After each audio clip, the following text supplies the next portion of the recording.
Ayatollah Khamenei is dead. This wretched and vile man, Ayatollah Khamenei, is dead. This wretched and vile man, Ayatollah Khamenei, is dead. This wretched and vile man, Ayatollah Khamenei, is dead. This wretched and vile man, Ayatollah Khamenei, is dead.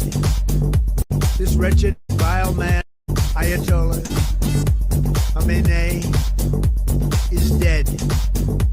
This wretched and vile man, Ayatollah Khamenei, is dead. This wretched and vile man, Ayatollah Khamenei, is dead.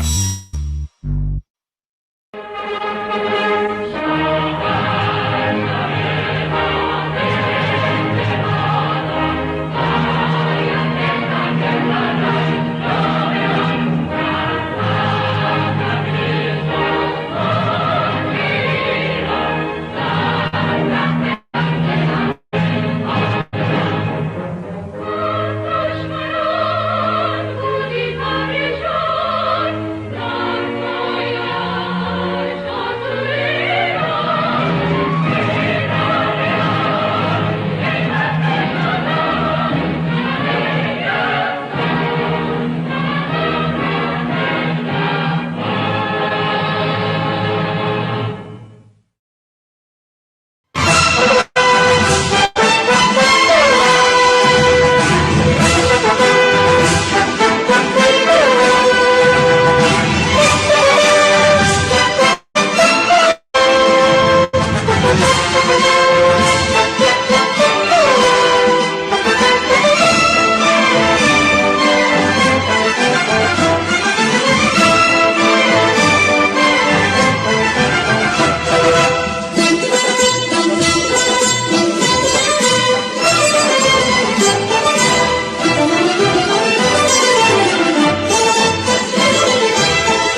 به نام پهلوی رها شویم ز یوغ بندگی.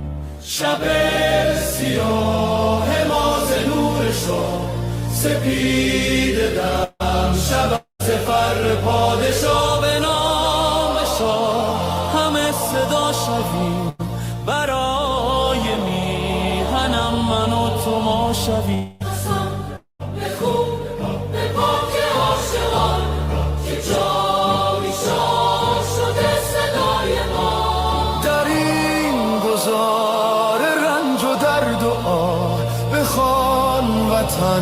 به نام پادشاه که با صدای شاه و نام تو جان لرزد از قیام تو.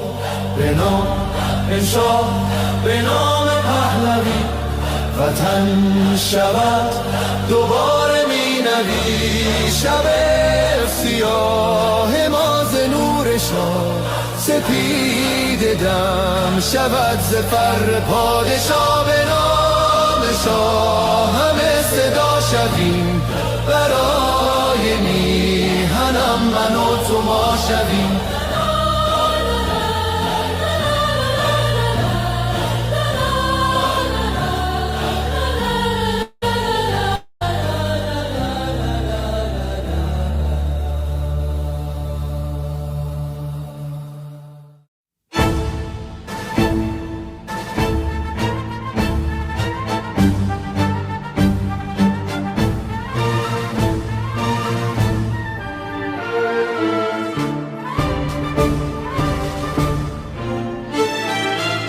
نام جاویده وطن صبح امید وطن جلوه کن در آسمان همچو مهر جاودان.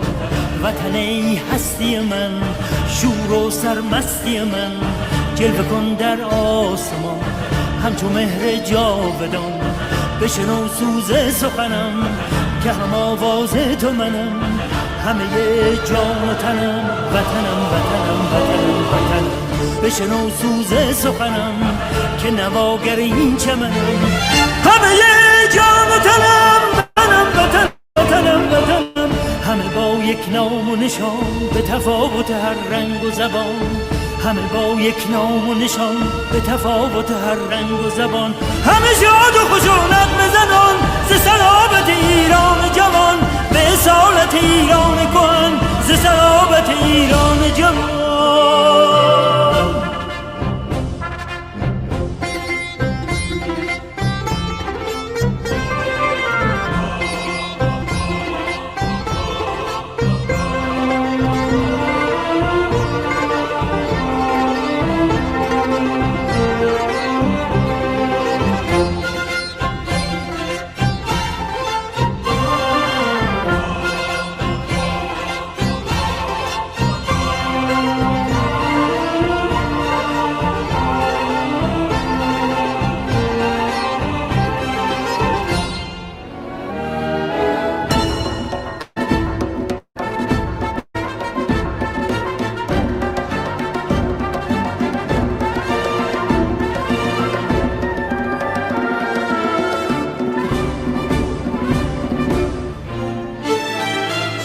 نام جاویده وطن صبح امید وطن جلوه کن در آسمان همچو مهر جاودان.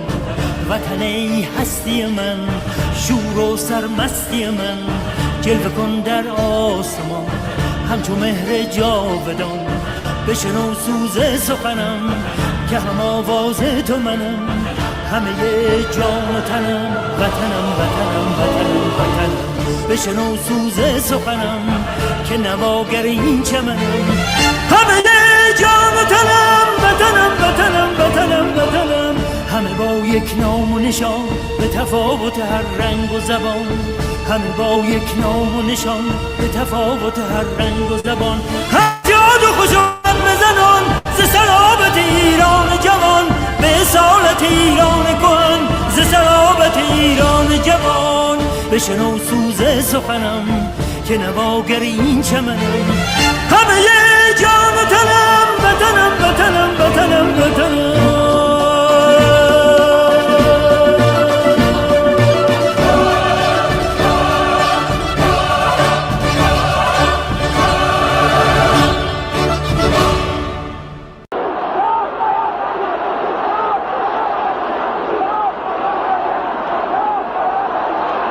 When you look at the crowds today, you have maybe 5,000-6,000 people here. On the streets yesterday, 1 million people, 1 million Iranians in the street for the Ayatollah Khomeini. Does that not give you concern? Does that not make you afraid?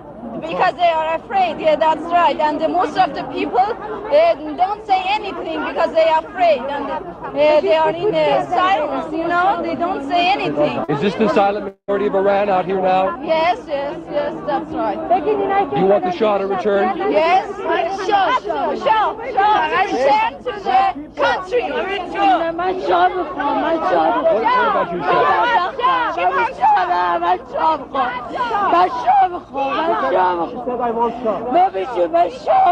Shah?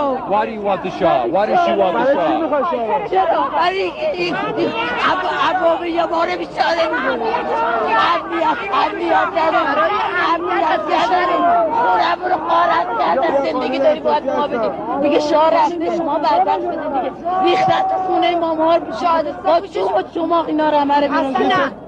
ما شاه میخوایم ما بیچاره این کشتنش حلاله کجای قرآن گفته. Across Iran, ordinary people took to the streets in peaceful protest. Millions of citizens, more than 400 cities. The demands clear: dignity, justice, freedom. The response from the regime was absolute brutality. Security forces opened fire on unarmed protesters. Tens of thousands of innocent men, women and children were killed on the streets. But the killing machine did not stop there. Despite what the regime has told the world, the machinery of terror has only intensified. Dozens of detainees, many of them children, are being forced to confess to crimes they never committed. الان میدونیم چه حکمی به شما دادن؟ چه حکمی؟ حکم شما محاربه است. خب میشه بگید محاربه چیه لطفا؟ من نمیدونم چیه بابا. اعدام. تو رو خدا اعدام بده. آقا من غلط کردم. گول خوردم. تو رو خدا بده. با غلط کردن تو درست میشه؟ به خدا من اونجا بیکار بودم. من جامعه به خدا خیلی ندارم. من غلط کردم. گول خوردم. Right now, at least 8 people are at risk of imminent execution. Their lives can be taken at any moment. These are not criminals. They are peaceful citizens who dared to hope for a better future.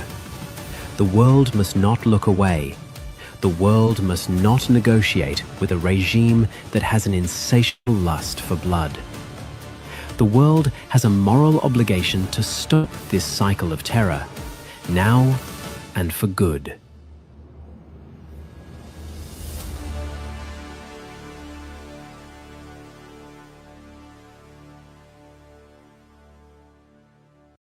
To all of our friends around the world, under the yoke of the Islamic Republic, Iran is identified in your minds with terrorism, extremism, and poverty. The real Iran is a different Iran, a beautiful, peace-loving, and flourishing Iran. It is the Iran that existed before the Islamic Republic, and it is the Iran that will rise again from its ashes the day the Islamic Republic falls. So let me be clear about how a free Iran will act towards its neighbors and the world after the fall of this regime. In security and foreign policy, Iran's nuclear military program will end. Support for terrorist groups will cease immediately. A free Iran will work with regional and global partners to confront terrorism, organized crime, drug trafficking, and extremist Islamism. Iran will act as a friend and a stabilizing force in the region, and it will be a responsible partner in global security. In diplomacy, relations with the United States will be normalized, and our friendship with America and her people will be restored. The State of Israel will be recognized immediately. We will pursue the expansion of the Abraham Accords into the Cyrus Accords, bringing together a free Iran, Israel, and the Arab world. A new chapter will begin, grounded in mutual recognition, sovereignty, and national interest. In energy, Iran holds some of the largest oil and gas reserves in the world. A free Iran will become a reliable energy supplier to the free world. Policymaking will be transparent. Iran's actions will be responsible. Prices will be predictable. In transparency and governance, Iran will adopt and enforce international standards. Money laundering will be confronted. Organized corruption will be dismantled. Public institutions will answer to the people. In the economy, Iran is one of the world's last great untapped markets. Our population is educated, modern, with a diaspora that connects it to the four corners of the world. A democratic Iran will open its economy to trade, investment, and innovation, and Iran will seek to invest in the world. Opportunity will replace isolation. This is not an abstract vision. It is a practical one, grounded in national interest, stability, and cooperation. To achieve this, now is the time to stand with the Iranian people. The fall of the Islamic Republic and the establishment of a secular, democratic government in Iran will not only restore dignity to my people, it will benefit the region and the world. A free Iran will be a force for peace, for prosperity, and for partnership.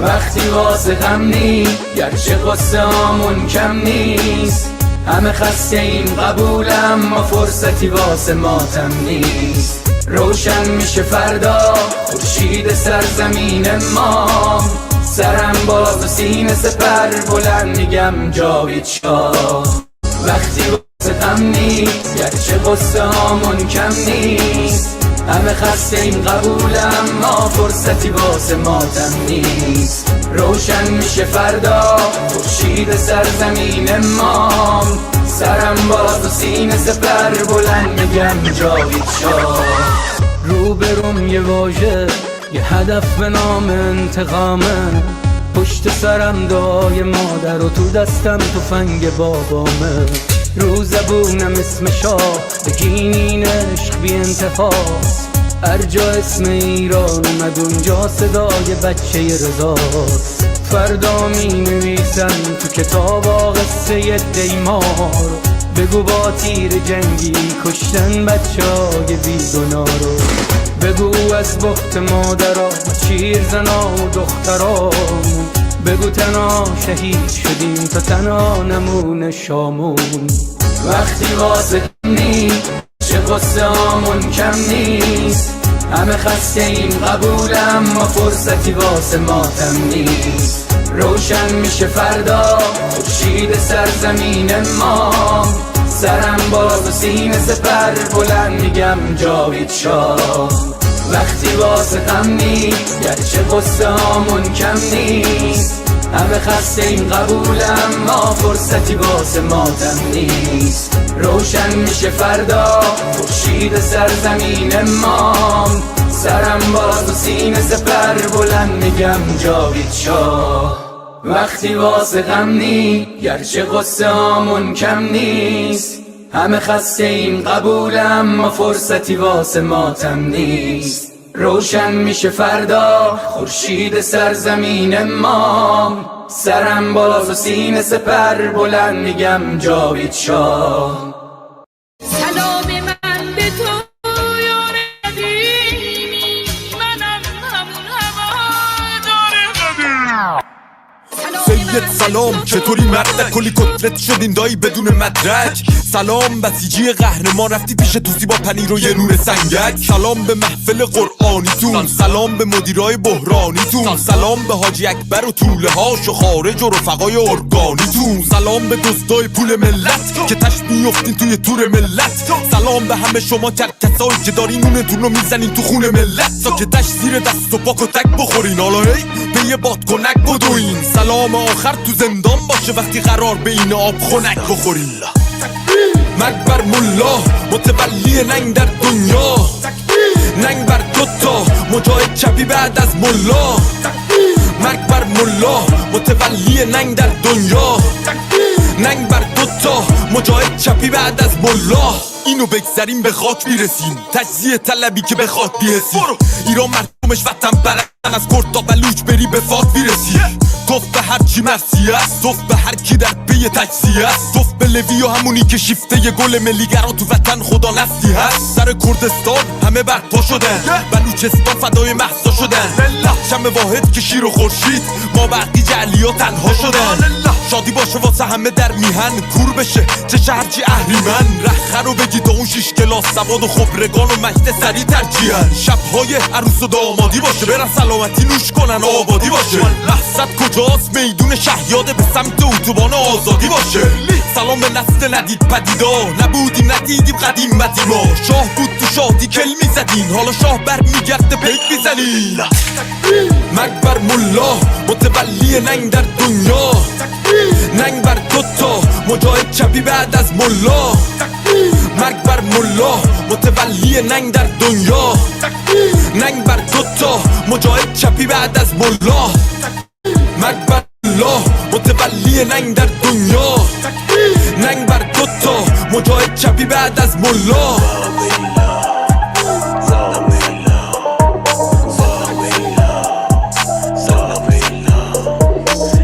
اگه به این خوشگلی با نوایده بود اسم این مشخواهن رو توش بیاریم ولی خب لازم بود دیگه فکر کنم با نوایده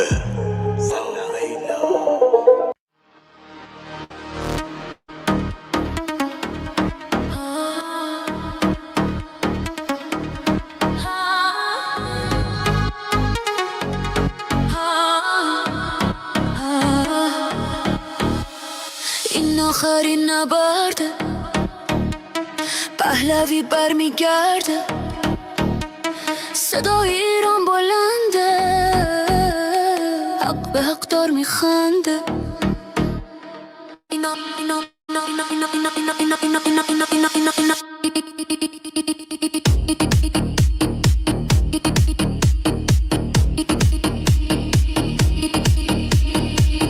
تو خیابون رگبار و شلیکه آینده این جانی ها تاریکه فقط برای حقمون خواستیم داد بزنیم نمیذاریم این که شروع به فنا بدیم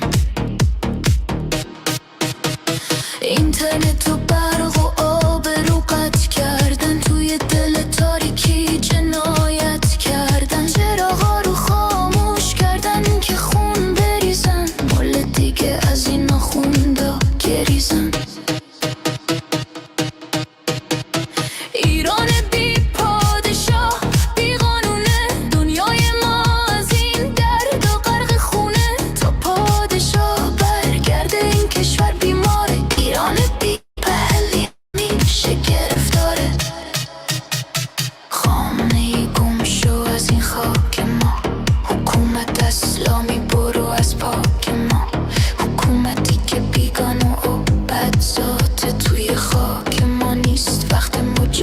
فاته تا شاه پهلوی برگرده به ایران.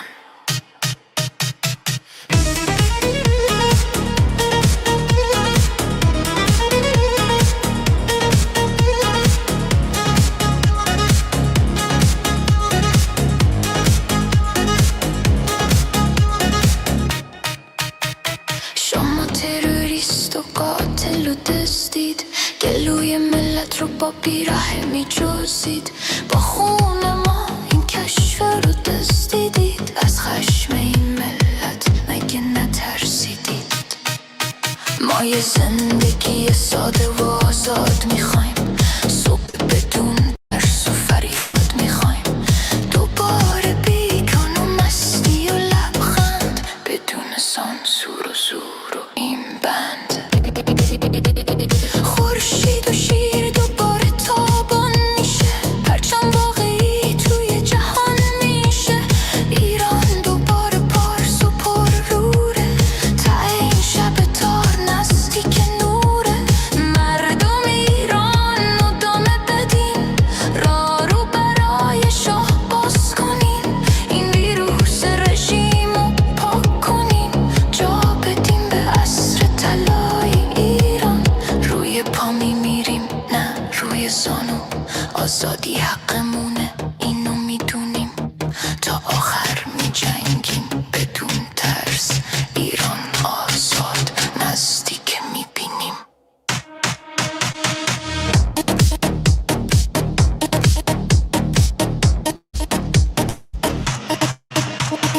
این آخرین نبرده، پهلوی برمیگرده، صدای ایران بلنده، پهلوی برمیگرده. با بازگشت شاه ایران بهش میشه، تقدیر ما از نو نوشته میشه، عدالت و افتخار زنده میشه، دشمن ایران شرمنده میشه.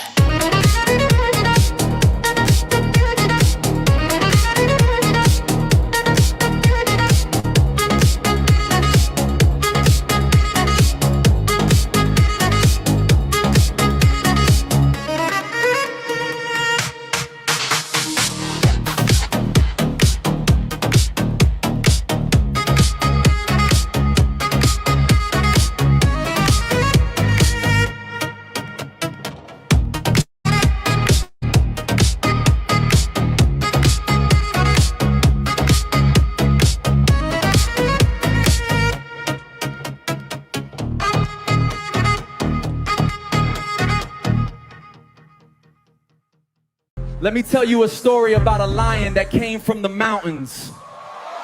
These mountains right behind you. Our lion, the lion of freedom, can only roam free and strong. But one day, some 47 years ago, liberal socialists had a different plans. Free healthcare and free speech was not good enough for them. See, today in New York, they wanted everything for free, believing a bloodthirsty vulture is better than a majestic lion.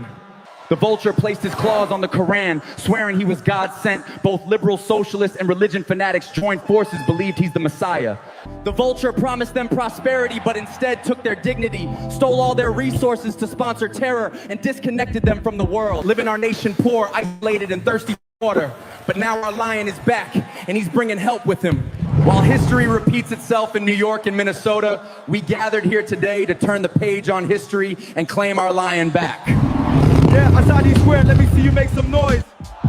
We came here to make history tonight. Azadi standing tall, we breaking down the walls.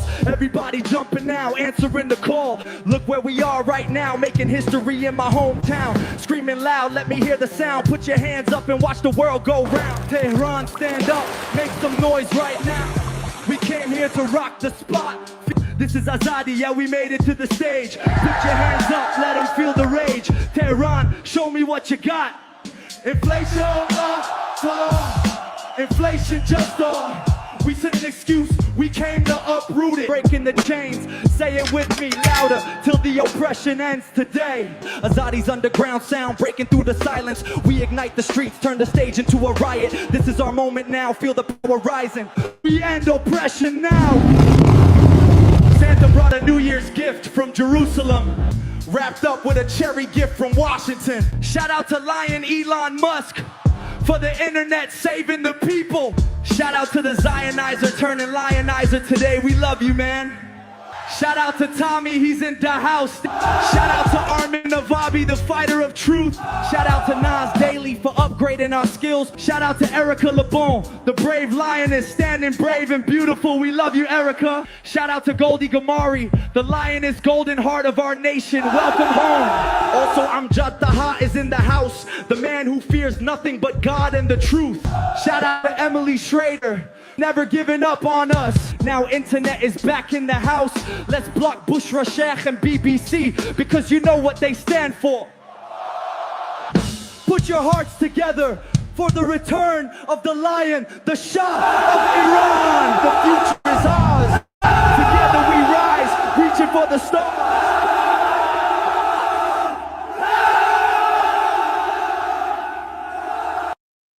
میاد روزی که سیمرغ ایران پالاشو کرده باز، که دیگه مردممون نشن قتل عام.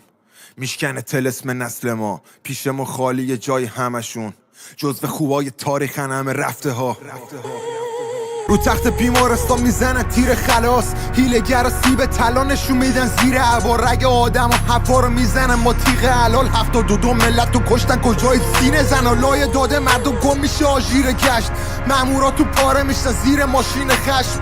این دفعه گلستان نشد آتیش رشت، ولی زحاک فریدون بالاخره پا میشه تش، سر میکشه به فلک آتیش کینه آدم ها. مسجداتو میسوزن مثل سینه مادرها، طعم خون جوونا رو میچشه جانماز، ستون دینو میشکنه خیزش کافرها.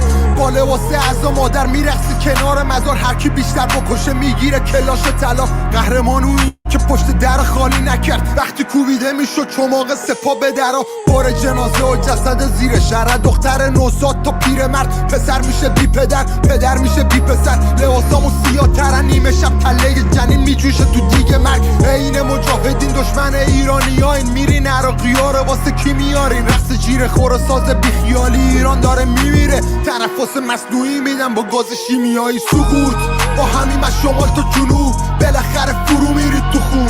رسیده کاردا به استخون، شما میرید و ما میمونیم. شیر و خورشید دوباره میکنه طلوع. سقوط با همین از شمال تا جنوب، بالاخره فرو میرید تو خون. رسیده کاردا به استخون، شما میرید و ما میمونیم. شیر و خورشید دوباره میکنه طلوع. عدود تفنگاشون مه شهر، توی جوب خون شناور کش سر. کی گفته مشکل ما معیشتی آبدانان؟ دونه های برنج از آسمون میواریدن مثل برف. گوشت ملت نصریه روی شله اجاق، تو تاریخ ایران پشیز دوره شما. تیرو میزنن تو گلوم یه شعار، تولدتون دلیل توبه خداست. حیف خاک ایران آخو میره ته لجن، بعد سقوط زندگی میچسبه مثل کره اصل. قسمت قشنگ قصه انقلابینه، شما میمونید ولی پیچید به بازی سگه. اصل جون ملت مفته مثل پول تو جیبا، زن کشی میکنن برسن به موی هوریا. حرف دل هممون بود خونه رو دیوار، آسمون شهر رو روشن میکرد نور گوشیا. گربه رو با تیر نزدن بدون منظور، اسلامو چپوندن به ما به زور سرکوب. خون با هیچی پاک نمیشه، حتی سپا کل شهر رو بشوره هر روز. وطن زخم و مشترک درد هم است، نشونمون روی سر نظام حبس نفس. آبی میشه رو نقش دوباره رنگ عرس، ما نهانیم که زبونی کشیم از چرخ فلک. سقوط با همیم از شمال تا جنوب، بالاخره فرو میرید تو خون. رسیده کاردا به استخون، شما میرید و ما میمونیم. شیر و خورشید دوباره میکنه طلوع. سقوط با همیم از شمال تا جنوب، بالاخره فرو میرید تو خون. رسیده کاردا به استخون، شما میرید و ما میمونیم. خورشید دوباره میکنه طلوع.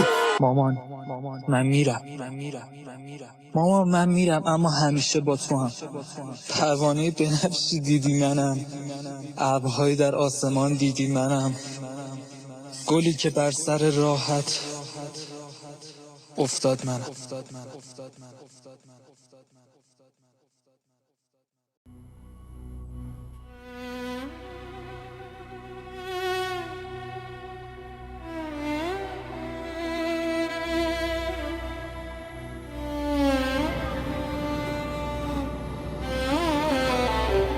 Let's go.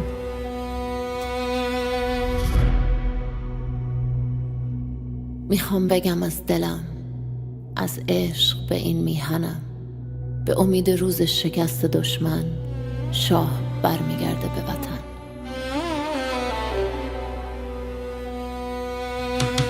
برگشتن پهلوی وحشت هر اجنبی، بلند بگو همشهری شاه رضا پهلوی.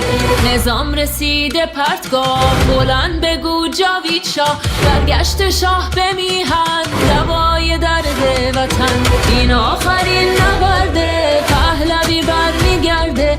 داره میاد پهلوی، زجه بزن سید علی. راه نجات وطن، پهلوی هموطن. ایران میشه گلستان، شاه که بیاد به ایران. ایران که شاه نداره، حساب کتاب نداره. آخون باید گم بشه، توپ تانک فشفشه. گم شو بیرون اجنبی، داره میاد پهلوی. فریاد بزن جاوید شاه، شعار هر وطن ها.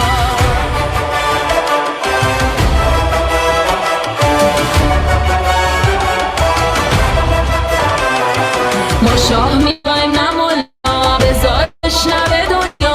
ایرانی داد بزن، شاه تو فریاد بزن. برگشتن پهلوی وحشت هر اجنبی، بلند بگو هموطن. شاه رضا پهلوی، فریاد بزن جاوید شاه، شعار هر وطن خواه. بلند بگو جاوید شاه، شعار هر وطن خواه.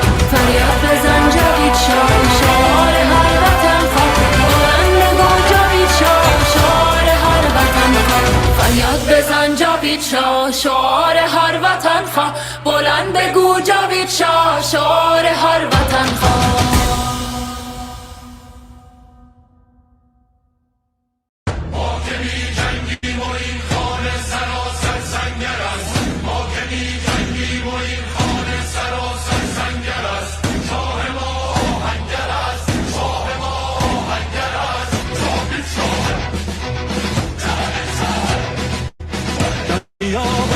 هزاران لاله خونین پرپر است، در خیابانها هزاران لاله خونین پرپر است. شور کاوه در سر است، شور کاوه در سر است.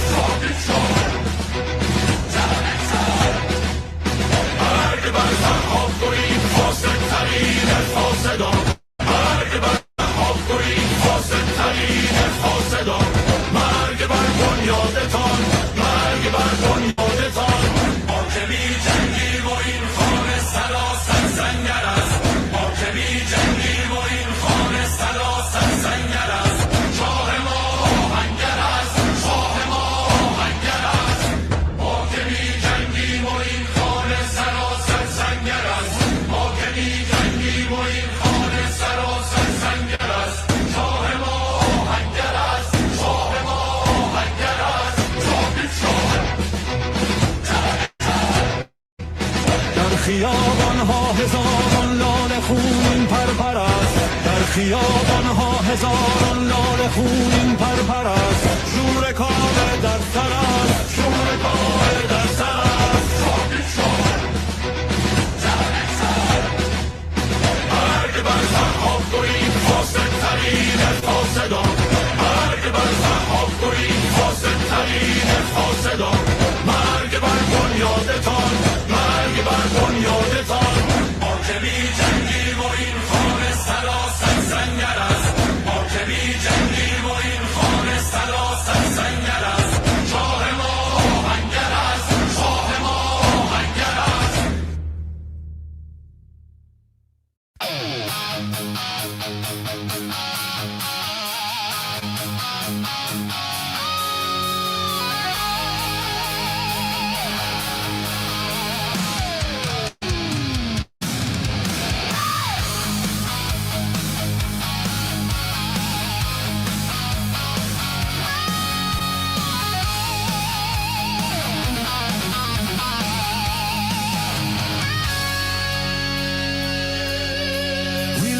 Shadows cut from the light,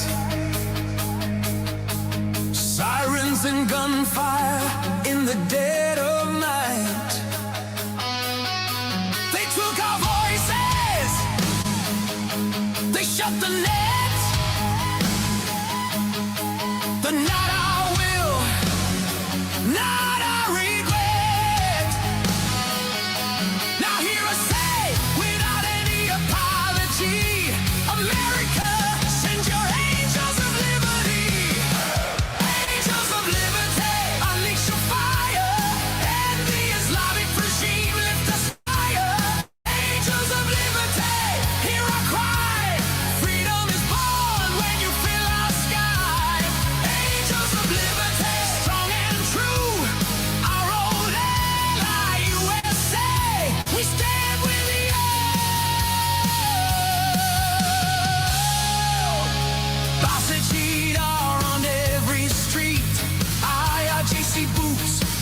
marching to beat. 40,000 killed, buried unnamed. 50,000 caged, broken and chained. But we still rise, we still believe in words you wrote, in vows you gave.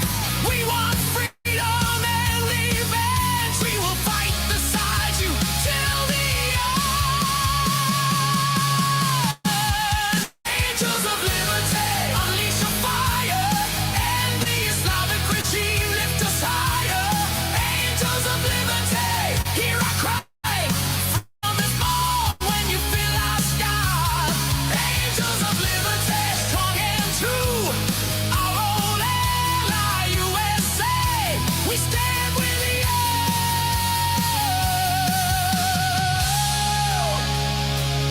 We stand with you.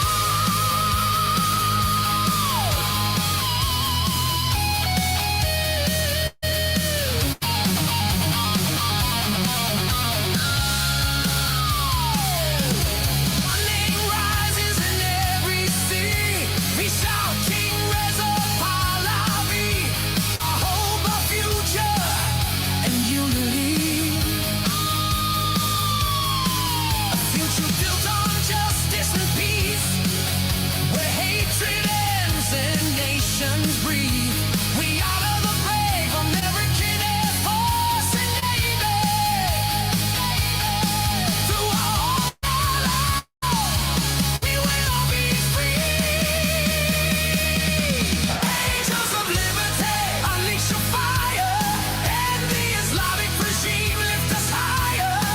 Angels of liberty, hear our cry. Freedom is born when you feel our sky. Angels of liberty, strong and true. Our old ally, USA, Iranian, stand with you.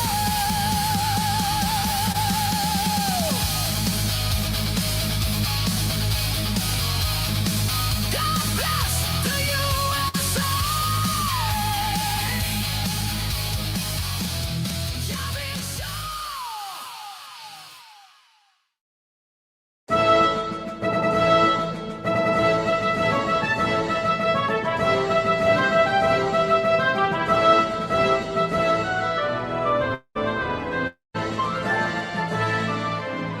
نام جاوید وطن، صبح امید وطن، جلوه کن در آسمان همچو مهر جاودان. وطن ای هستی من، شور و سرمستی من، جلوه کن در آسمان همچو مهر جاودان. بشنو سوز سخنم که هم آواز تو منم، همه جان و تنم، وطنم وطنم وطنم وطنم. بشنو سوز سخنم که نواگر این چمنم، همه جان و تنم، وطنم وطنم وطنم وطنم. همه با یک نام و نشان، به تفاوت هر رنگ و زبان. همه با یک نام و نشان، به تفاوت هر رنگ و زبان. همه شاد و خوش و نغمه زنان، ز صلابت ایران جوان، ز صلابت ایران جوان، ز صلابت ایران جوان. من به نام فرماندهی این شاهنشاهی جاودان با تاریخ ایران پیمان می‌بندم که این حماسه زرین ایران نو تا پیروزی کامل ادامه خواهد یافت و هیچ نیرویی در جهان یارای برابری با پیوند پولادین شاه و ملت را نخواهد داشت. دیگر شبیخونی نابهنگام ما را غافلگیر نخواهد کرد، زیرا که ملت ایران و نیروهای مسلح آن که از ملت برخاسته‌اند و از قدرت لایزال ملی نیرو می‌گیرند، برای پاسداری سرزمین مقدس خویش روز و شب بیدارند. دیگر بیگانه و بیگانه پرست را امکان رخنه در بنای استوار حاکمیت ملی ما نخواهد بود. نام جاوید وطن، صبح امید وطن، جلوه کن در آسمان چو مهر جاودان. وطن ای هستی من، شور و سرمستی من، جلوه کن در آسمان همچو مهر جاودان. بشنو سوز سخنم که که نواگر این چمنم، همه جان و تنم، وطنم وطنم وطنم وطنم، همه با یک نام و نشان به تفاوت هر رنگ و زبان، همه با یک نام و نشان به تفاوت هر رنگ و زبان، همه شاد و خوش و نغمه زنان ز صلابت ایران جوان، ز صلابت ایران جوان، ز صلابت ایران جوان. بشنو سوز سخنم که نواگر این چمنم، همه جان و تنم، وطنم وطنم وطنم وطنم.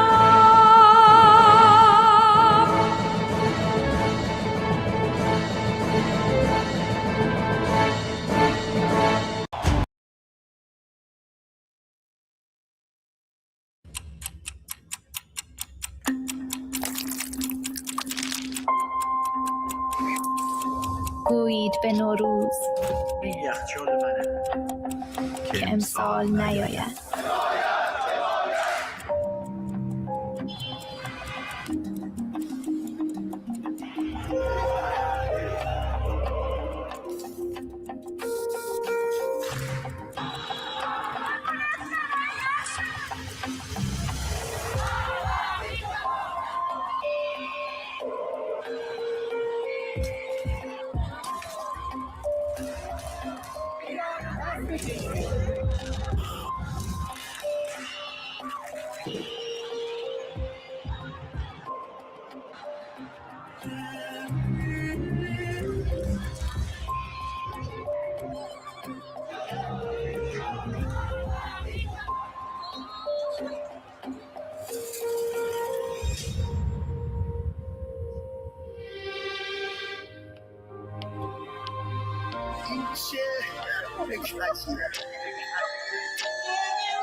Iran's formerly supreme leader, Ayatollah Khamenei, is dead.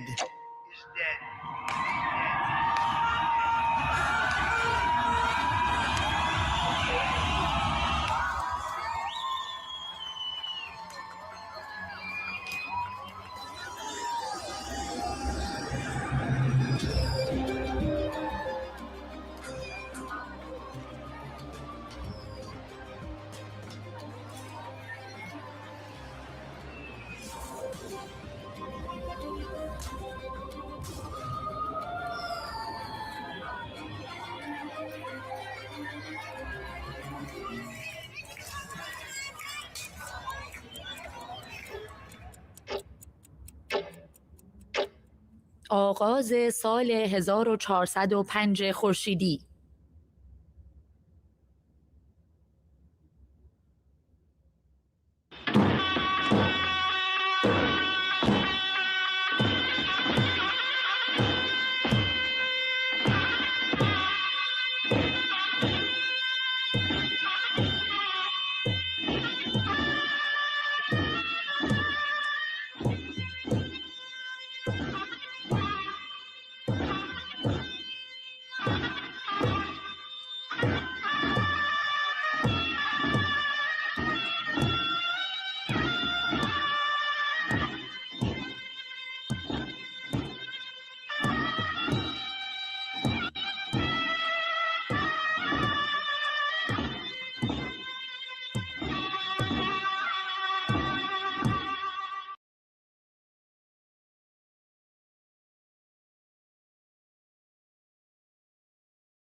شوق و برسوده بینه که قد تو کمون و پشت ما خوبه یا نوروزه نوروز پیروزه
باوتی کارسه باوتی بیجانسه هنده به هر را دکته ایدش به صحرا دکته ایشالله ایشالله خوشه ایشالله ایشالله خوشه موجود دخون تیاره که خوره که براره که فشنی بازنی بزیم بشیم دریا زنی آب و دریا به هم زنی بهار بومه بره بومه بهار بومه بره بومه هنده بهار را دکته هنده بهار را دکته ایدش به صحرا دکته ایشالله ایشالله خوشه ایشالله ایشالله خوشه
Look at us here today. We see so many flags representing so many nations. We know we are not alone, and we thank you for being with us. For all people around the world who stand today in unity with the Iranian people, this is not just because it's good for us, and you do it out of compassion and care for our rights to liberty and justice and equality and human rights. But understand that it is in your best interest too, to have, unlike this regime that has been propagating terror and radicalism, we the people of Iran are peacemakers and not warmongers. We like to be friends, especially with the free world.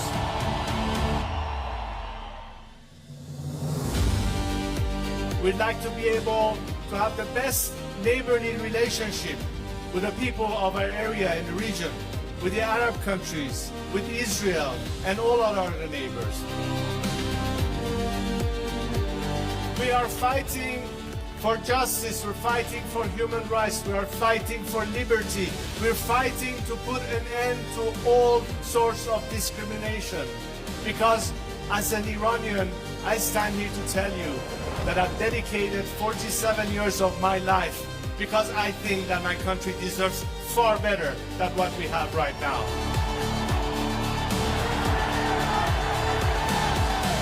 To now understand that their best remedy is to support the people of Iran, because ultimately a free Iran will be your best partner, not just to bring stability and peace, but it will be in your best economic interest and opportunities. Together we can prosper again, and the world will be so different once the Iranian people are free. I am here to guarantee a transition to secular democratic future.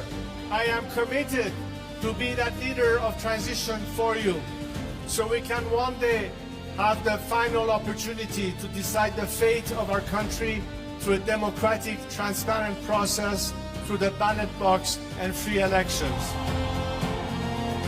And let's make sure that this time, especially the free nations of this world and their governments stand on the right side of history.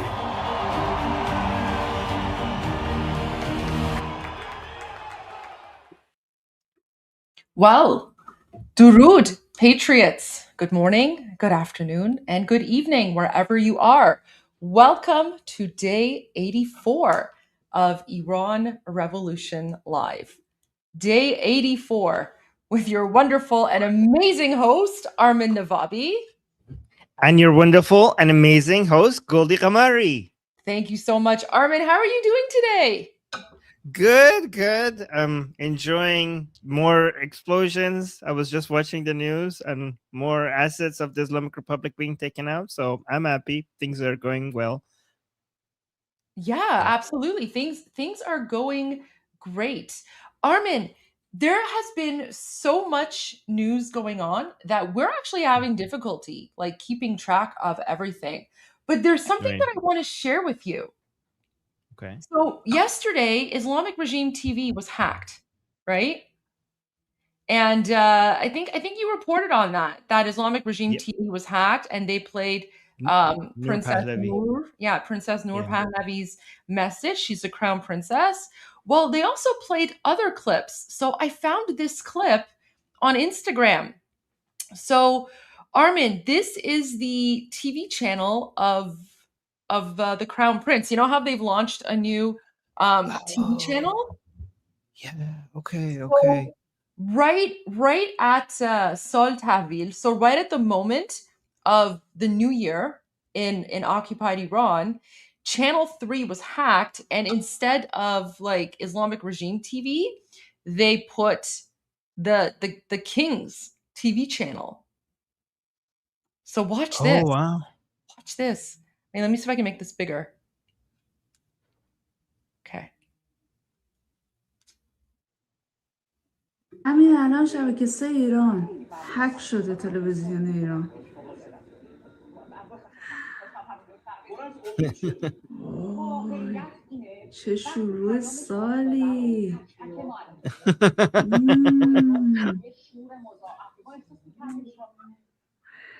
هک کردن شبکه 3 ایران و صدا سیما ایران و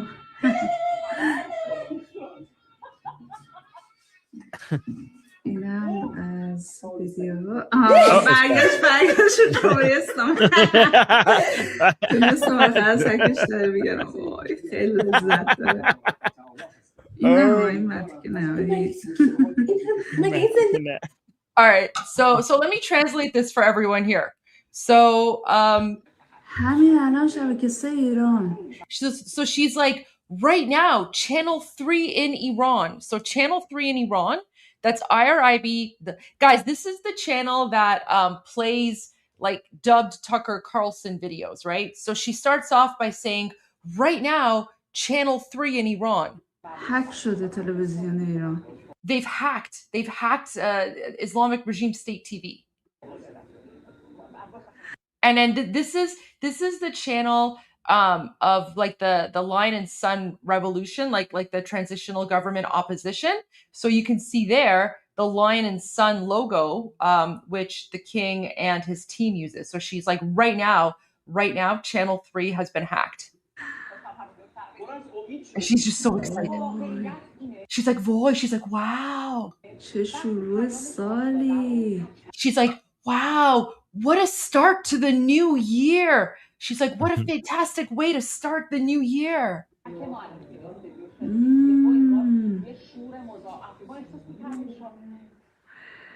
هک کردن شبکه 3 ایران. She's like, they've hacked Channel 3 of the Islamic regime. And then someone's in the background is celebrating. Someone's like, or something, because they're like celebrating the fact that Islamic Regime State TV was hacked to mark the beginning of the Iranian New Year. اینم از ویدیو. And then and then as soon as like the Islamic regime is able to like switch back to like their channel, she's like, oh, ha ha ha, like it returned. And then they're laughing at the Islamic regime here. And of course, this AI image of the supreme dictator, which we don't know where he is. He's in a coma. He's missing a leg. I don't know if he's dead or alive, but there you go. And then she's like, oh, they were able to like get out of the hack. And then she's like, oh my gosh, I enjoyed it so much. And she's like, not this man. Like she's like, I don't like this like mofo. I enjoyed the hacking.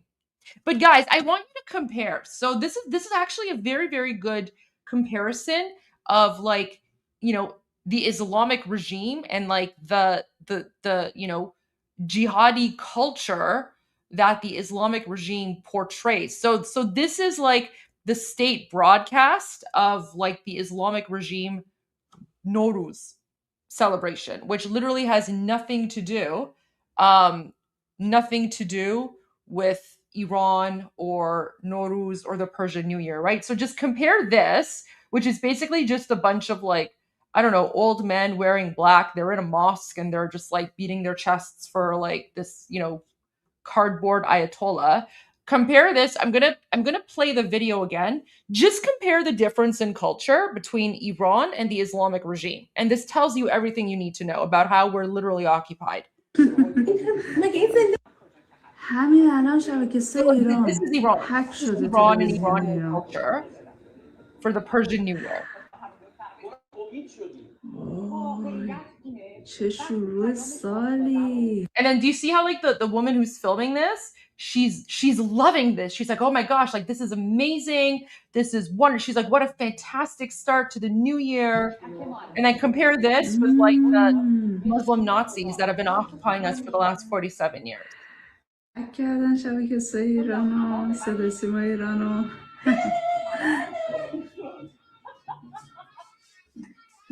اینم از ویدیو برگشت. And then compare it to like this Durka jihad nonsense. تونستم آخر از هکش در بیارم. خیلی لذت داره. Literally, like just two fundamentally incompatible cultures, and one culture has been occupying us. So I just wanted to share that. But there you go, Armin. There's this video, this hacking video that I know you hadn't seen, because I haven't seen this on X. I only saw this on Instagram. So I want to share that. Yeah. No, thank you. I did not see that. That was good. Thank you for that. Well, let's go to the updates, because I know you have a lot of updates for us. A lot of Kutlet, Okay. a lot of boom boom. So let's get right into it. Well, here's the biggest thing. The Islamic Republic is completely masked off on state TV. So saying that we need a nuclear bomb. They're just saying it on state TV. Somebody sent that to that guy who resigned. What was his name? Kent or something? Yeah. All right, here. Yeah. Hold on, let's switch this. ما بریم به سمت ساخت سلاح هسته‌ای و یا بسازیمش یا این سلاح رو تهیه بکنیم. Okay, so we need to act in order to build a nuclear weapon. Guys, this is by official state TV of the Islamic Republic. به سمت ساخت سلاح هسته‌ای. Yeah, we need to act in order to build a nuclear weapon. Either we build it or we acquire it some other way. یا بسازیمش یا این سلاح رو تهیه. So yeah, guys, like they don't hide these things. They don't hide these things. And then we have a bombing in this school that was massive. So let's watch that. This is a bombing in Iran. I think it's like a major IRG. So this is our IRGC base and munition storage area in this school. So I think there's a lot of the IRGC munitions has just been blown up here.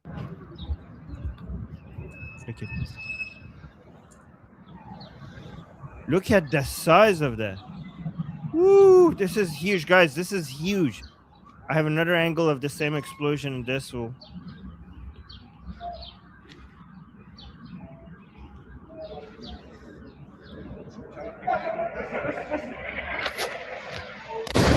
Ooh, more. Wow, Goldie, look how scared they are. They're celebrating it out of fear. Guys, okay, look at this guy. Look at this guy enjoying this. Look at the shockwave. Guys, look at the size of that. Look at it.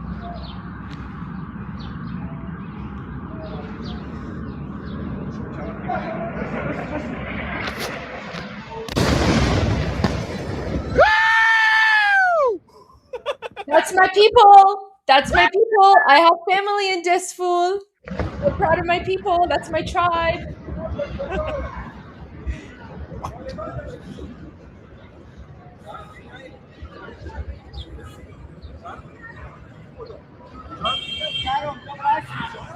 Guys, this was a huge explosion. Like a lot of people are talking about this. Let me see Vahid.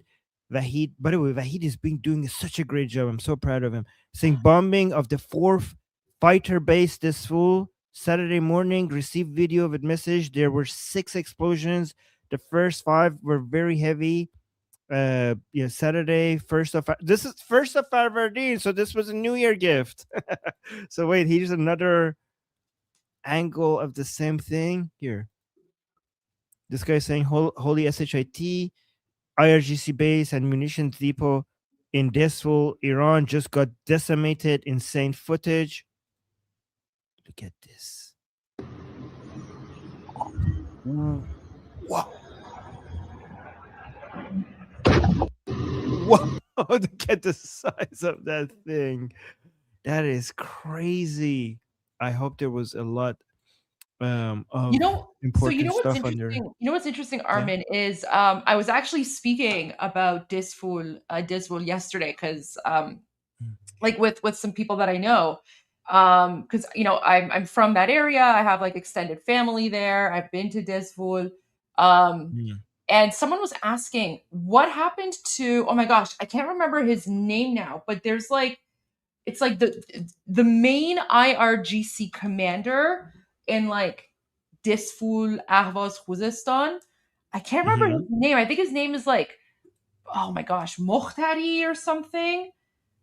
I can't remember now, but he's like a very evil person, and like everyone in Ahvaz and Disful and like Abadan and basically like everyone in the Khuzestan province, they know him because he's basically like the top guy there. So someone was asking me yesterday, like, is he alive or dead? And I was like, actually, I haven't heard anything. So it's just very interesting that and what a weird coincidence where I was speaking about Disful yesterday with some people that I know, and now literally like now we're getting footage that Disful, like IRGC in Disful, was being boomed. So this is wow. I have to like reach out to them and be like, what was the name of that guy again? Because I mean, it's so there's it's hard to keep track of all of them, but everyone in like Khuzestan and Disful knows this guy. Like he's evil. He's basically like Rodon, but in Khuzestan. So yeah, and like someone was asking me like, have they gone after all the IRGC bases in Disful yet? Of course, it's interesting that while we were having that conversation, these boom booms were happening. So this is fantastic. Amazing. And Goldie, now that you mentioned that, I don't know why I'm getting echo. I'm getting so yeah, there was another IRGC commander that I was just listening to Iran International before I came on. I forgot his name, but he is not showing up to work. Like he's a top IRGC commander. He's in hiding. Yes, and now some aerospace guy. Yeah, the aerospace guy. Yeah, exactly. The main aerospace guy. And the IRGC family members are complaining that our sons and husbands are dying and you're hiding. And they're actually dying because you're not showing up to work, because you're hiding. So there's infighting right now. They're like, why is this guy not showing up to work and letting our sons and husbands and stuff to die? It's this guy. Oh, you found him? Okay, yeah. There you go. I was watching this earlier today. IRGC aerospace chief faces internal criticism over battlefield absence. Wow. So, Revolutionary Guard Aerospace 4 Commander Majid Mousavi has come under criticism from senior IRGC officials for being absent during ongoing clashes and leaving his forces without leadership. Sources with knowledge of the matter told Iran International. I mean, who knows? Maybe he's defected. Maybe he's like looked at the situation and he's like, nope, I'm not going to risk my life, which would be very smart, right? Would be smart of him to defect, but yeah, he's being called out now. It might be because all those Rajas Khuni, all those like claims regarding that we want to die, we want to die, we want to be martyrs. Goldie, I'm getting a suspicion that some of it is fake. Some of it is fake, and these people don't actually want to die. What do you think? Okay, I don't know. I think some of I it is. got the name of the IRGC guy in like the Desful area. It's Mokhber. Okay. Mokhber. So we have to keep an eye out for the news of whether or not Mokhber was kotleted, because he's in like the Desful area. Can you show that video again of the guy who's like cheering? Oh yeah, sure. Let me bring it back up. Sorry, it was so good. Yeah, okay, here I have it. This guy. They're like, woo! Yeah.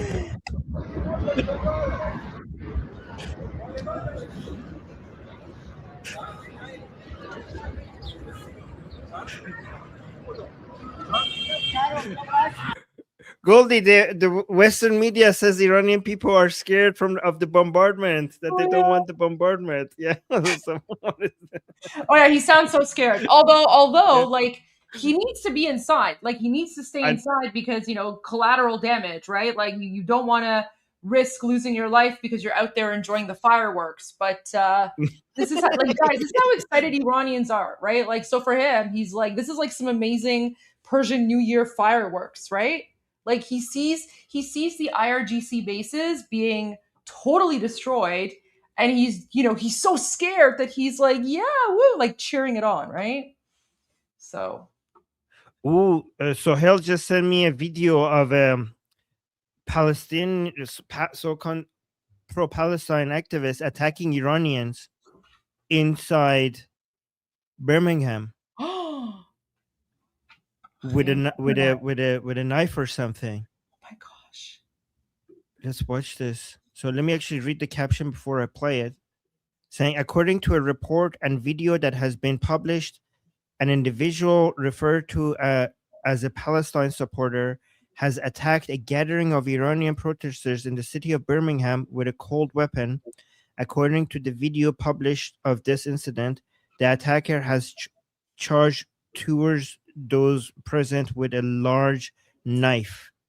So let me play this video.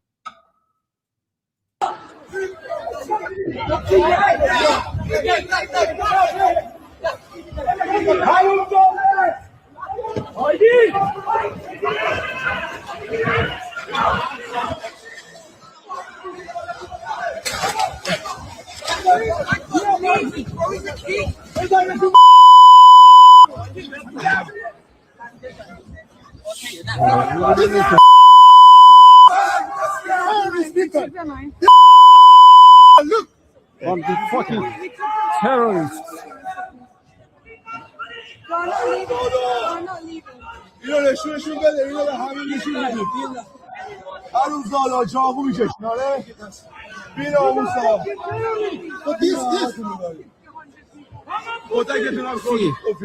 Islamic terrorist. هر روز زالا. همه گرفتید ازشون؟ اونو که کد بودن که.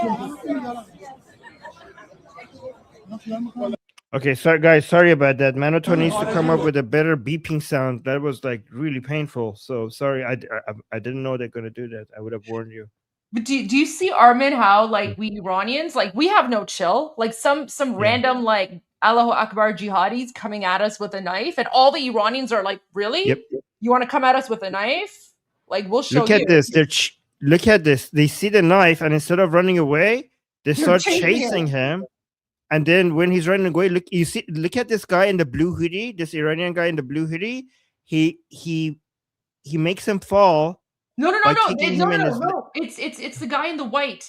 Do you see the guy in the white hoodie? Trips Oh, him, yay, good job. Yes. So the blue guy is chasing him. The white guy kicks him in the leg and he falls. Good job. Oh my God, this white guy, yeah, this guy in the white. Amazing job, hero. And then he just like everyone casually starts, walks away. yeah, he's like, I did my part. He's like teamwork. Armin, this is called Hamkari Milli. Hamkari Milli, national unity. Guys, this jihadi Durka guy came with a knife to intimidate people, and the Iranian people started chasing him instead. and they're swearing at him. They're calling him like the B asterd word. So yeah. Texas, you're absolutely right. They're kotaking the Tazis. Can we watch this again? Do you see how guys? Do you see how everyone? Oh. Well, yeah, the white guy, the white sweater guy is what Armin meant. Yeah, white as in his clothing. I know. It just sounded funny. Okay, so let's play this again, guys. Just by the way, guys, we have no chill. Yeah, guys, the beep sound. I'm sorry, we have to go through this again. Just lower the volume or something, okay? I don't know why Manitou has picked that audio.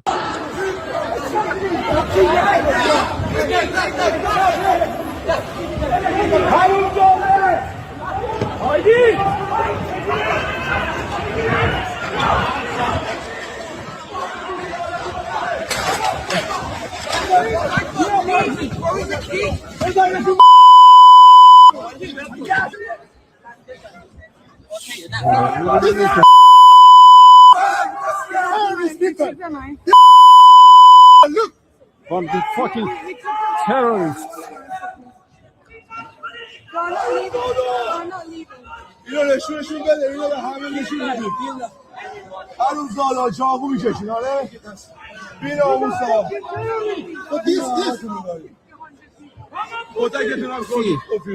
Islamic terrorists. هر روز زالا. همه گرفتید ازشون؟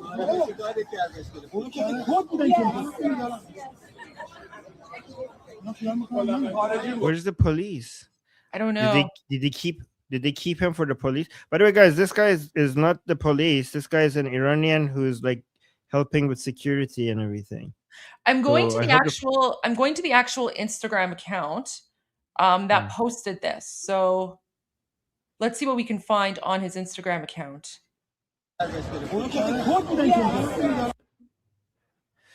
Wow. Okay. Good job, guys. Amazing work. Teamwork. This is from the original Instagram account.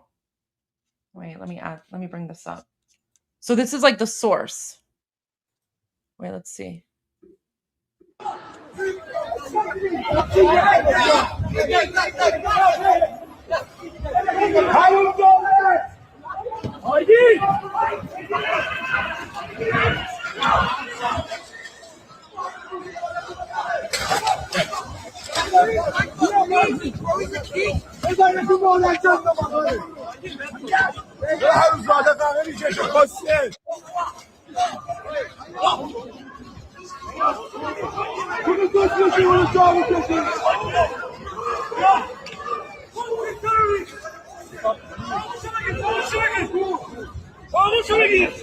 They're like, grab his knife. Oh, fuck your mom! Come on! Come on, pussy! Come on, pussy! Fuck your mom! Come on! So that's him. So he I think that's him, and he managed to run away. So Did he get his face? Well, that's him, I guess. Oh.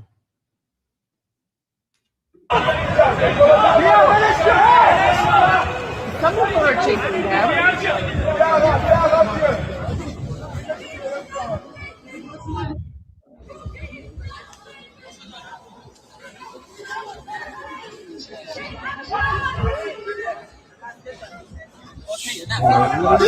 Motherfucker! Terrorist people! This is fucking terrorist people! Look! From the fucking terrorists. Look at the knife that he brought. He brought this to murder Iranians.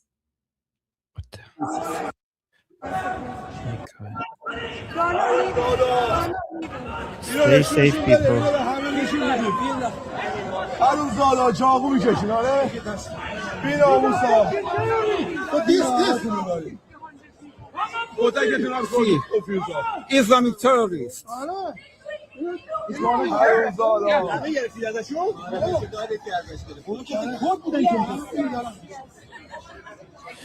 Yeah, what these people don't realize, Armin, is that Iranians are literally the bravest people on the planet. Given the terrorists that were fighting in occupied Iran, and yeah, Iranian men are the bravest, and we love our Iranian men because look at this, like they see a guy with this insane knife, but they don't run away. They run to like they basically start beating him up and taking his knife away, right? Like that's what they do to these like savage inbred jihadis. So guys, don't mess with Iranians. Listen, we are peaceful people. We are peaceful people. We don't want to fight with anyone. We're not violent, nothing like that. But if like an Allahu Akbar Durka jihad inbred savage wants to come and like intimidate us or attack us, we're not going to back down. Like we will dive in. Not just the men, the women. Like I'm pretty sure there were probably some guys who were like holding Iranian women back saying like don't get involved, right? But yeah, don't mess with Iranians, don't threaten us. We've been dealing with 47 years of Islamic terrorism, so there's no way like some inbred Palestinian savage, with a huge knife is going to like threaten us or scare us. This is today. So that he came over that night.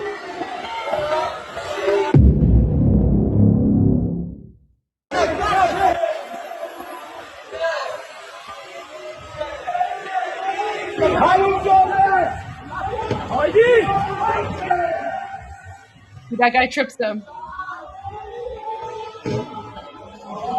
Good job. Oh, look, all these smile on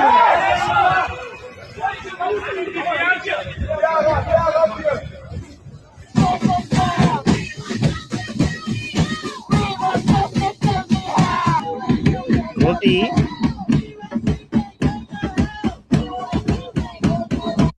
Goldie? Yeah. I have some good news. Yeah, go for it. The judge who issued the death sentence of Navid Afkari was just targeted by Israel and killed. Look at this. In Iran, a car belonging to a judge who issued death penalties to anti-regime protesters were targeted by an Israeli drone strike. The judge who was eliminated is Mohammad Khosravani, the one who sentenced Navid Afkari, a famous Iranian wrestler who became a symbol after protesting against the regime during the 2018 riots and was executed by the regime at the end of 2020. And now he's dead.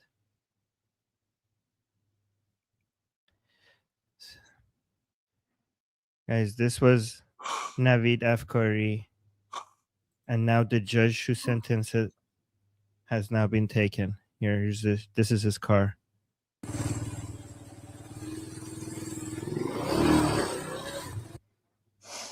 Thank you, Israel. So Armin, this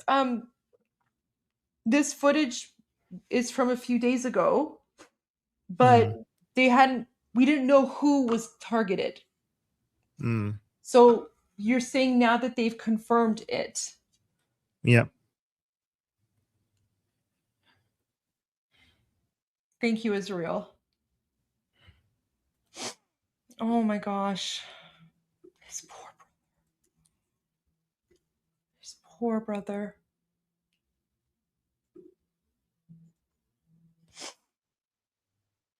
Oh my gosh. Yeah, this was Navid. He was so brave. He fought for his life until the very end.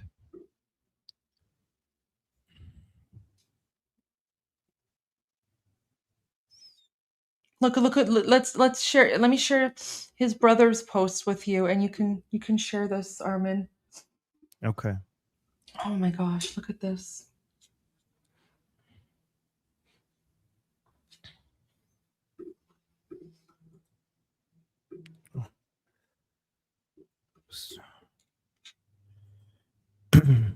Oh, yeah. Okay. This is his brother Saeed Afkari. I could just read the translation here. Okay, so say let me read the Muhammad Khosravani. Okay, now I can see the Persian. It's easier for me to read that. Muhammad Khosravani, whom the news agencies have reported as having passed away, was the interrogator for me and my sister Elham Afkari. Elham has been under house arrest since Aban 1401, and Khosravani took the wish to break Elham to his grave. P.S. The main individuals involved in the death and prison sentences for my brothers Naveed, Vahid, and Habib. So he's here the names: interrogator Muhammad Reza Behruzi, Afshin Muhammadi Dareh Shuri, Revolutionary Court Judge Mahmoud. Let me read the Persian. Well, it's fine.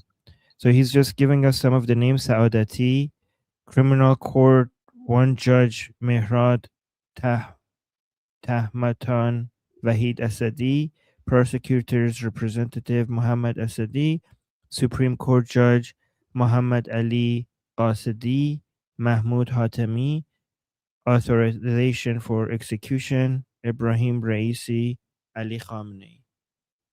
So he's giving the list of all the people responsible for the death of his brothers and the torture of the rest of his family. And now so he's also confirming that the murderer, the judge that sentenced his brother to death, is now dead.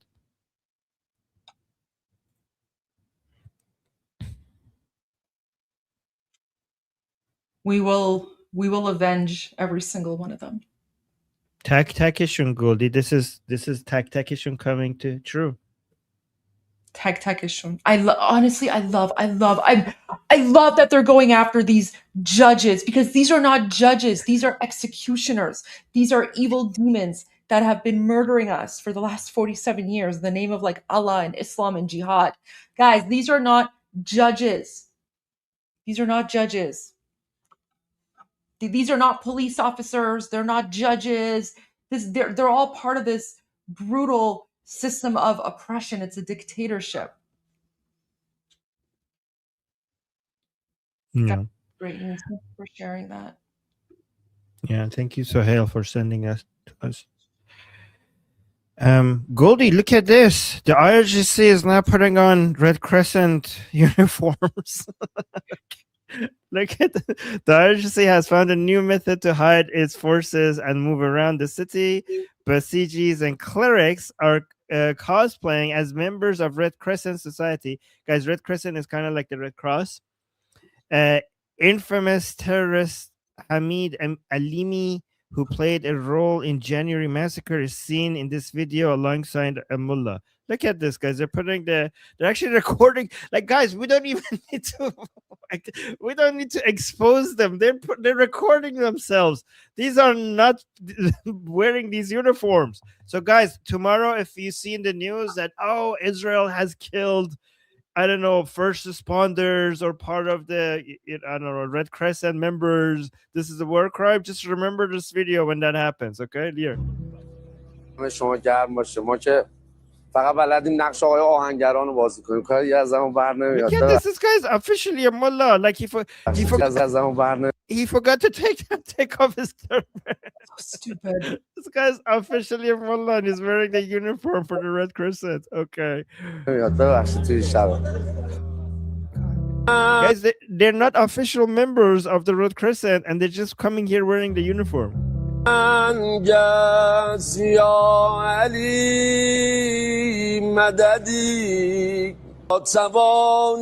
Again, Ali.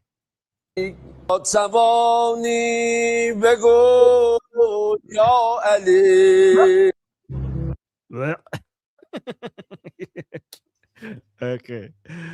And It's also too early for like Haydar nonsense. it's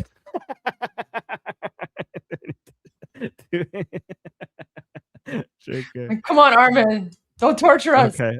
But guys, it's true. They also use ambulances. To transport prisoners and also to transport military equipment. Yes. And all of that, like if one of them gets hit, the news media will come and report like, oh, war crimes by Israel. But I don't see them talking about this. For example, imagine if a video like this came from Iran, the media would be all over it. But this is here. Israel's Minister of Foreign Affairs published a video on X network showing the moment of Islamic Republic's missiles attack on a kindergarten in central Israel on Saturday. Guys, if you saw a video like this from Iran, it would be all over the news. Look at this. This is a kindergarten in Israel, and this is a missile from the Islamic Republic.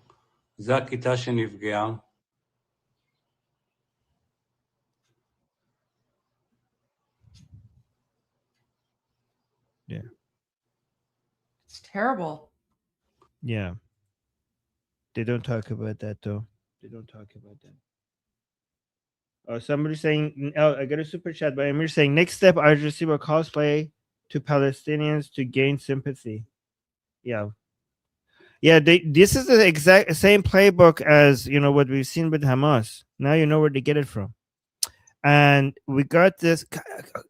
Goldie, this guy, I can't wait for this guy to be taken out. Like, I watch a lot of his videos and he gets on my, like, he lives in Delululand and he talks with, like, he acts like he's so tough and they're like destroying the enemy, Israel and United States are being decimated. I can't wait for us to play his like crazy videos acting all tough right next to like him being dead, the news of him being dead. This is the main speaker of Khatam al-Anbiya, which is one of the most influential parts of the IRGC. And he's now here saying Iran is fighting for the safety and security of the region and all Muslim countries.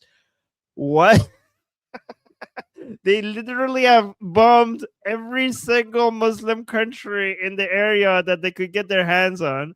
And they're like, we're fighting for the security and safety of the region and all Muslim countries. What are these people on? Let's play this. بسم الله الرحمن الرحیم. ما در این جنگ به دنبال رویکرد امنیت پایدار در قبال کشور و ملت خود هستیم. Yeah, okay. So like we're trying to come up with a stable situation for our nation, our country. دنبال رویکرد امنیت پایدار. Yes, to a stable, secure situation. Like you're trying to secure our country, a stable security. در قبال کشور و ملت خود هستیم. شما دنبال راه فرار هستید. Like you're saying to the Americans, Israelis, you're trying to run away, but we're trying to bring security. چون شروع تهاجمتان در مسیر حماقت و خودکشی بود.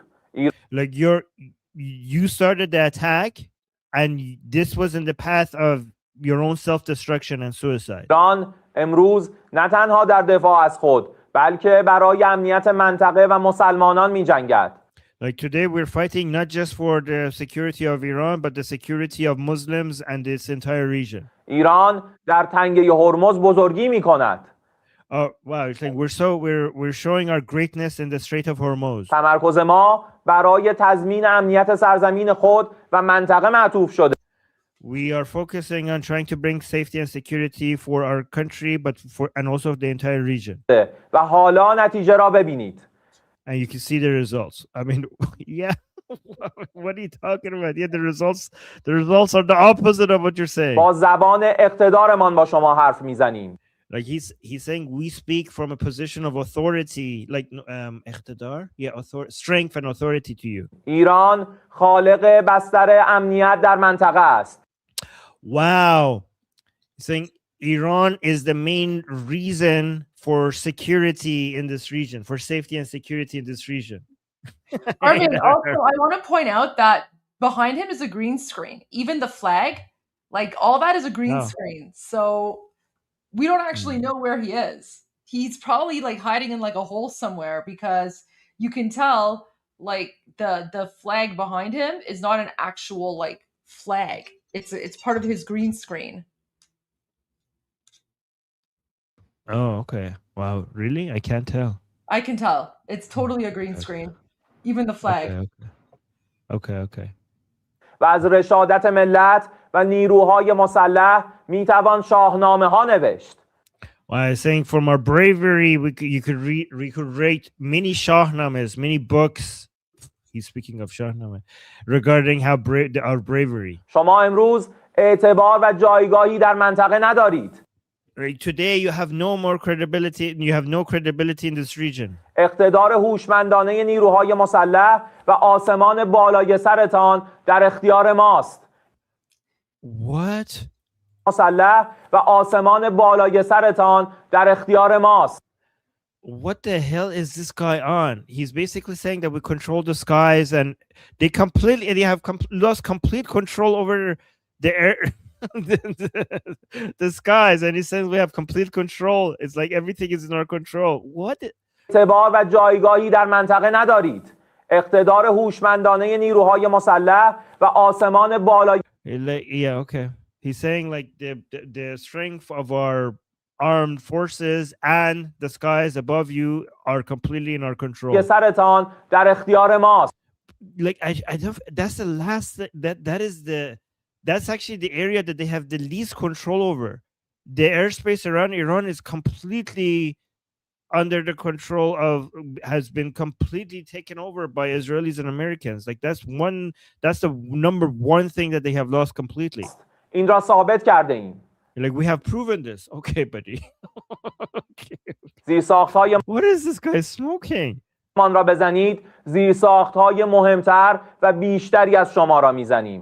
Like if you hit our infrastructure, we will hit more of your infrastructure. ما همچنان قدرتمندیم و قدرتمند خواهیم ماند. We continue to be strong. We are strong right now, and we will continue to be strong in the future. بإذن الله و من نصر إلا من عند الله. Okay, this part is Quranic Arabic. I don't understand. Here's the translation of this Quranic part.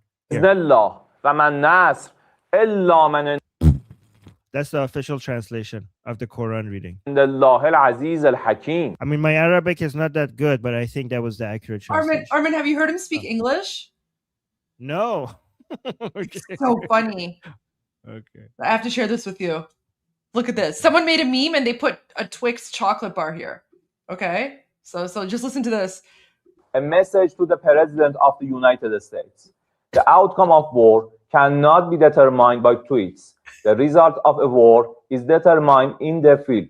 So he says the outcome of the war can't be determined by tweets, but it sounds like Twix. So everyone turned this into a joke. Like the outcome of the war cannot be determined by Twix. A message to the President of the United States. The outcome of war cannot be determined by tweets. The result of a war is determined in the field, the very place where you and your forces do not dare to approach, and you can only talk about it in your tweets.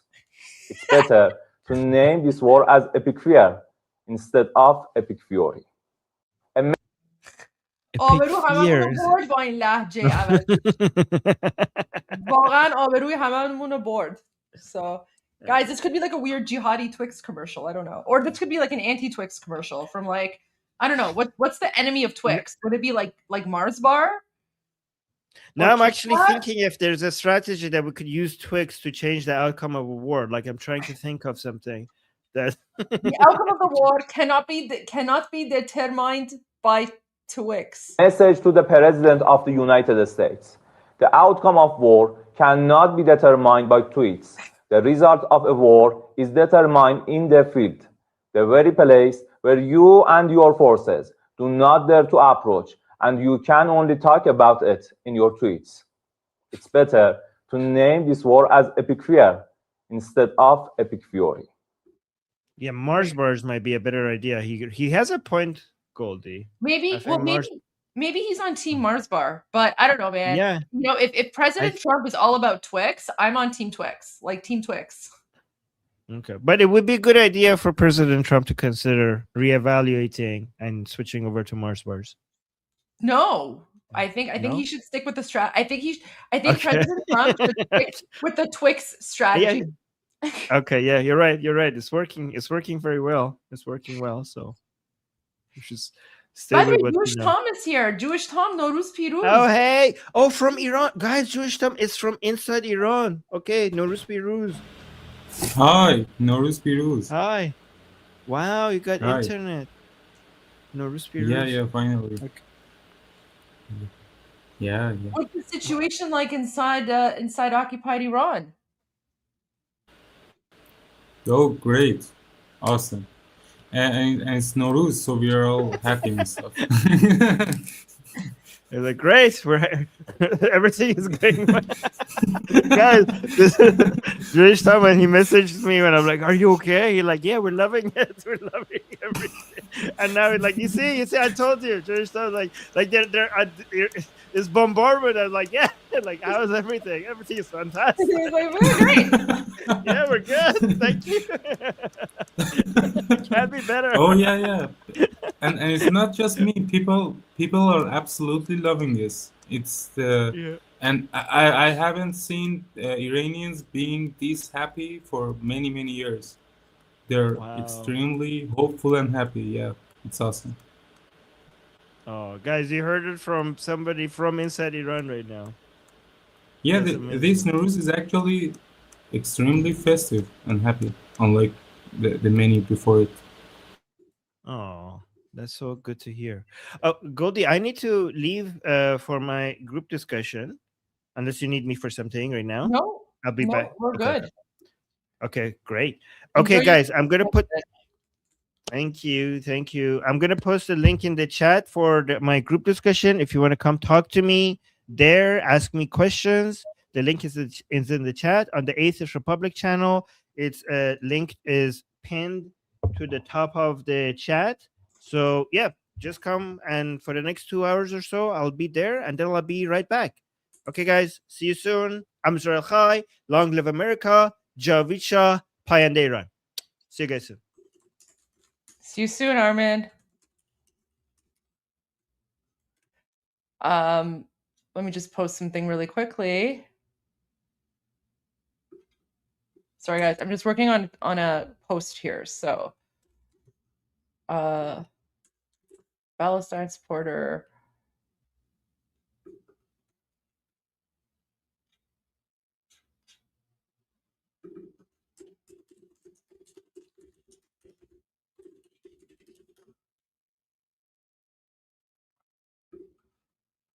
Okay.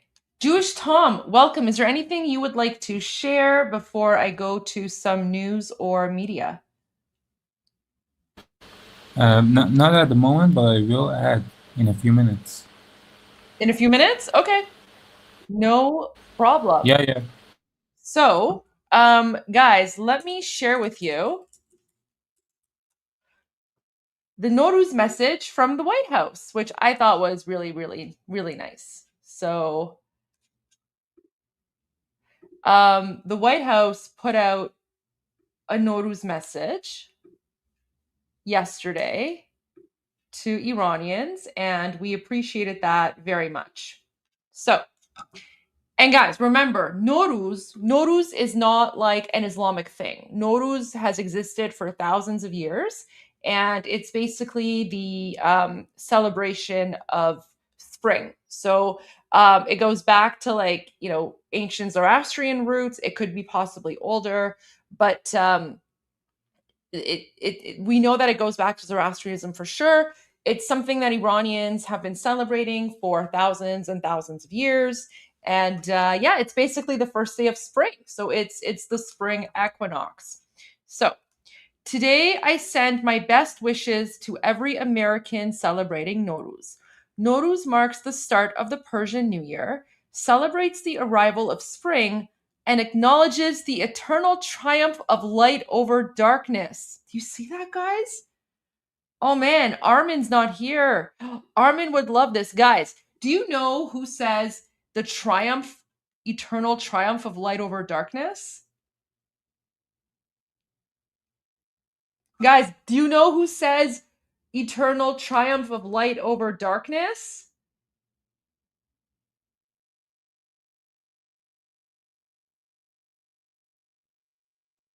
You من guys بگم should know now. I know you guys know. Sohail and Jewish Tom, you guys know.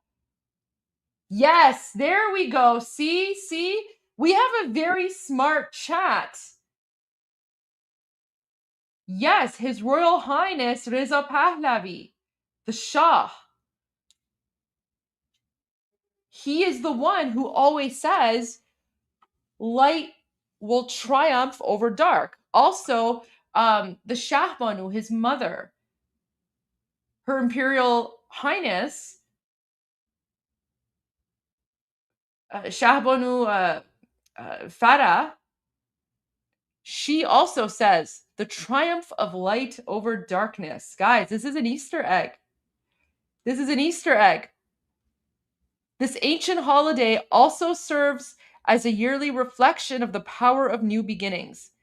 As we continue our righteous mission in the Middle East, I pray that this Nowruz will promote the causes of peace and human dignity on American shores and all across the world, and that the year ahead will be filled with many blessings. Nowruz Piruz. Oh. Do we just not love President Trump? Like we just love President Trump. We love President Trump. We love his administration. Guys, this right here, eternal triumph of light over darkness, that's an Easter egg. That's an Easter egg. Did you ever think that the White House would put out a Nowruz message where they talk about the triumph of light over darkness? Never. I actually think that and renaming it an avenue to Trump doesn't just do it. We should, build a city in his name or something. For President Trump? Oh yeah, absolutely. Well, we like, guys, I have no future say in what, I have no say in what happens in the future of, a free Iran, because I'm not part of any like transitional government or team or anything like that. I'm just speaking as like, one Iranian voice. But I want to see Trump Tower. I want to see like a Trump hotel, a Trump Tower. I want to see like Trump golf resorts. I want to see like Trump everything all over. I want to see Trump Square, Trump streets. I also want to see like Netanyahu streets, squares. We also need like a Senator Lindsey Graham highway. We also need a Senator Lindsey Graham highway. But I definitely want to see like a Trump Tower and resort somewhere in Iran.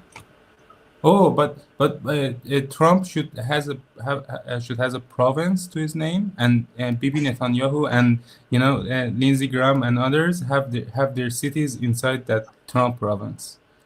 I don't think we're gonna rename a province to Trump. That would be a little bit too much, but we'll definitely. Oh yeah, BB Boulevard. That's a good one.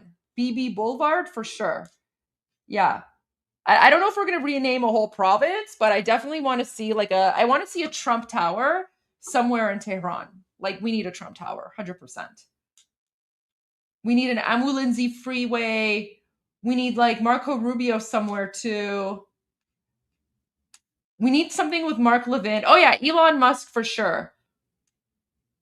We need like, oh, you know what? We're gonna have like, how like we have like Shahrak in Naft, where you have like, companies that build like, tiny, like almost like small like compounds where like, the employees can work, and there's like employee housing and things like that. So we need like a Shahraki Elon Musk.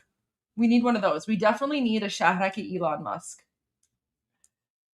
That would be very good, I think. ایلان ماسک آباد. Elon Musk Abad. Oh, someone just wrote Trumpistan in the comments. Trumpistan? The land of Trump? Yeah, the Musk Space Center. Oh, I like this one. Hegseth Highway. Hegseth Highway. That's a good one. برای هگزت یه کافرستان لازم داریم. Kafaristan چی؟ به خاطر تتوش یه تتو داره رو بازوش نوشته Oh, کافر. Oh,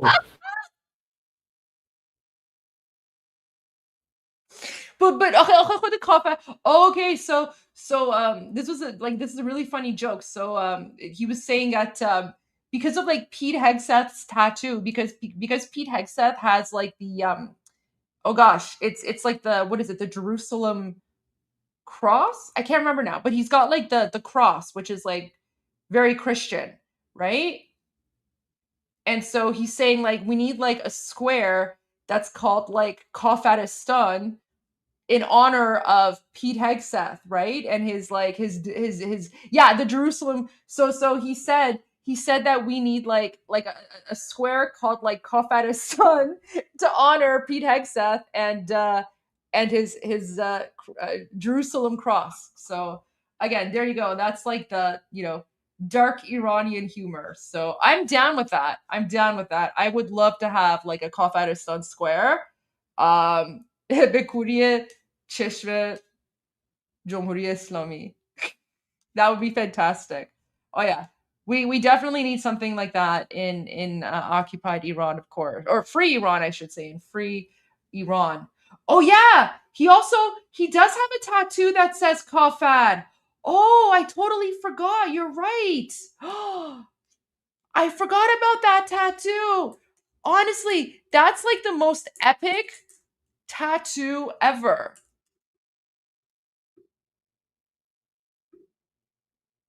Oh, I love that. That, like, honestly, that is like one of the most badass things ever. Wait, where is it? Look at this, look at this, look at this. It's so good. Look at this. He has a tattoo that says Kafad. I love that. Guys, Pete Hegseth is one of us. yeah. The One of Kafarabad Boulevard should be inside the Trump province, the Trumpistan province. This is so funny. This is so funny. Oh my gosh. Yeah, we need to have what'd you say? Kafad what?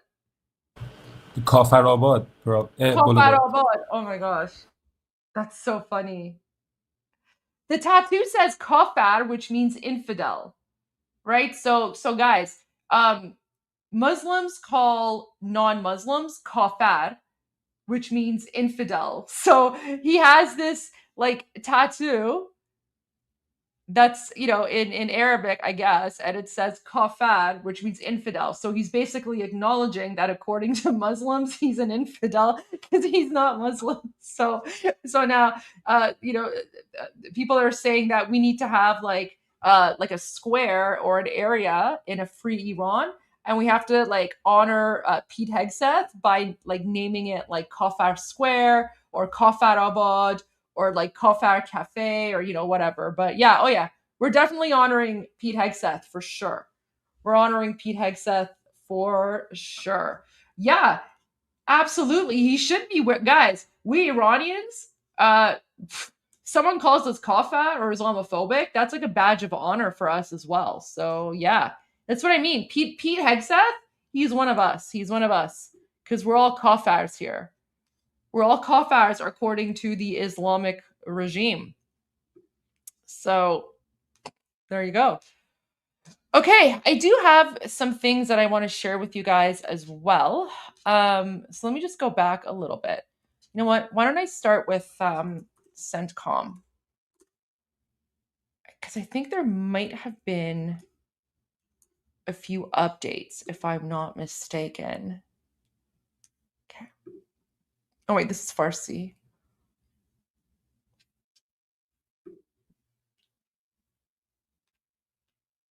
Yeah, you know what? Why not? Let's do the Farsi CENTCOM. Here we go, guys. So this is CENTCOM. Oh, lost audio connection. Give me one moment here. Okay. Share screen. Okay. So let me go through US CENTCOM in Persian first, because I know like this is gonna be interesting for you guys. Why do I have more followers than US CENTCOM in Persian? That's not good. Like Iranians, like CENTCOM gives a lot of good info in Persian. I probably only have more followers because Iranians because like this whole conflict is new, right? So Iranians had no reason to follow CENTCOM prior to like 84 days ago, or not even 84, prior to 21 days ago. Okay, so let's see this one here. So اوج آمادگی و حرفه‌ای‌گری نیروهایی آمد و پشتیبانی ارتش آمریکا. Okay, so peak readiness and professionalism of the U.S. Army's logistics and support forces. So let's watch this. All I have to say is that I'm very, very envious of whoever's running the Persian language CENTCOM account, because you know that like that Iranian American is having a blast right now. Like they're just super enjoying what's going on. Oh wait, we have a few questions. Okay, wait, let me go to some of the few. Okay, let me play this and then I'll go to the super chats and then we'll continue.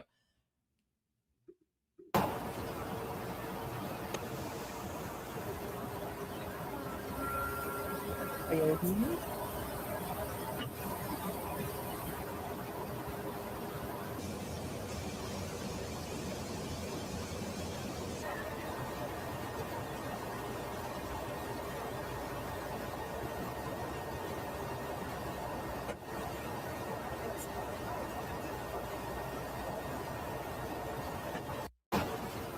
Wow. All right. Okay, let's go to some of your super chats and then we'll continue. So, okay, I'll share them very quickly. Persian Roaring Lion, Javid Shah. Thank you, Javid Shah. Karen says, love from Croatia to the great nation of Iran. Thank you. We love Croatia. Sherry says, Nowruz. Yes, Nowruz. It's a Persian. Guys, Nowruz isn't just one day. So our Nowruz celebration lasts for at least 13 days. So it's almost like a 2-week celebration. And then it ends on Sizdah Bedar. What day is Sizdah Bedar today? Is it April 1st? It's April 2nd. So guys, so the Persian New Year, it started yesterday and it goes until Thursday, April 2nd. So we're in like a 2-week like Nowruz celebration period right now. Okay. Another question. Okay, so legit question. If an Iranian loses someone in a US airstrike, let's say, do they basically blame IRGC because they're the reason for the strikes in the first place? Or is it actually held against the US directly? No, every single death we blame at the hands of the Islamic regime, because they have been occupying us for the last 47 years. And in fact, something really important to think about, to put into context, is since the conflict started, we've actually had less civilian deaths than before the conflict started. So before the conflict started, the Islamic regime was murdering way more Iranians every month than after. The only reason that they're not murdering as many of us, like they're still murdering us, they're still executing us, but the only reason they're not murdering as much of us is because of the US and Israeli strikes. And this is something that Iranians wanted. They were begging for this, they were pleading for this, and they were basically all saying that, we are willing to risk our lives if it means freedom for our country. However, we do have Jewish Tom here, who's from inside of occupied Iran. So Jewish Tom, I would appreciate your thoughts on this question here. Can I just say something? Do you have my voice? Yes. Oh, I was having trouble with the connection. So I've been actually feeling more safe since the war has started comparing to the time before it. So the regime is actually doesn't have the manpower and the time and energy to spend the time to look for us inside Iran and hunt us down to probably kill us or other stuff in the jails. And so that there's that. We have been feeling more secure. And if I think if a I don't really want to. I'm not really planning on dying anytime soon. But if I happen to die under U.S. Israeli bombs, I wouldn't really mind that because we have been fighting with the Islamic Republic, and as you mentioned earlier, that civilian casualties were much higher during the protests comparing to the war, and there's actually a chance that the Islamic Republic can fall, and because there's a fewer casualties, and there's also an extremely higher higher chance that the Islamic Republic can fall. So we're not it's not that we're not even gonna blame US for doing that, but I can speak for myself that I would I would be happy to die by the bombs that are gonna finish off the Islamic Republic. Well, we're going to pray that's not going to happen, because we know that all of the strikes are targeted, and there's a reason that President Trump and Prime Minister Netanyahu and Pete Hegseth and even His Royal Highness King Reza Pahlavi have said to Iranians, stay inside. Stay inside. Do not come out. It's dangerous to come out. So even all these Iranians that are filming the boom booms, yes, it's fun, but we're trying to tell them stay indoors, because God forbid, if you're out there, there could be you could be collateral damage. But there you go. So to answer your question, Antioch, none of us blame the United States. We blame the Islamic regime, because they're the ones who have dragged Iran into this mess, and they have been occupying us for the last 47 years. They have been murdering us, torturing us, raping us, executing us. Just yesterday, 2 days ago, they executed 5 young Iranians in the middle of a war. They still executed Iranians. So we know that every single death is the fault of the Islamic regime, because they're savage Muslim Nazis who refuse to surrender. Yeah. The Major, I think you're referring to the Palestine video, compensation knives. Oh, yeah. And then Major says, Happy Nowruz. Thank you so much. Thank you for the kind words and the support. Amir says, next step, the IRGC will cosplay to Palestinians, gain sympathy. Absolutely. I think Comrade Shifty's referring to the Twix General. Yeah, they smoke Islamic crack. On Facebook, people would say, I hope the missile is okay. Yeah, probably. Ninana. Look at his face closely. Zoom in. Not groomed. Rings under his eyes. His hair is dirty. I wonder why. Oh, yeah, of course. I mean, look at this guy. He's not had any sleep. Twix guy has not had any sleep. He is not, he's not in a good place right now. Did he, I mean, maybe he could have. Eat a Snickers. You always go, hey, Dad, when hungry. Yeah, that's true. It's, how like people say, like, I'm hangry, because when you're hungry you get angry. Yeah, like if you for these people, if you're hungry, you probably go like full hey dad, and you don't want that.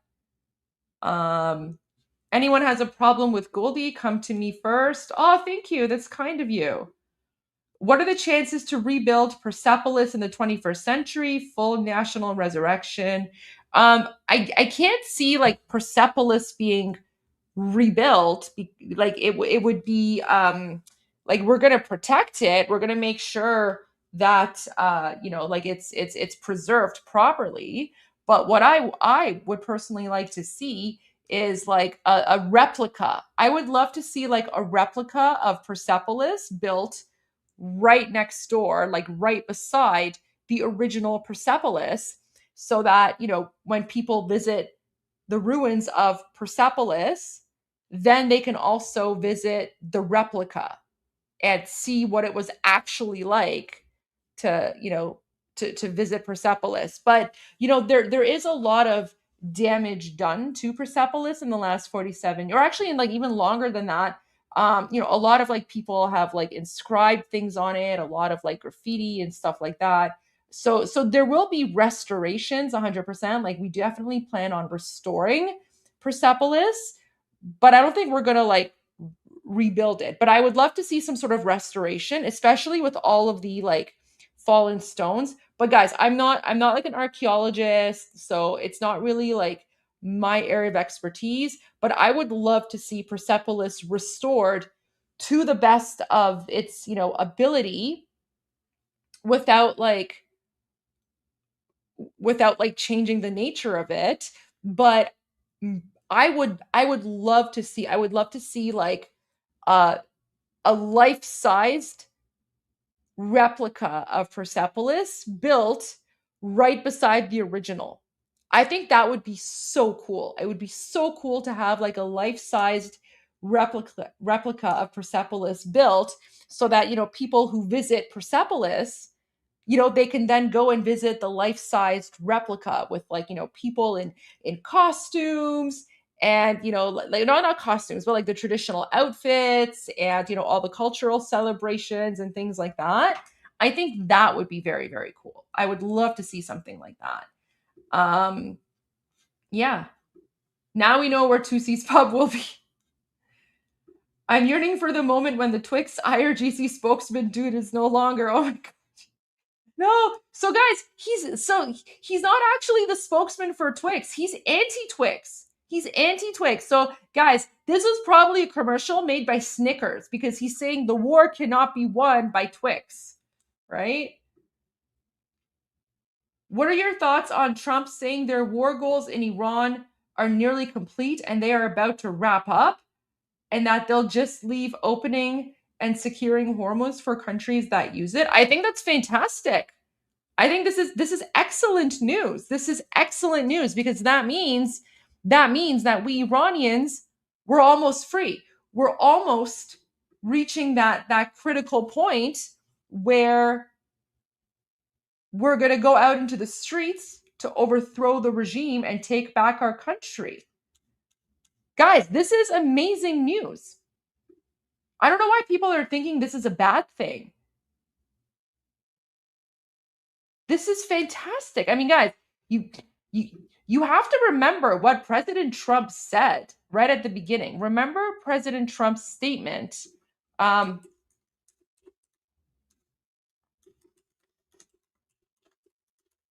Remember what he said on February 28th.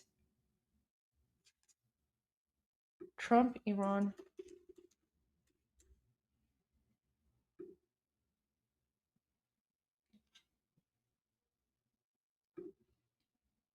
Wait, let me find the video now. Like, I'm actually really happy. I'm very, very happy that President Trump is saying that the war is winding down. Guys, this is amazing news.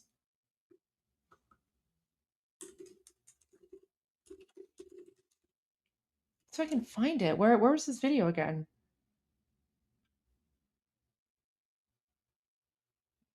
Here we go.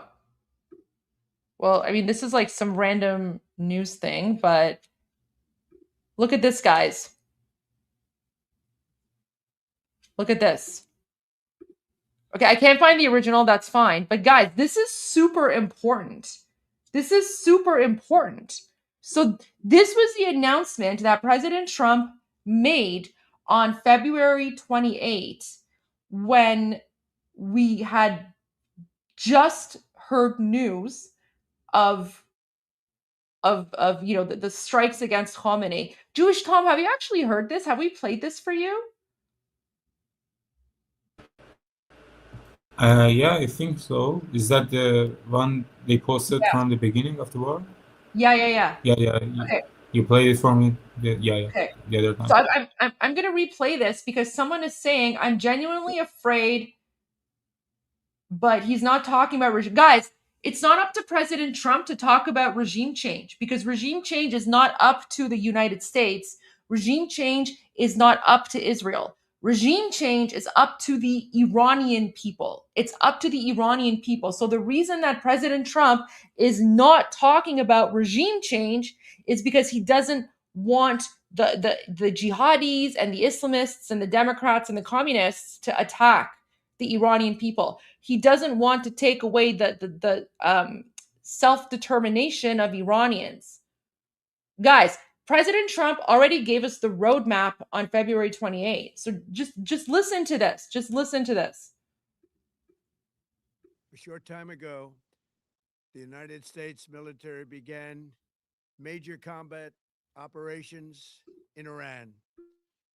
Our objective is to defend the American people by eliminating imminent threats from the Iranian regime, a vicious group of very hard, terrible people. Its menacing activities directly endanger the United States, our troops, our bases overseas, and our allies throughout the world.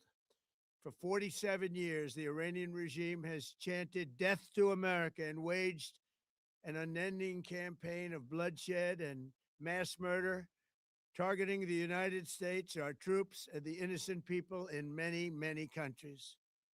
Among the regime's very first acts was to back a violent takeover of the U.S. Embassy in Tehran, holding dozens of American hostages for 444 days.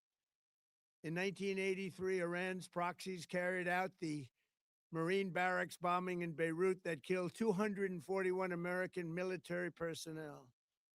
In 2000, they knew and were probably involved with the attack on the USS Cole. Many died.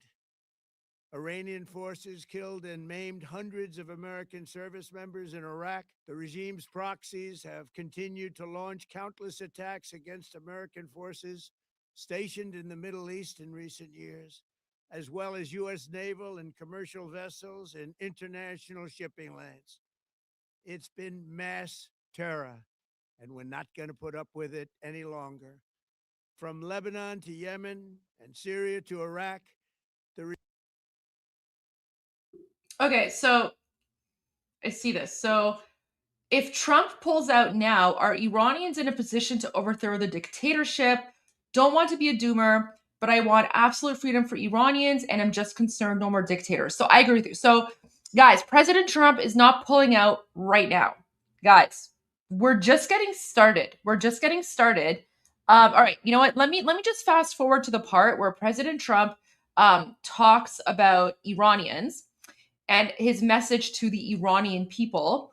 And then I'm going to share some new videos for you because remember a few days ago, I was like, keep your eyes on Kharg Island. I told you guys, keep your eyes on Kharg Island. So we're going to go to Kharg Island. But guys, President Trump is not pulling out. He's not pulling out. When President Trump says that, you know, the war is winding down, he doesn't mean that he's pulling out. It means that he's destroying the Islamic regime. You have to pay attention to the words and the context here, right? And I appreciate that. Listen, we all want absolute freedom. And, you know, we Iranians, we want freedom as well. Guys, Americans, I promise you, there's no way that President Trump is doing what he's doing without making sure that the Islamic regime is completely decimated and that there's a regime change. But the regime change is going to come from the Iranian side of it. However, he's not pulling out. Guys, winding down, if he says winding down, all he means is that there's no one else left to boom boom. So just listen to this part here. we may have casualties. That often happens in war, but we're doing this not for now. We're doing this for the future, and it is a noble mission. We pray for every service member as they selflessly risk their lives to ensure that Americans and our children will never be threatened by a nuclear-armed Iran.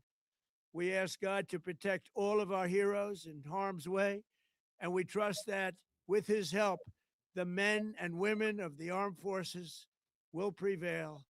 We have the greatest in the world, and they will prevail. To the members of the Islamic Revolutionary Guard, the armed forces, and all of the police, I say tonight that you must lay down your weapons and have complete immunity, or in the alternative, face certain death.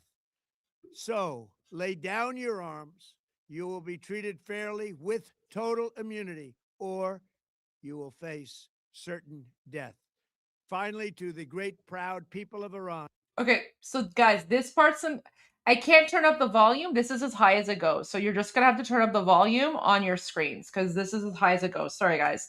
But pay attention to this part because now this is his message to the Iranian people. Okay, this is his message to the people of Iran. This is a part that everyone seems to forget. You will be treated fairly with total immunity, or you will face certain death. Finally, to the great proud people of Iran, I say tonight that the hour of your freedom is at hand. Stay sheltered. Don't leave your home. It's very dangerous outside. Bombs will be dropping everywhere. When we are finished, take over your government. It will be yours to take. So he says, when we are finished, take over your government. It will be yours to take. When we are finished, take over your government. It will be yours to take. So the fact that President Trump now is saying that he's thinking of winding down, right? Why do you think he's saying that? It's because he's almost finished. And when he's finished, it's going to be ours to take. Don't leave your home. It's very dangerous outside. Bombs will be dropping everywhere. When we are finished, take over your government. It will be yours to take. This will be probably your only chance for generations. For many years, you have asked for America's help, but you never got it. No president was willing to do what I am willing to do tonight. Now you have a president who is giving you what you want. So let's see how you respond. America is backing you with overwhelming strength and devastating force. Now is the time to seize control of your destiny and to unleash the prosperous and glorious future that is close within your reach. This is the moment for action. Do not let it pass. May God bless the brave men and women of America's armed forces. May God bless the United States of America. May God bless you all. Thank you. What an epic, epic speech, right? So we have to remember. Can I talk about Mossadegh? Mossadegh was a communist traitor. We hate Mossadegh. Mossadegh can rot in hell where he belongs. We hate Mossadegh. Literally no one in Iran talks about Mossadegh was a communist asset funded by the Soviet Union. Like, we don't care about Mossadegh. And of course, all the lefties are speaking about Mossadegh because the lefties are anti-America, the lefties are anti-Israel, the lefties are pro-communist. So anyone who is like speaking about Mossadegh, just like ban and block them. Don't even argue. Don't even argue with people who are talking about Mossadegh because they're just like garbage nonsense people. No Iranian cares about Mossadegh. Mossadegh was a traitor. But this is what I wanted to share with you. Because remember, a few days ago, I spoke about Kharg Island and I said to you guys, oh, how can the people finish them being unarmed? Well, I mean, I think we're just going to have to wait and see.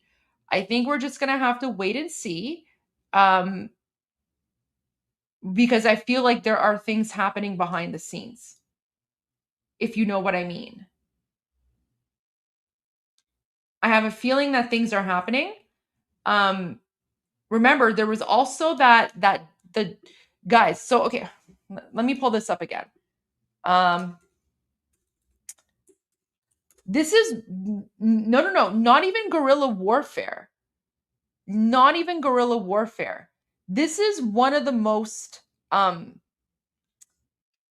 significant things that has happened, and no one is talking about it. No one in the mainstream media is talking about this.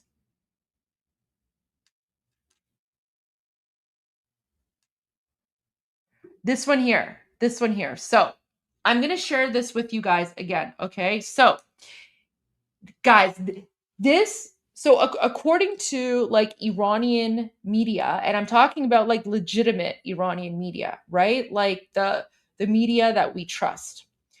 That's exactly it. See, this is what I'm talking about. The dry run went unnoticed. Guys, we literally had a dry run of what's going to happen when Iranians rise up, and the mainstream media still haven't caught on. The mainstream media still have not caught on to the dry run.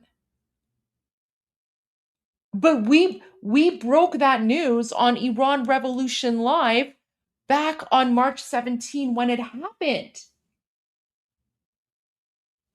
Guys, look at this. So I posted this. Yesterday, Israeli drones targeted and attacked IRGC Basij forces that were on their way to shoot and murder Iranians who were peacefully celebrating Charshanbe Suri. That's the fire festival. I don't think the media or the experts have grasped how significant this development truly is, right? Dry run is like a practice. It's like a practice, right? So look at this, guys.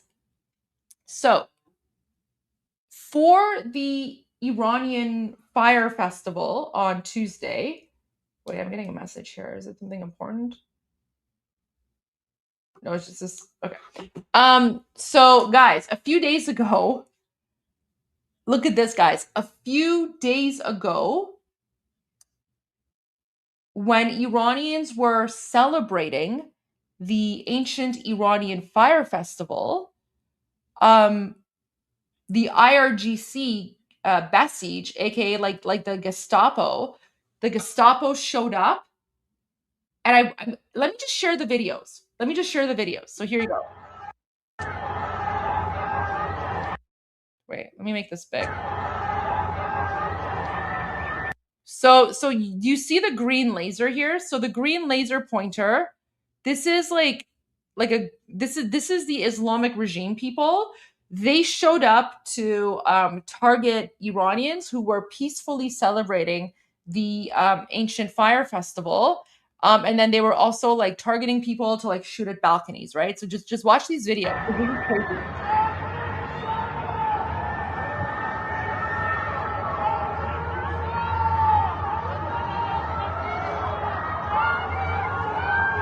And then everyone's like, Javid Shah, long live the king, long live the king. And then, so here you go. So when Iranians were celebrating the fire festival, you see here, these are the Basij, right? These are the Basij. So they show up because they want to attack and shoot at the Iranian people, and they're not even protesting. This is just Iranian people celebrating the Charshanbe Suri, which is the ancient fire festival. So watch this, guys. This is the dry run that the mainstream media hasn't even noticed. They haven't even noticed this. But you guys are like 99.9% ahead of everyone else when it comes to Iran and what's happening. Watch this.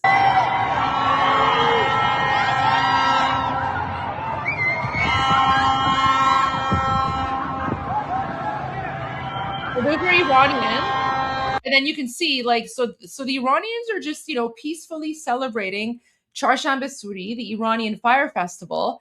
And then as soon as like the Basij show up, the Gestapo, the Iranians start dispersing. So just watch this.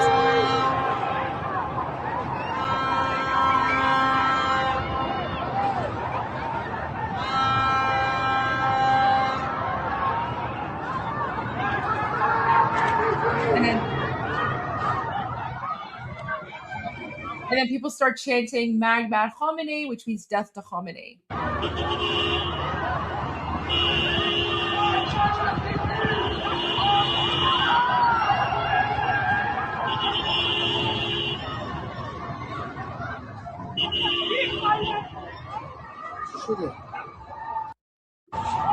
Okay, so there's that. But now watch this. So guys, literally as soon as the, you know, the Gestapo showed up, literally within moments, they started retreating. So watch this now. This is like 1 or 2 minutes later, they're retreating and they're panicking so hard that this one car is literally reverse driving, right? So just imagine, like, how panicked do you think the driver of this Islamic regime car that he is backing up because he's so panicked, right?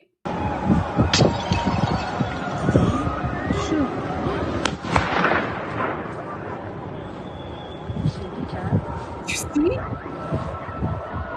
They're all retreating.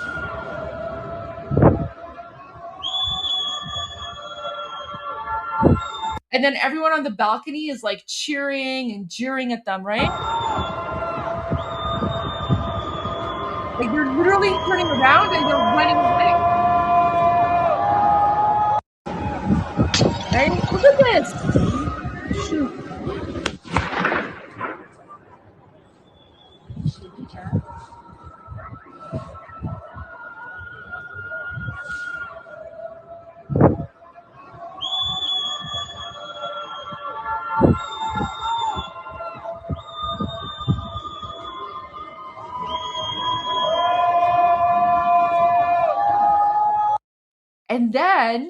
And then they also, you could also hear the Israeli drones and you can hear the boom booms in the background. So listen to.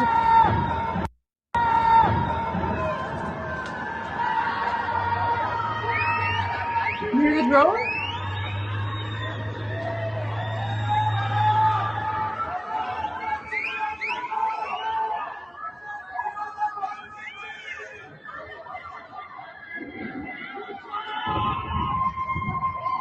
Did you hear that? So did you hear you hear explosions in the background and then everyone starts cheering.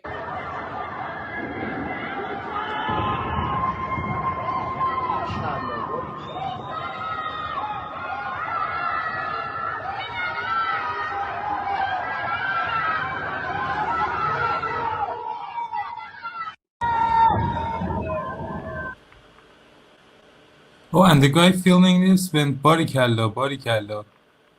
Yep. The guy filming, so barikalla means bravo. So the guy filming it was like, bravo, like, thank you, Israel. So yeah, Garth. So you're absolutely right. So it was a test to see if Israeli drones can keep the IRGC and Basij away from the people. So it was a test run and it worked. And apparently this test run happened all over the country in various places. So yeah, this is the detail that you're not getting in the mainstream media, right? No one in the mainstream media has shown this, right? But guys, the skies of Iran are full of Israeli drones. So there is a plan. And we're all very, very excited, right? Because this is the kind of stuff you don't see in the mainstream media. You don't see the Iranian perspective or the Iranian analysis. And that's a shame. That's a shame because you have all these like random people, these armchair experts on Iran who think they know what's going on, and they literally know absolutely nothing. Now, I want to share something else with you guys. So remember when we were, I was speaking to you guys about the importance of Kharg Island, and I told you guys to keep an eye on Kharg Island.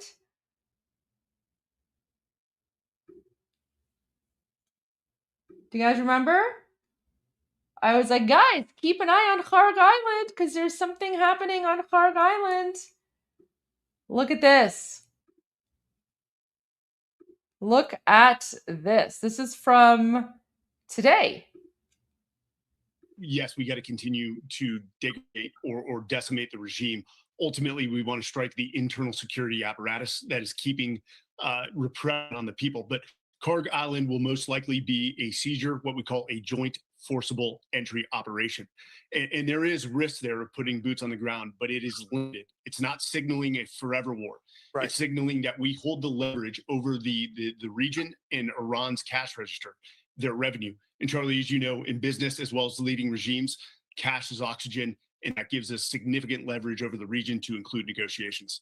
And I would assume that you would say the same thing about whatever would be required to take control of that uranium. 100%. And again, that is also a potential option on the table for limited offensive operations. A sort of a snag and grab is to get in with special operations to seize that uranium and get out as quickly as possible. That option has always been on the table for President Trump. He's not triggered that operation yet. Goldie, I must go, but I'll be back in a few hours. All right. Thank you for joining us, Jewish Tom. Be safe. Okay. Thank you. Thank you. Yeah, sure. Noruz Piruz. Noruz Piruz. Okay. Guys, what did I tell you about Kharg Island a few days ago? Remember? Not only that, but I also shared Senator Lindsey Graham's message about Kharg Island. Remember? Let me bring that up again for you.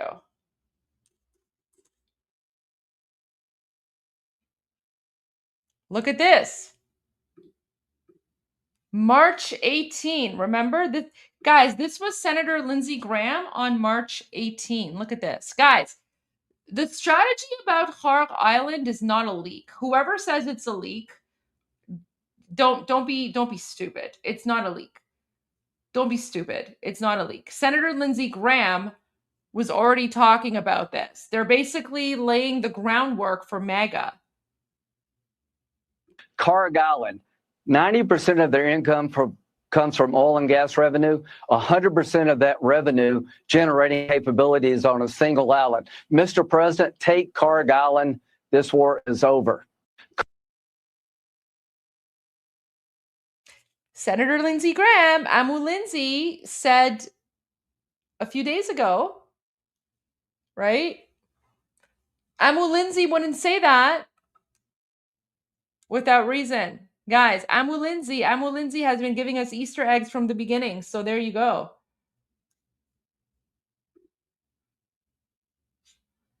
Okay, can I just say, this is such an idiotic comment. There's a Christian church on the island. Please tell Trump not to bomb it. What are you? Are you an idiot? Kid, what civilian infrastructure has the United States bombed, you idiot? I'm just going to ban you. We don't appreciate your jihadi propaganda here. President Trump has not attacked any civilian infrastructure. So take your Palestine jihadi durka somewhere else because we don't appreciate it. I just banned you because you're an idiot. Right? Guys, so all these trolls, sure, maybe their propaganda, worked for Palestine, and all the Palestinians are like, Allahu Akbar, death to America, whatever. But guys, we're Iranian. We're very intelligent. We're the cradle of civilization. We understand how these things work. There's literally not a single civilian infrastructure that has been targeted. Any sort of like school or civilian infrastructure that has been targeted has been used by the Islamic regime for military purposes. And in fact, it's Iranians themselves. It's Iranians themselves in occupied Iran who are sharing that information with the United States and with Israel to show United States and Israel where the Islamic regime is hiding. Guys, we literally just like an hour ago, we showed you a video. Like, I don't understand how like stupid these people are. Like maybe you're part of a culture that's like a 7th century, inbred, backwards, whatever, but like we're not part of your culture. We're not part of your ummah. So like your jihadi propaganda doesn't work on us. Like we are not like those people. We will call out terrorists. So remember, guys, there's a video that's just come out where you literally see Islamic regime terrorists and they're dressing up in Red Cross outfits. And like, even like, look at this jihadi guy, like this freaking mullah. This mullah, he forgot to take off his like turban. So like that's how idiotic these people are. So the Islamic regime terrorists are literally dressing up in red crescent outfits. Okay, the Islamic regime terrorists are dressing up in red crescent outfits in order to like hide from Israel and the United States. And then when the Islamic regime, when Israel and the United States booms these people, all those like Durka jihadis are going to be like, oh, look at all the civilian casualties. Zart. These are not civilians. Every single one of the people you see in these videos are terrorists.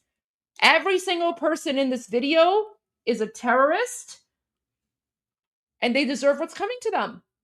They deserve what's coming to them because they're hiding in schools, they're hiding in hospitals, they're hiding in their like, red crescent outfits. Look at these people. Look at these like terrorists.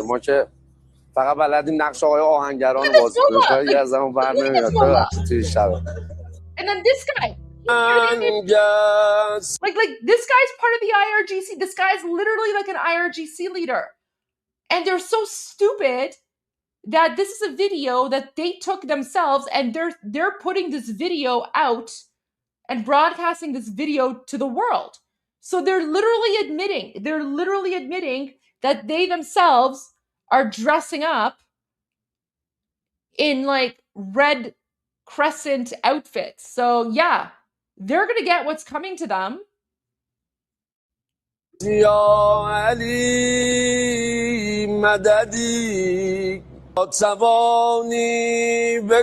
Yep, I can smell them from here. Guys, I can smell them from here. Ugh. So nasty. Yeah, especially like this one. Guys, I can smell them from here and it's disgusting. So yeah. Anyone who tries to like spread like weird jihadi propaganda, don't buy it. Look. Nasty people. But anyways, going back to what I was saying earlier, right? Guys, this is what's happening. Carg Island, 90% of their income comes from oil and gas revenue. 100% of that revenue generating capabilities on a single island. Mr. President, take Carg Island. This war is over. Boom. So, Senator Lindsey Graham, Amu Lindsey, already spoke about this a few days ago. And I've been saying, guys, keep an eye on Carg Island because something is happening. Keep an eye on Carg Island. Let's see if I can find the full interview, actually.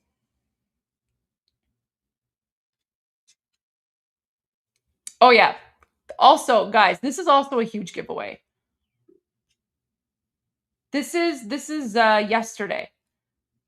So someone asked President Trump about his plan for Carg Island, and he said, "How would I ever say that to a reporter? I can't tell you that.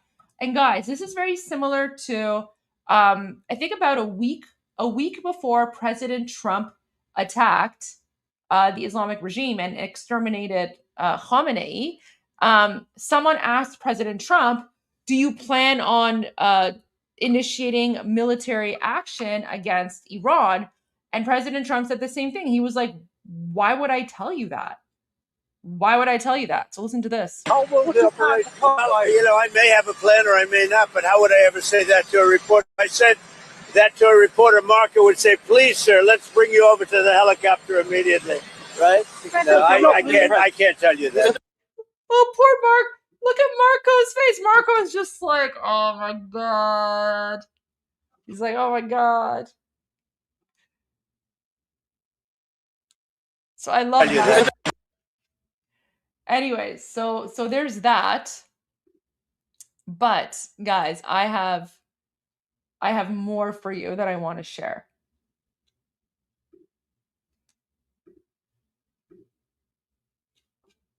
Where is it?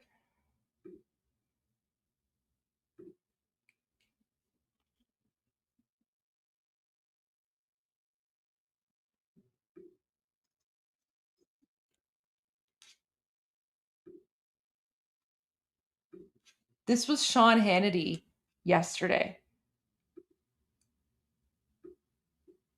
There is an unfortunate subplot to the conflict in Iran. Apparently, Trump derangement syndrome is so bad on the left that the legacy media mob, Democrats, other so-called liberals, they are rooting for America to lose. These lunatics who constantly drape themselves in virtue are now rooting for a regime in Iran that murders protesters, throws gay people off of tall buildings, and tortures women to death if their hair is not completely covered in public and for other reasons. Don't take my word for it. You know, after it took just 2 weeks to completely destroy Iran's Navy, Air Force, air defenses, and degrade its missiles and drones by 90%, well, here's how the media mob spun it over at ABC. Quote, even as Iran has been pummeled by Israeli and American airstrikes, with its military capabilities greatly diminished, Tehran continues to demonstrate resolve both in adapting and expanding its military tactics. Could they tell us who might be in charge of that?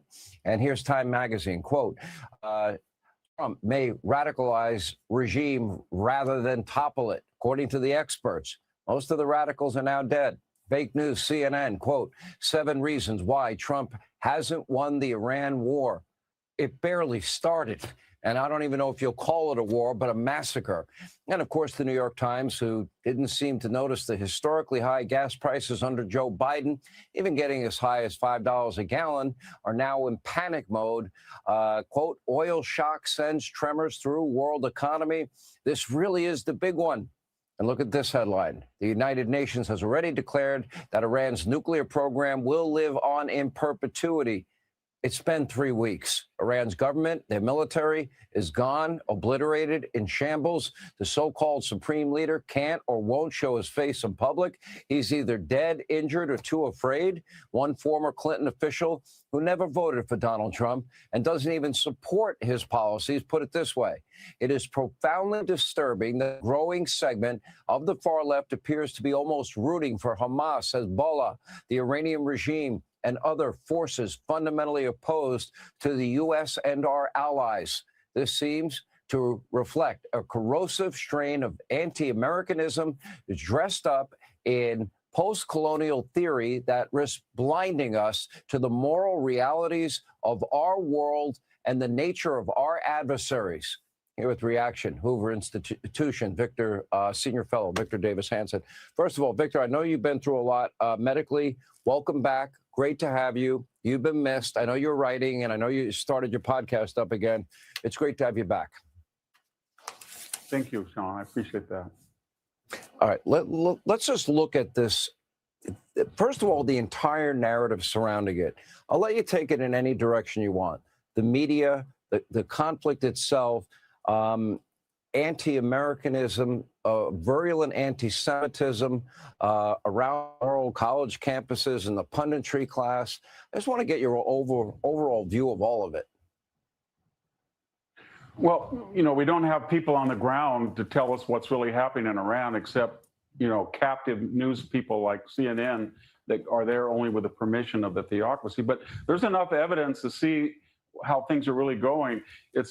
Europeans would never agree to go anywhere near Iran unless they thought the tide was turning and they think that we're going to win. Otherwise, they would keep still. And the reason that the petro-nations of the Gulf survive is they have their finger in the wind and they're very attuned to the climate. And when you have Al Jazeera praising the United States bombing campaign and saying that it's been underestimated and it's brilliant and effective, you get the feeling that they think not only should the United States finish the job, but it can and will finish the job.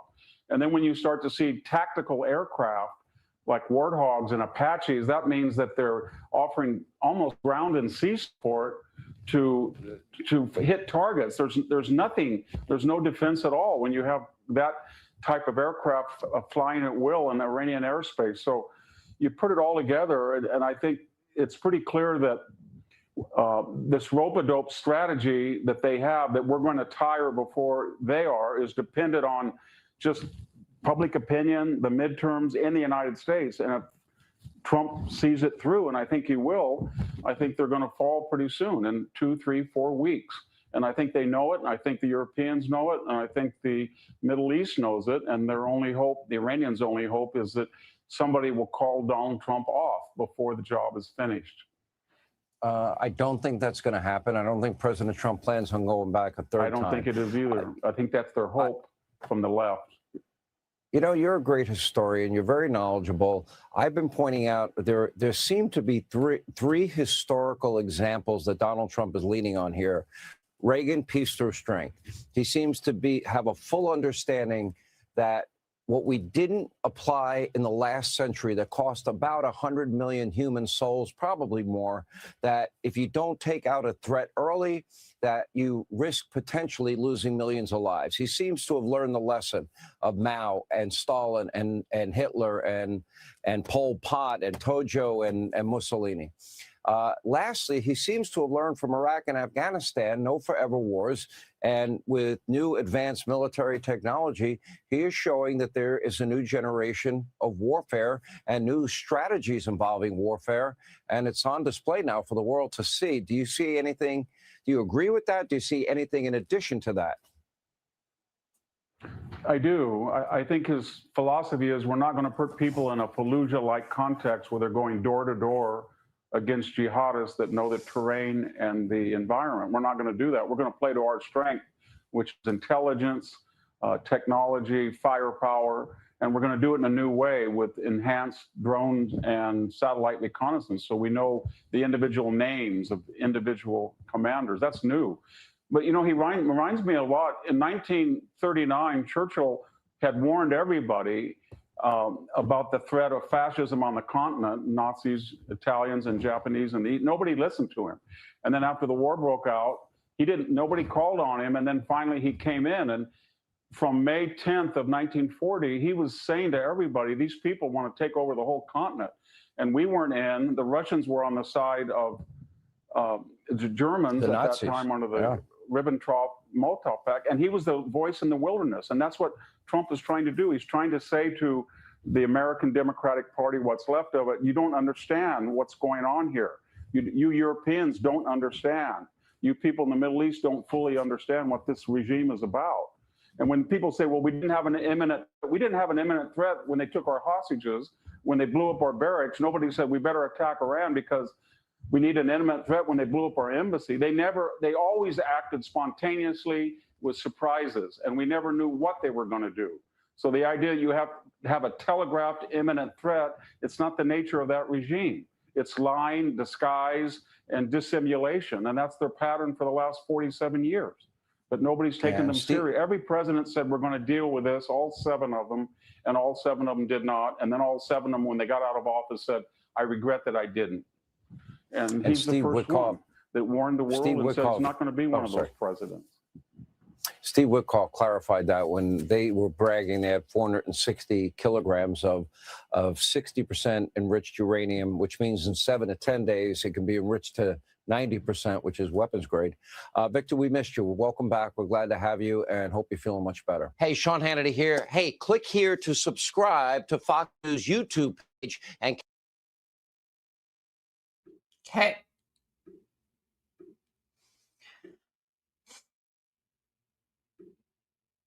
I want to share I want to share something with you guys. I want to see if I can find this video. I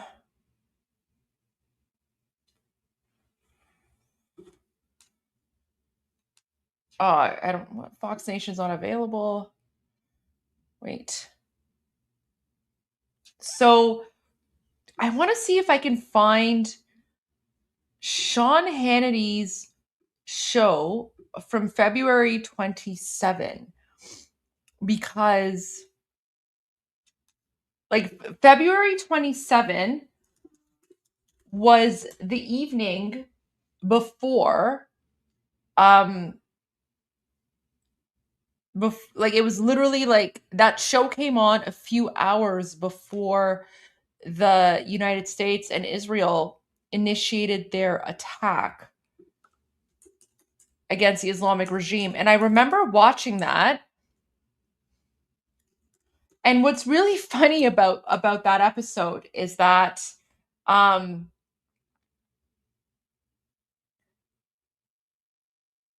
think this is like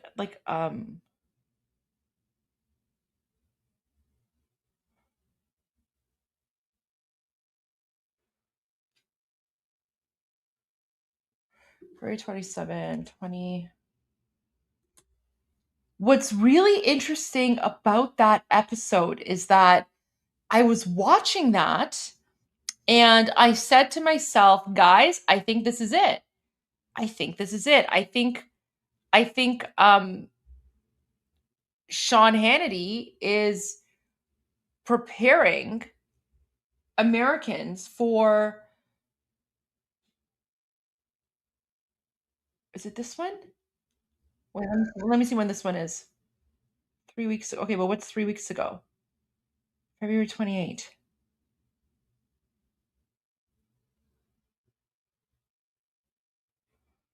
Oh.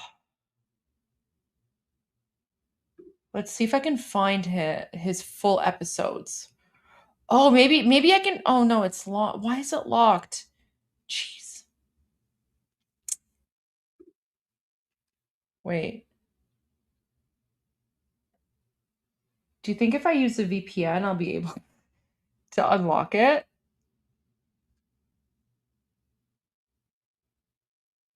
Because the February, I think it was February 27. Yeah, let me double check. It was February 27. And guys, like I was watching that and I said to myself, I think something's going to happen. Yeah, it was February 27. It was February 27. And I said, guys, something is going to happen. The way that Sean Hannity was speaking about this. Let's see if I can find it.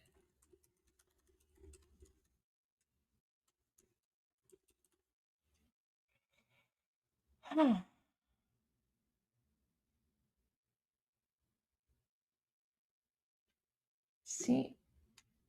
Oh man, geographic restriction. I mean, I can. Let's see if I can do something here. I don't know.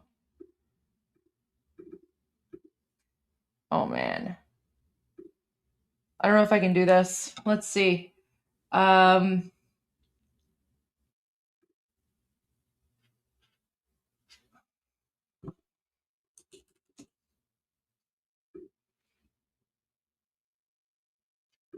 Wait.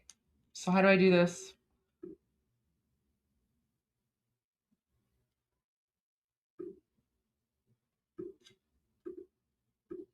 see.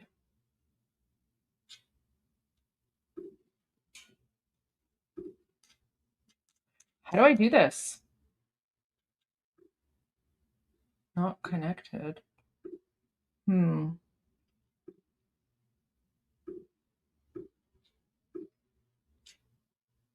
Recent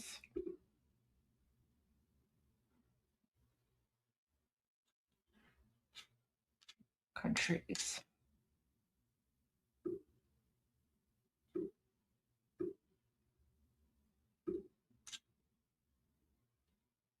Yeah, I don't know how to do this. All right.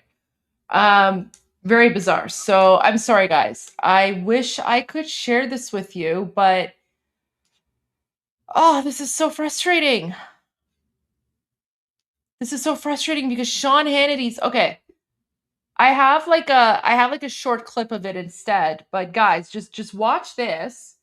Watch this because this was from February 27. I'll see if I can find the full thing.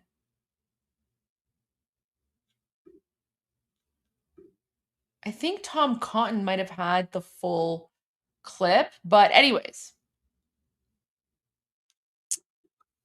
Tom Cotton. Let me pull this up. Anyways, okay. We'll have to stick with this for now until I can find something. Arkansas Senator Tom Cotton. Well, I don't think anyone can doubt that freedom is on the march. As it relates to this Oman issue, as it relates to the Iranians, I don't believe you can ever trust the mullahs. I think you said it perfectly last night. Yeah, Sean, as I said last night, Iran has never won a war, but they've never lost a negotiation. But this is the first time they've had to negotiate with the author of the art of the deal. And the Omani foreign minister is largely acting as an Iranian proxy when he runs to Washington and promises that a deal is at hand, even though they refuse to negotiate about their missiles at all or their support for terrorism, and they continue to insist on enriching uranium. As President Trump said twice today, first at the White House and then in Texas, a deal is not at hand. They're not giving anything that they need to give to ensure peace and stability in the region and to eliminate the threat that their nuclear program and especially their thousands and thousands of missiles pose to our troops and ultimately could pose to us here in the homeland. You know, state-run television said that they will never give up their nuclear ambitions. That's number one. I talked a little bit about the last century and Mao in China, Stalin, Russia, Hitler, Germany, fascism, Mussolini. I talked about Tojo, Japan. I talked about Pol Pot, the killing fields. Over 100 million souls estimated to be killed in the name of whatever ism.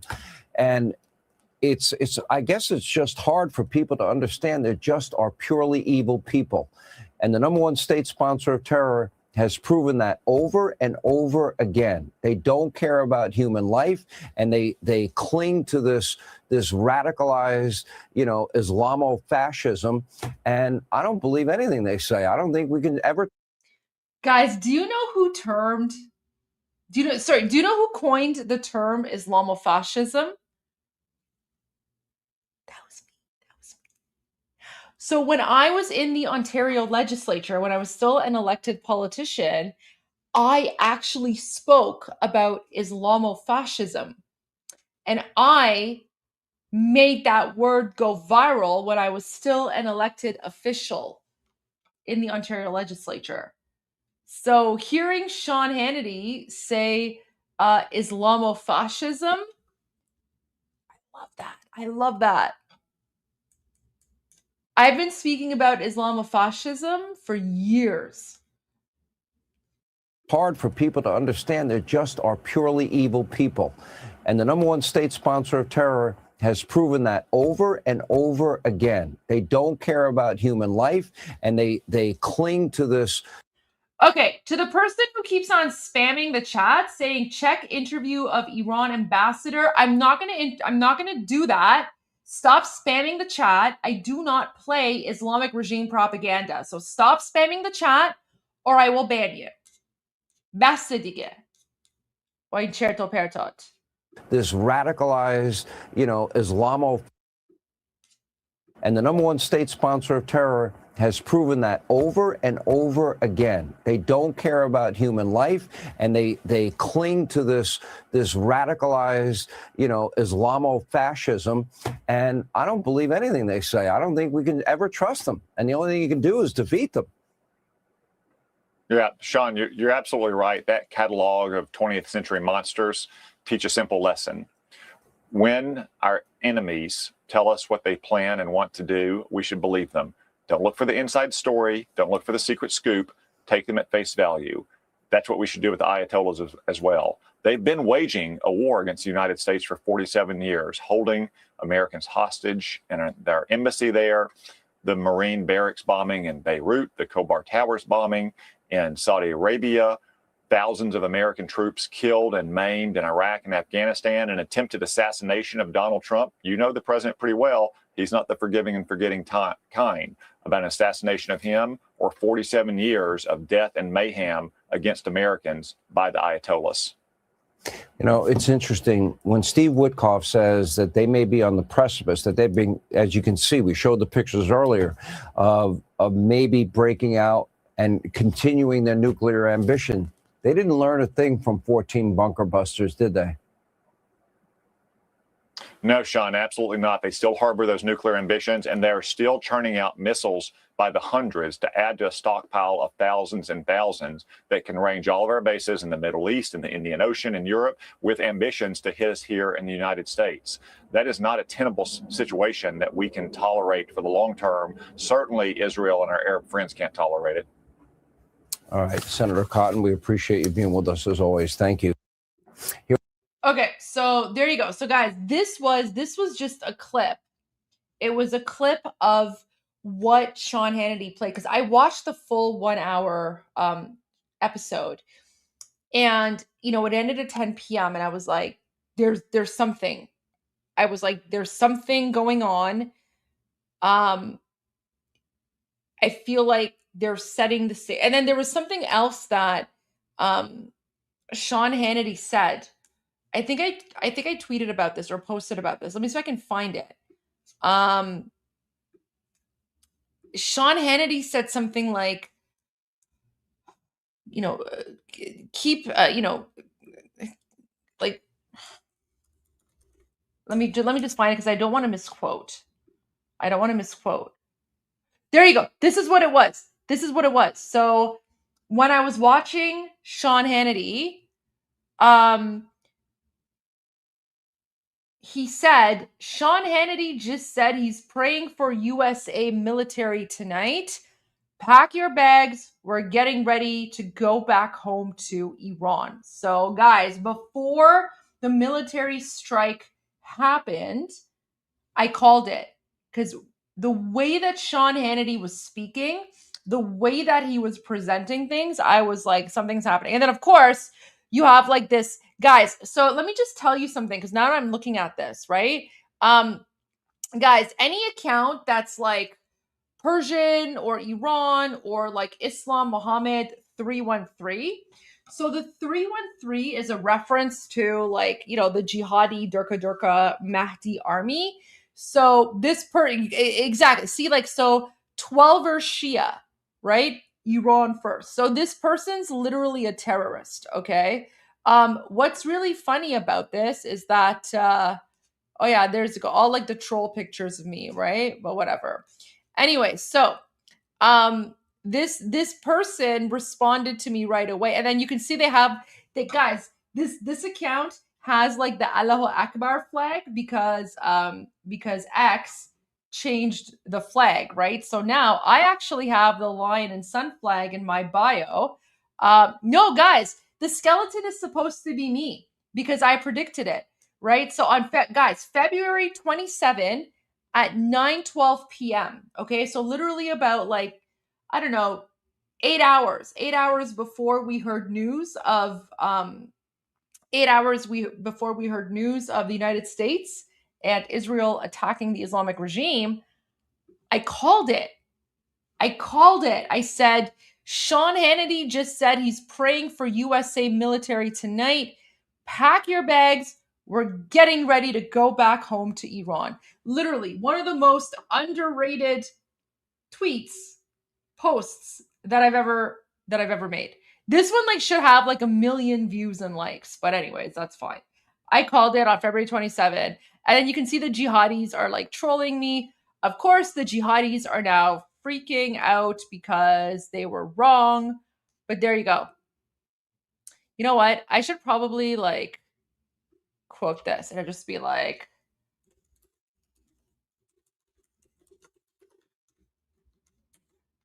there you go. Goldie is always right. Goldie is always right.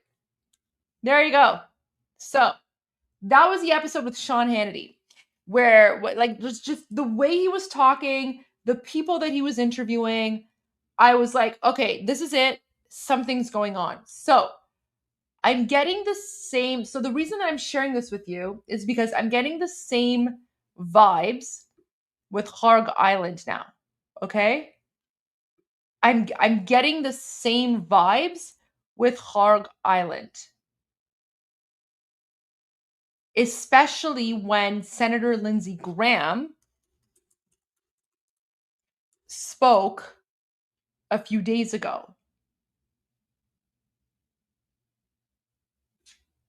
That was March 18, though. Let me see if I can find it. March 18.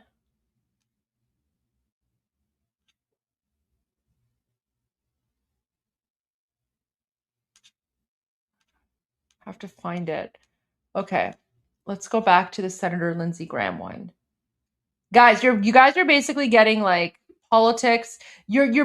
I'm teaching you how to interpret politics, right? Look at this. So this was from March 18.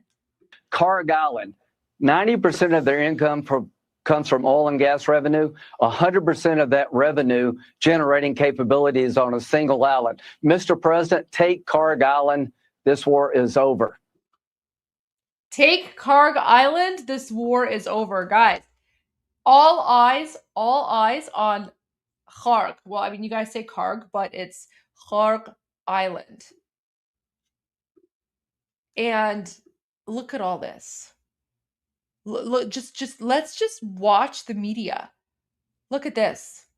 I haven't even watched this one, so let's watch this one together and see what's happening. We are entering week 4 of the war with Iran, and President Trump has this encouraging message, quote, "We are getting very close to meeting our objectives as we consider winding down our great military efforts in the Middle East." Meanwhile, Saturday in America is uncovering several Democrats who appear to have flip-flopped on the nation's threat level. First up, Senator Chris Murphy. Yes, it is true. Iran is closer to a nuclear weapon than ever before. A military action to eliminate Iran's nuclear program, just totally unnecessary. And then there is Democratic leader Chuck Schumer. Wait, what? Did he just say that a military action to destroy the regime's nuclear program is unnecessary? You guys literally have a bunch of like traitors. Stop, Senator Chris Murphy. Yes, it is true. Iran is closer to a nuclear weapon than ever before. A military action to eliminate Iran's nuclear program, just totally unnecessary. And then there is Democratic leader Chuck Schumer. If the sanctions fail and military action is warranted, a re-elected President Obama is far more likely to launch that kind of military action, probably in concert with Israel. This administration is signaling more escalation ahead. This is insanity. And here's Vice Chairman of the Senate Intelligence Committee, Mark Warner. I would hope that we could continue to ratchet up pressure from not just our sanctions, but also more of the Europeans as well. We've got to try to find ways to get rid of that regime, though. There was no imminent. Wait, okay, you know what? I saw a really good comment here. So they're not traitors, they're communists. Yeah, like honestly, like the way that the Democrats are speaking right now, this reminds me of like the Tudeh party and Mossadegh.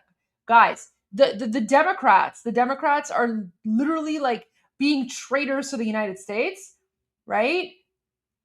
Like you guys have a whole, like we have our one Mossadegh. You guys seem to have like a whole bunch of Mossadeghs and a whole bunch of Khomeinis too. Like the Democrats are full of Mossadeghs and Khomeinis. Like, bleh.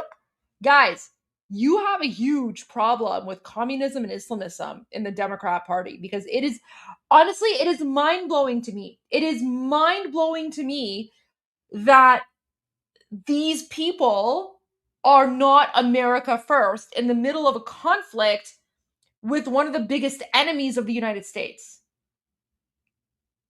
Like to me, like how is this not treason? I don't understand. How is this not treason?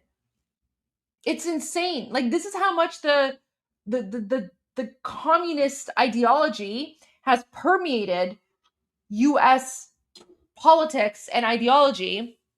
And guys, this is a problem. This is a problem because this is the exact same pattern in what happened in Iran, because what I'm seeing right now in the United States, this reminds me of Iran in the 1950s. So Iran in the 1950s with the whole communism and Islamism and Mossadegh and blah, blah, blah. Now, they weren't successful in the 1950s, but they kept on growing their base. People didn't take them seriously. And then from the 1950s to 1979, it was 25 years. So 25 years later, they were able to take over the country and then turn Iran into a 7th century Islamic hellhole governed by Sharia law. So when I look at what's happening in the United States right now, it reminds me of Iran in the 1950s. Guys, we're just warning you. We're warning you. Take this warning from Iranians, because this is wild. Threat to the United States, and I don't believe there was even an imminent threat to Israel. You kidding from Iran. me? But if Democrats think that their theater is hurting President Trump, CNN just issued a brutal fact check. The president's overall approval rating is the same.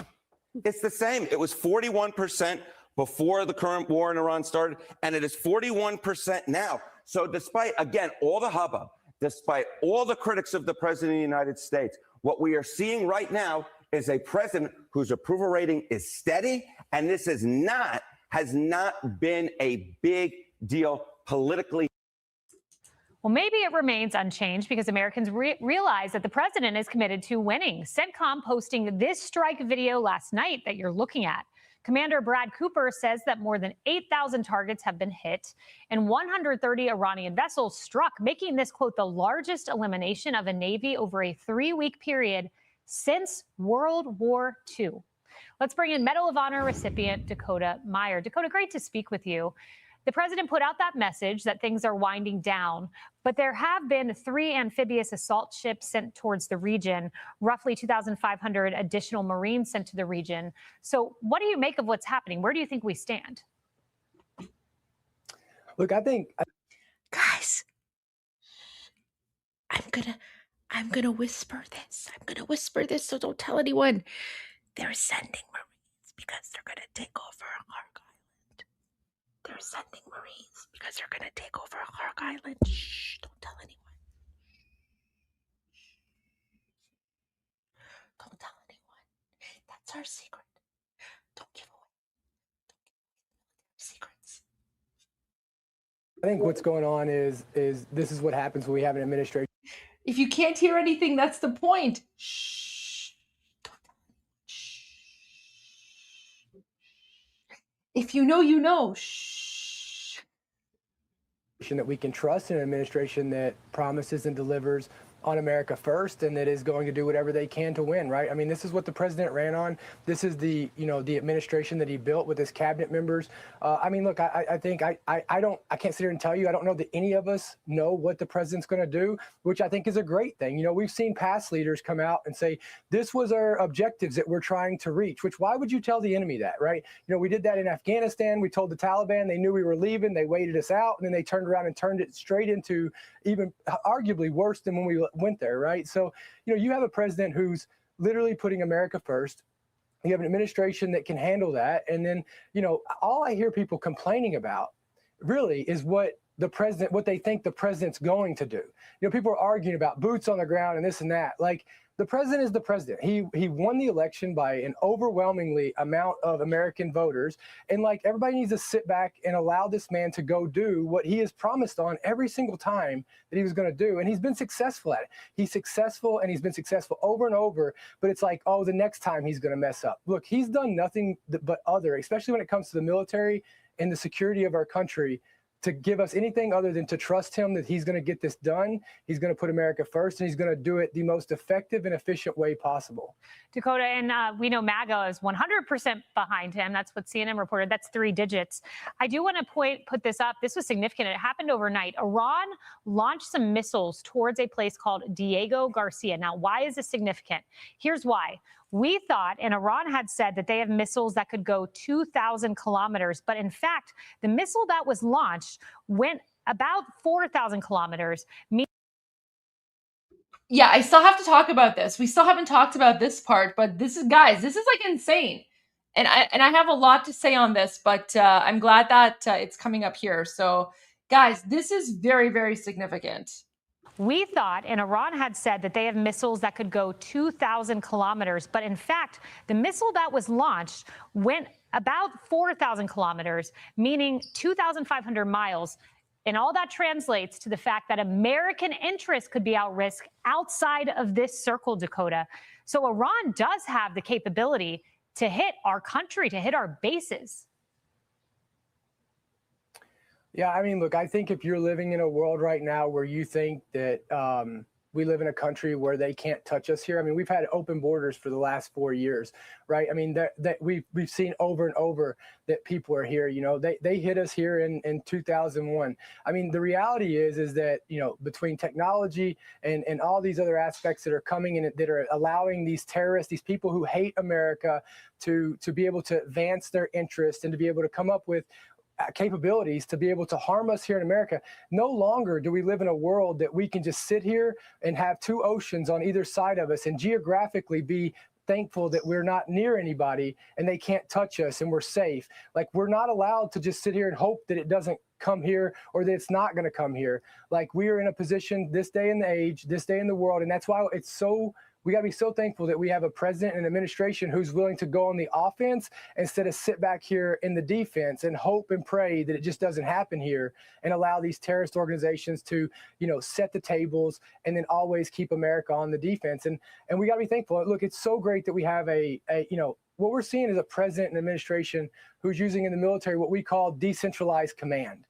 You know, he's got people in place who are making decisions. He's taking in all this information, and ultimately he's making the decisions and having the courage to trust his people to do this in a way. I mean, look, we are so thankful that the Secretary of War, we got someone leading that who has actually been on the ground, you know, who's been on the ground within the last 20 years, who's seen the consequences of the decision. And I think that this is a very important piece of what's going on right now and why we're fighting the way that we are, so that we don't have to lose people that we you know, unnecessarily. Yeah, absolutely. Dakota Meyer, Medal of Honor recipient. Thank you for joining us. Hey, wow, Medal of Honor recipient. Salute, salute. Thank you for your service to the country. Okay, so I want to share this video by Rita Panahi because it is incredible and I love her so much, and she just calls out the Islamic regime. But before I go to that, let's go for like a quick cultural break. And here is, because it's still, you know, it is the Iranian New Year. So our Nowruz celebration. So Nowruz means New Year or New Day. No means new and Ruz means day. So in honor of the Persian New Year and all of the Iranians who are here and watching, let's play one of my favorite Persian New Year, Iranian New Year music videos. And it's about 4 minutes long, quick commercial break. And then, you know, it's literally 4 minutes long.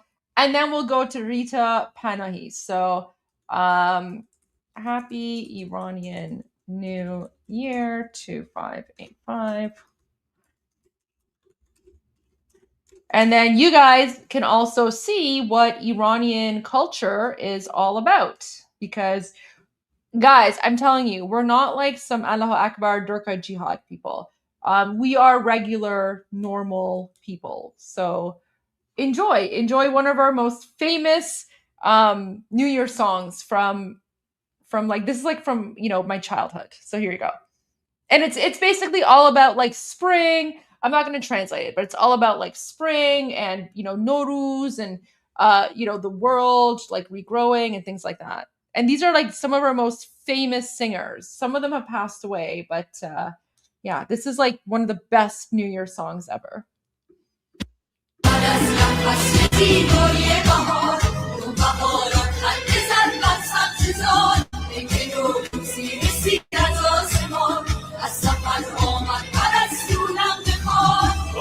چشم بنفشه بربها زردونی در کنار چشم سان وقت اگر خواب است بیدارش کنی عاشقانه باز بیدارش کنی عاشقانه باز بیدارش کنی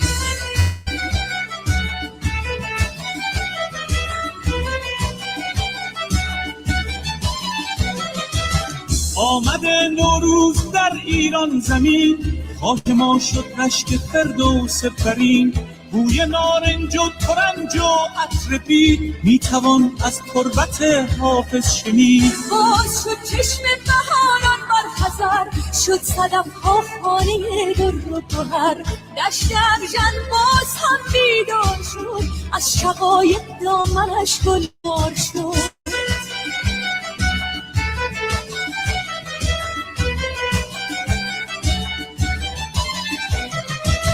حاسدت آمد که مهمان آمده بوی نرگس های ایران آمده خاک من ای قبلگاه عاشقان نوبهارانت همیشه جاودان رودهایت پرخروش و بیقرار کوههایت سربلند و استوار بربند ما همه از خاک توست کار و کود ما ز خاک پاک توست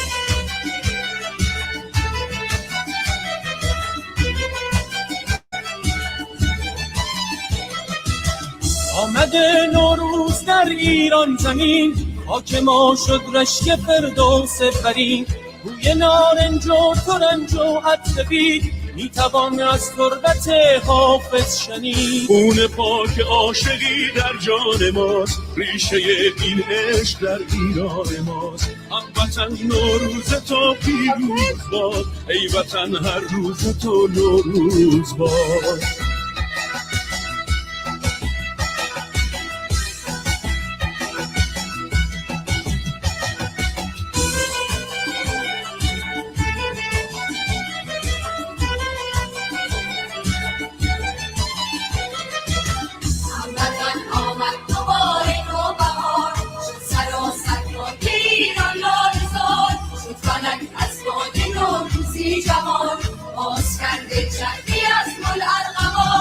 آسمان برداشت زیرم روی عشق پر شده دنیا ز عطر و بوی عشق وقت اگر خواب است بیدارش کنیم عاشقانه باز دیدارش کنیم عاشقانه باز دیدارش کنیم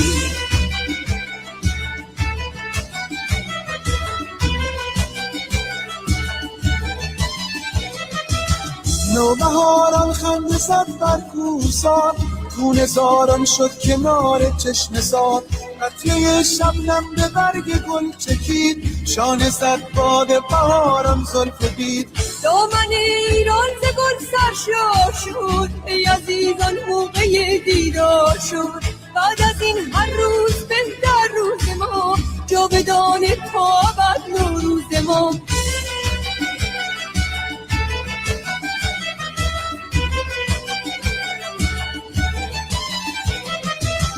آمده نوروز در ایران زمین خاک ما شد رشک فردوس برین بوی نارنج و ترنج و عطر بید میتوان از تربت حافظ شنید خون پاک عاشقی در جان ماست ریشه این عشق در ایران ماست هموطن نوروز تو پیروز باد ای وطن هر روز تو نوروز باد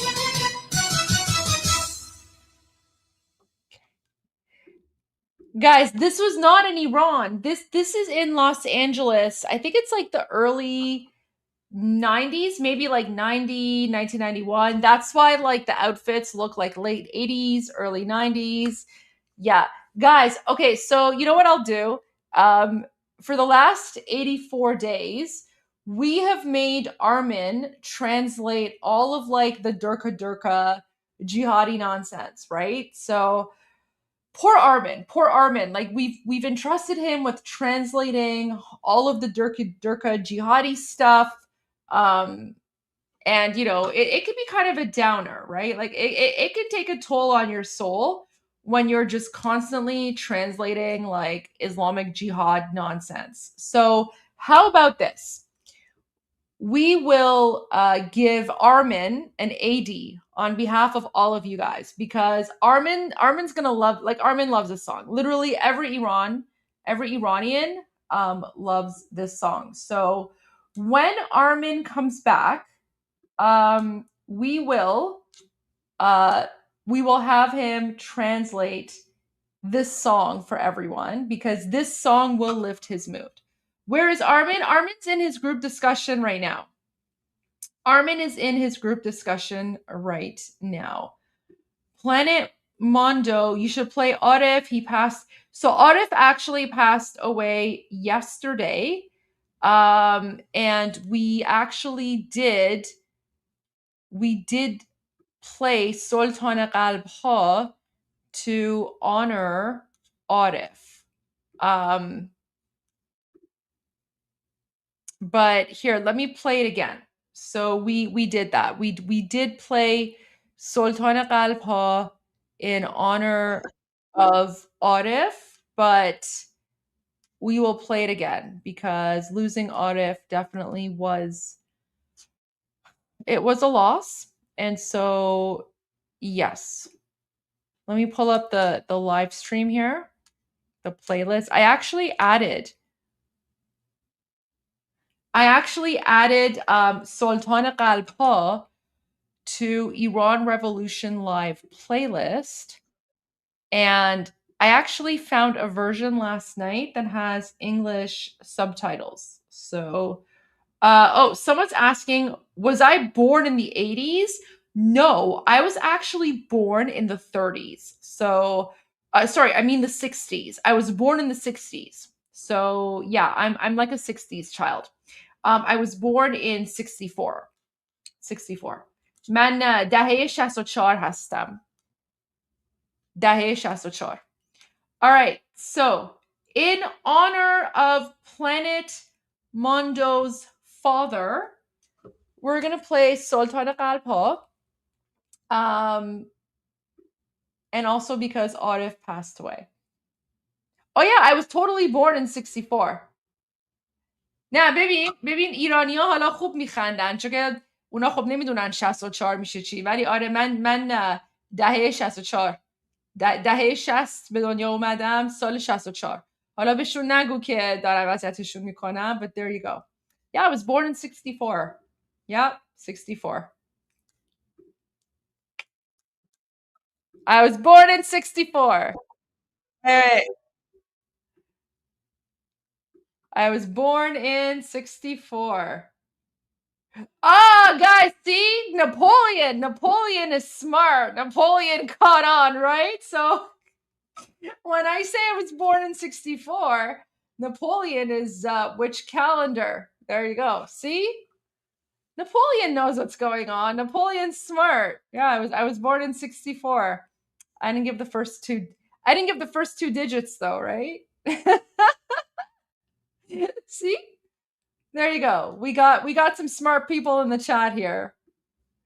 I can only fool some of you, not all of you. All right, let's go.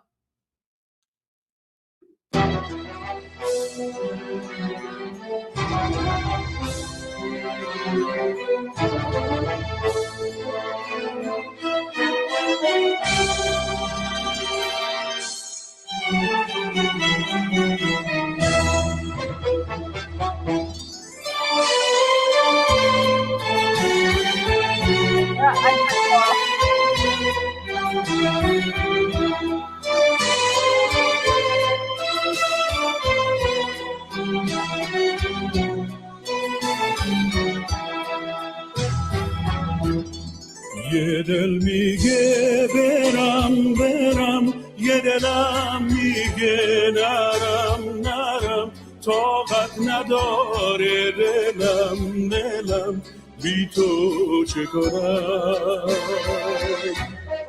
پیشش خیلی زیبا خیلی کوچیک دنیا با یاد تو هم هر جا ترکت نکنم سلطان قلبم تو هستی دروازه های دلم رو شکستی پیمان یاری به قلبم تو بستی با من پیوستی اکنون اگر از تو دورم به هر جا بر یار دیگر نبندم دلم را سرشارم از آرزو و تمنا ای یار زیبا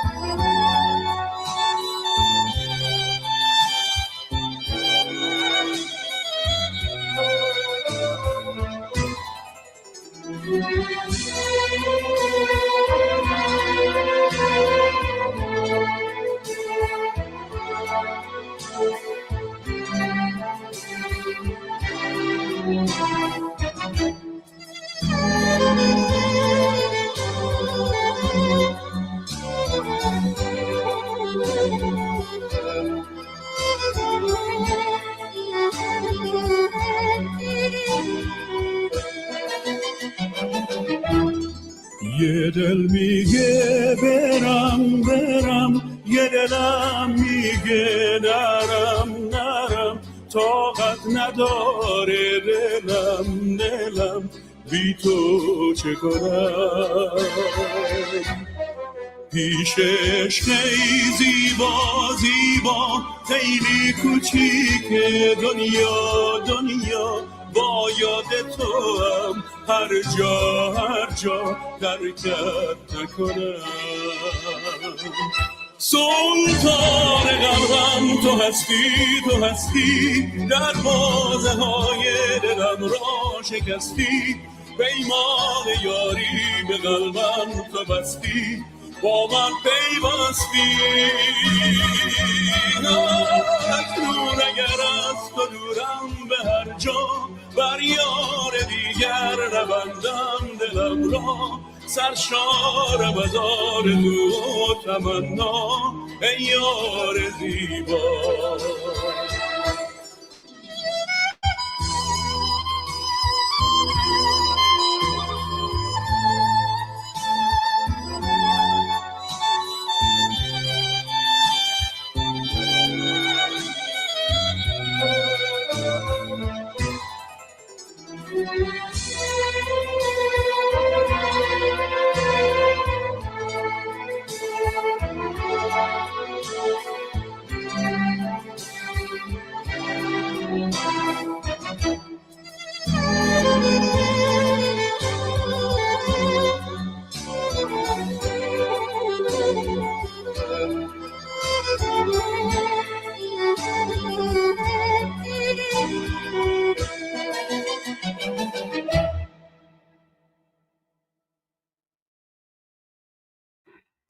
So that is our most famous love song.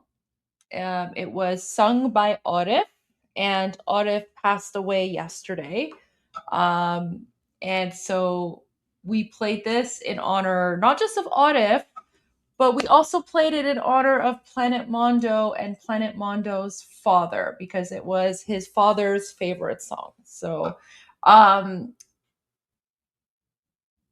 Planet Mondo, I hope you enjoyed.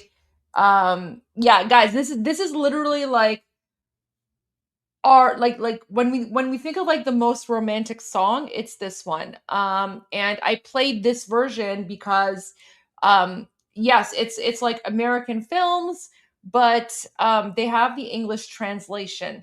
The actual or like the original video does not have English subtitles on it. So that's why I played this one for you, because the original version, like the original music video is it looks different.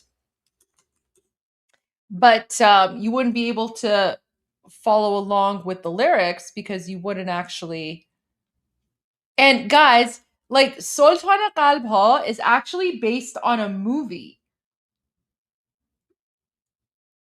Like it's the whole song Sultan Qalb Ha is based on it's based on a movie from like pre 1979 Iran. So now that you kind of have like a gist of the lyrics, here's like the original version of it. No English subtitles here, right?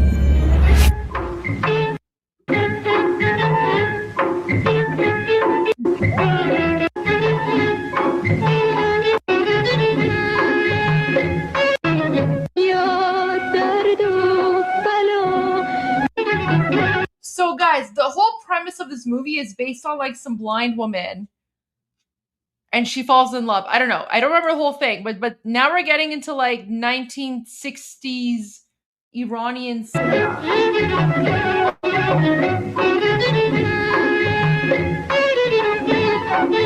Wait, what?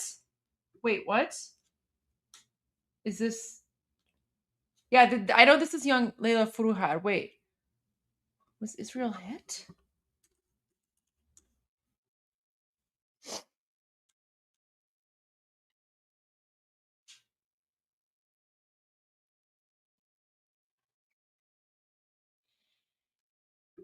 Wait, who's sharing this? Wait, who's sharing this info? I don't see anything from the IDF.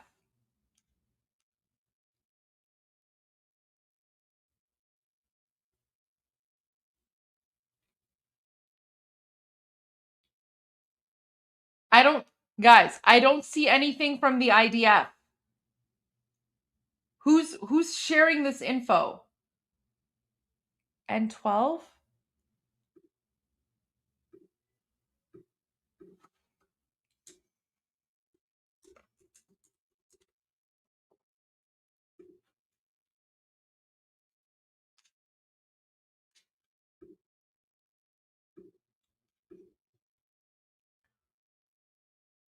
Is this what you guys are talking about? Oh my god.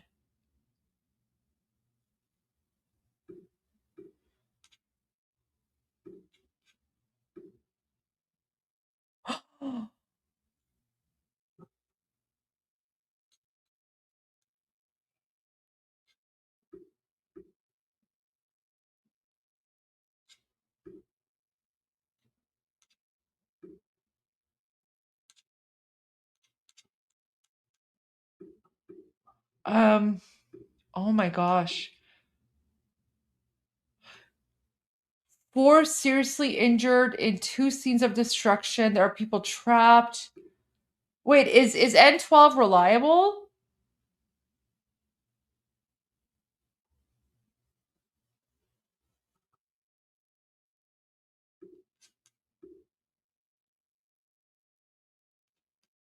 Oh my gosh. You know what's insane? No one ever talks about the fact that the Islamic regime is literally using like cluster heads, right? Cluster heads are a crime against humanity. Cluster heads are a war crime. And the Islamic regime is using cluster head bombs against like innocent civilian targets.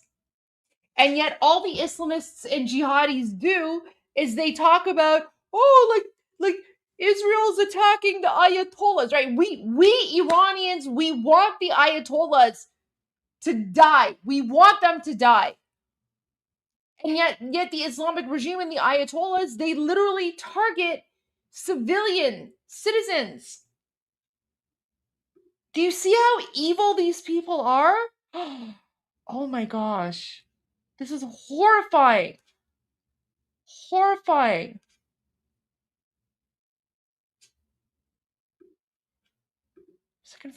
Let me see if I can find coverage somewhere.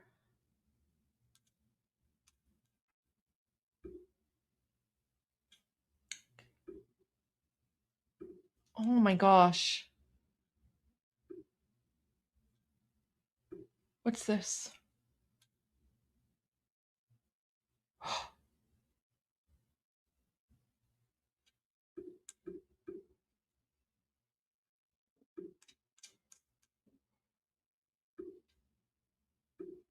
Okay, I've tuned into like Fox News, but it's on commercial right now. I don't know, it's like some weird like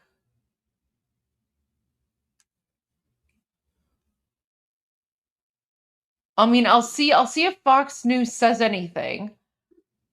Fox News Live isn't showing anything. Oh my gosh. Emily Schrader? Okay, let's go to Emily Schrader.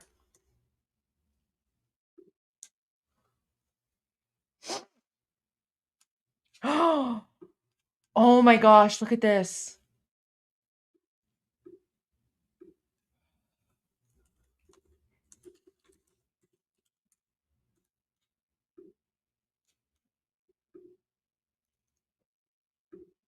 Oh my gosh. خاک تو سرشون. خاک تو سر جمهوری اسلامی. خاک تو سر جمهوری اسلامی.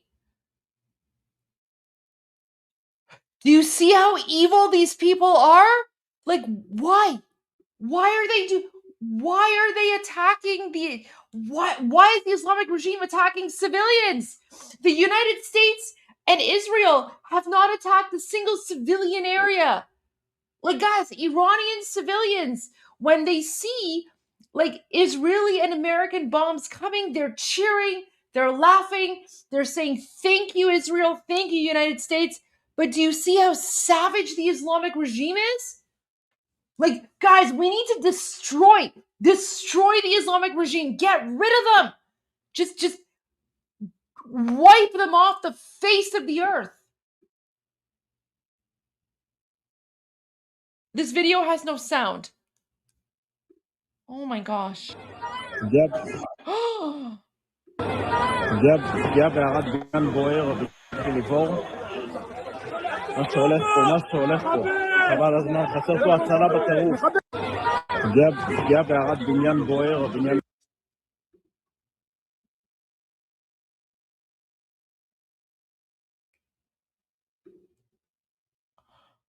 Oh my god.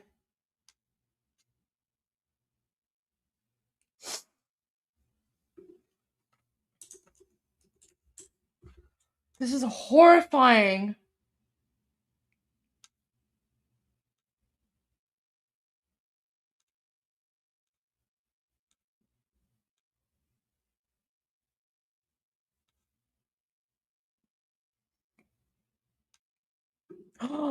Look at this. Iran International posted this.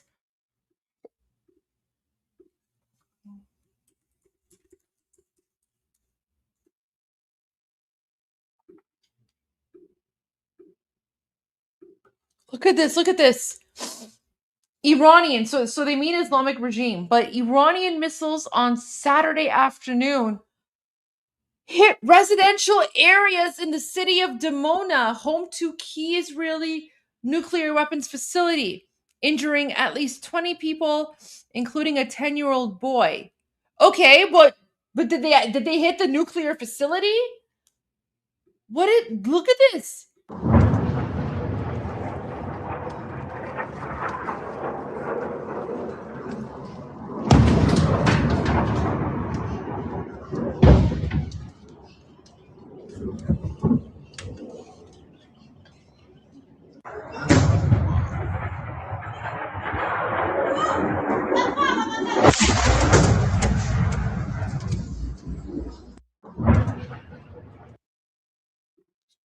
Yeah, I just shared videos from Arad.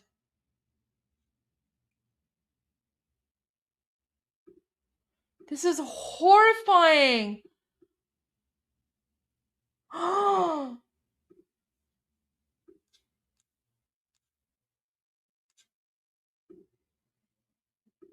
my god.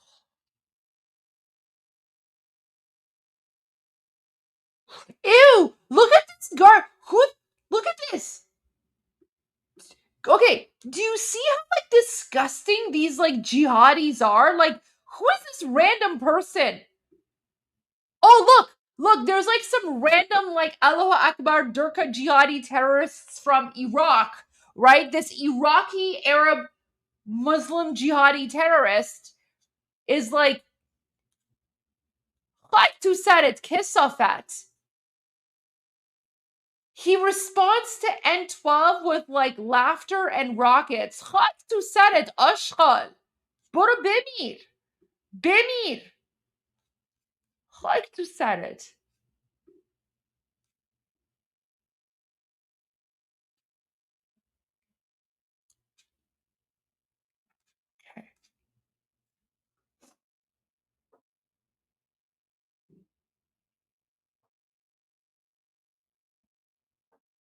Oh my gosh.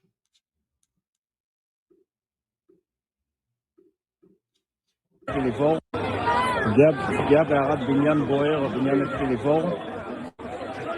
שהולך פה, מה שהולך פה, חבל הזמן, חסר פה הצלה בטירוף. פגיעה בערד. I mean, my thoughts and prayers are with everyone in Israel. This is really, really sad news. Gosh. Honestly, can I just tell you something? This is why Iran needs to be freed as soon as possible, because prior to 1979, Iran, Israel, and the United States were the three closest allies. Iran, Israel, United States. And it was only when the Islamic regime took over in 1979 with the help of Jimmy Carter that all of this terrorism expanded. And President Trump has recognized that. So guys, especially to everyone in Israel, I'm so sorry. I'm so sorry that this is happening. May their memories be a blessing. I'm so sorry. Listen, they're murdering us as well. They're murdering our people. We just got a report today that the Islamic regime terrorists went into a prison and they just shot people. They went into a prison and they just shot Iranian political prisoners to get rid of them because they just can't afford to feed them. So they're literally mass murdering Iranian political prisoners right now. We don't know the number of political prisoners that have been shot, but it's happening. So, but all this to say, I promise you, I guarantee you, when Iran is free from the Islamic regime, we are going to be the biggest allies that we have ever been, because we were allies prior to 1979. We will be allies once again. And guys, remember, keep in mind, prior to 1979, before Jimmy Carter effed up by supporting the Ayatollahs, United States, Israel, and America were the three biggest allies. And President Trump, guys, I'm telling you right now, President Trump in the last week, he basically demonstrated to Americans that America has no ally that they can rely upon except for Israel. However, President Trump also knows that when Iran is free, Iran will once again be America's #1 ally. Because look at what's happening right now. Not a single country except for Israel, not a single country except for Israel has supported the United States unconditionally. And let me tell you something. Before the Islamic regime occupied Iran, Iran was one of those allies that unconditionally supported the United States. Did you know that? Did you know that Iran was one of the allies that unconditionally supported the United States.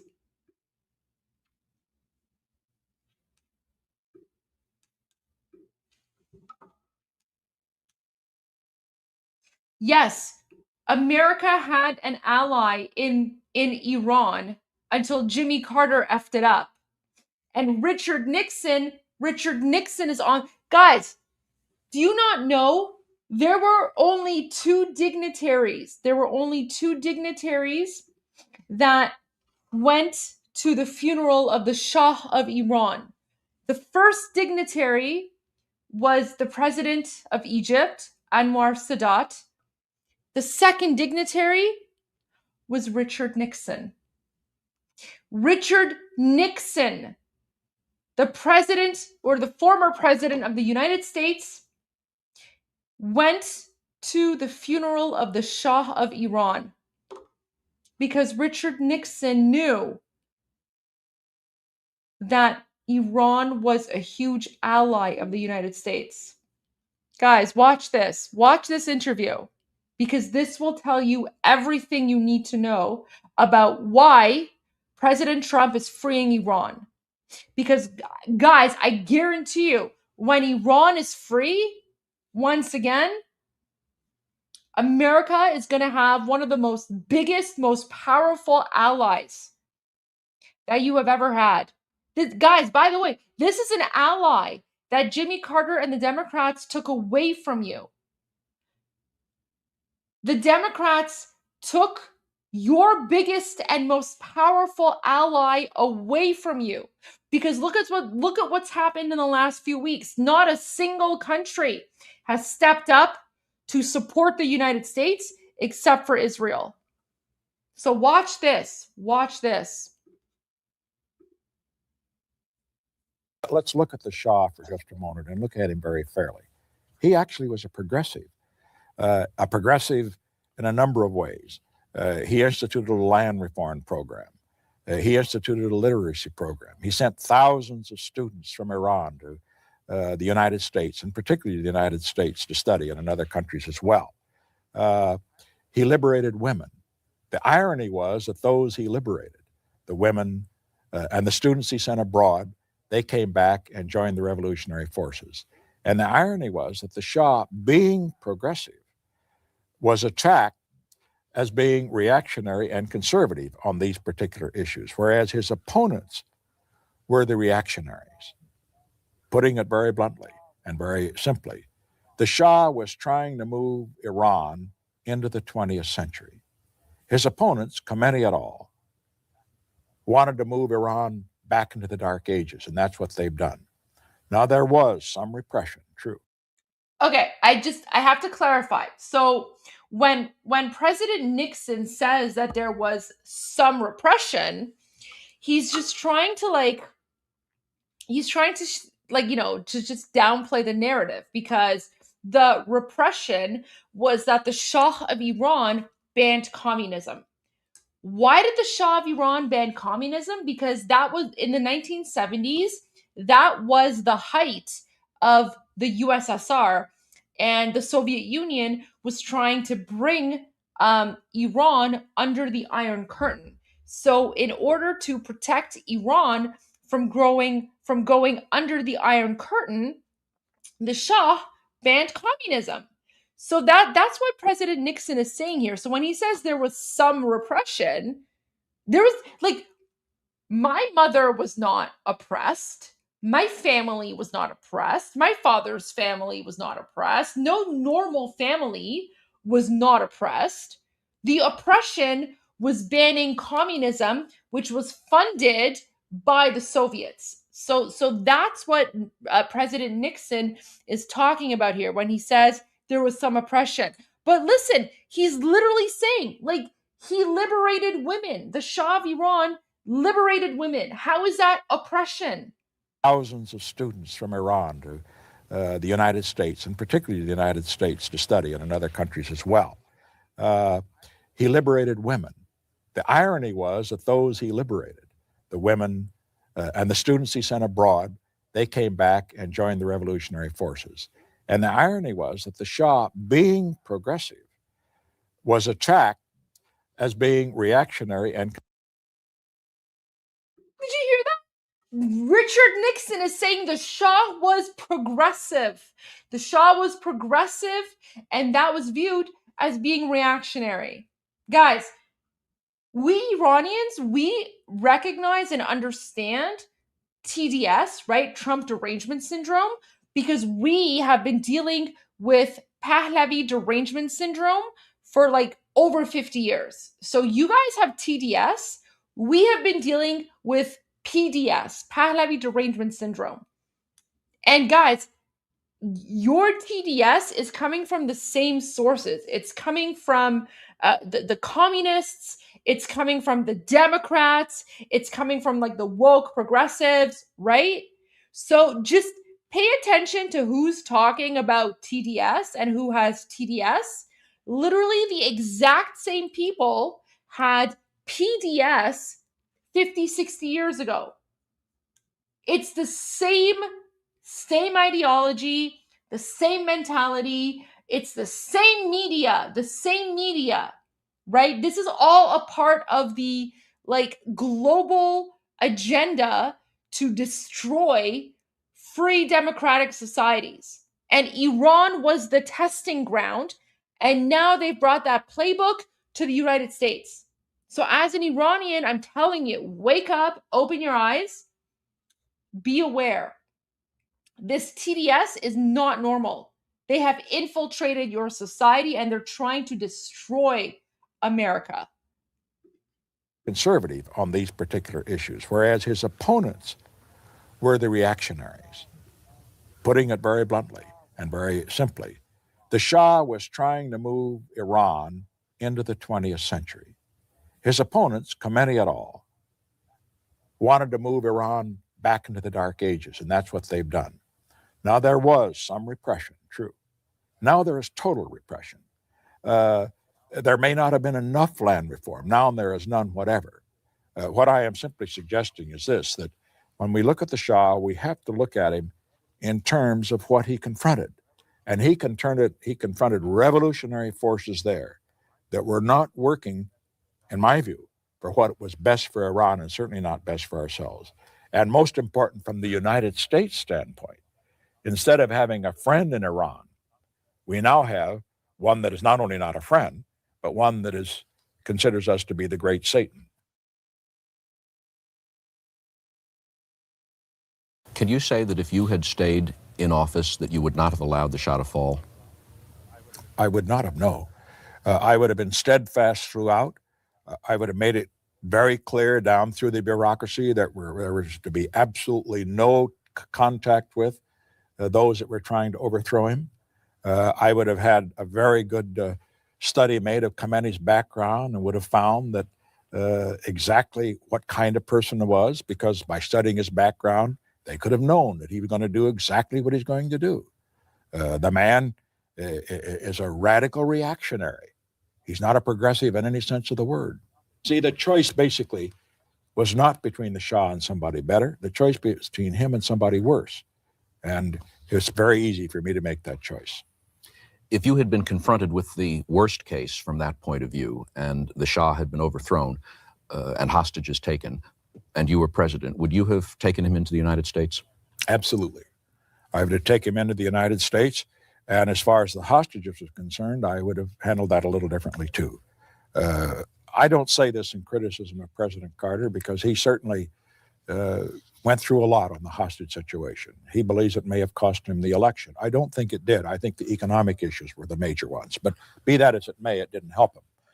But as far as the hostage situation was concerned, American foreign policy can never be made hostage to hostages.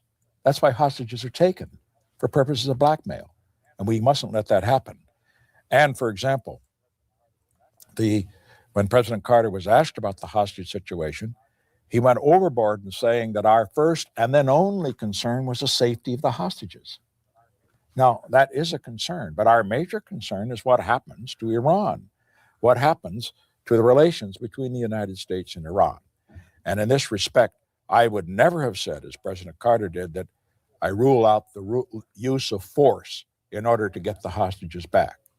All that did was to encourage those that had captured them and were holding them in captivity not to give them up.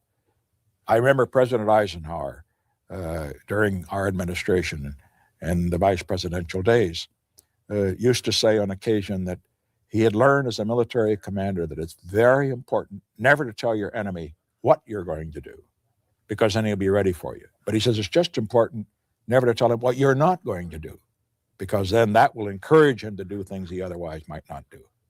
And in this case, that was a mistake, in my view, to do that. The other thing I would say is that with regard to the hostage rescue operation, that President Carter and the Pentagon, I assume they are the ones that joined in the decision, made a mistake and are not, again, following out an Eisenhower dictum. And that dictum is that when you make a play of that sort, you always assume the worst.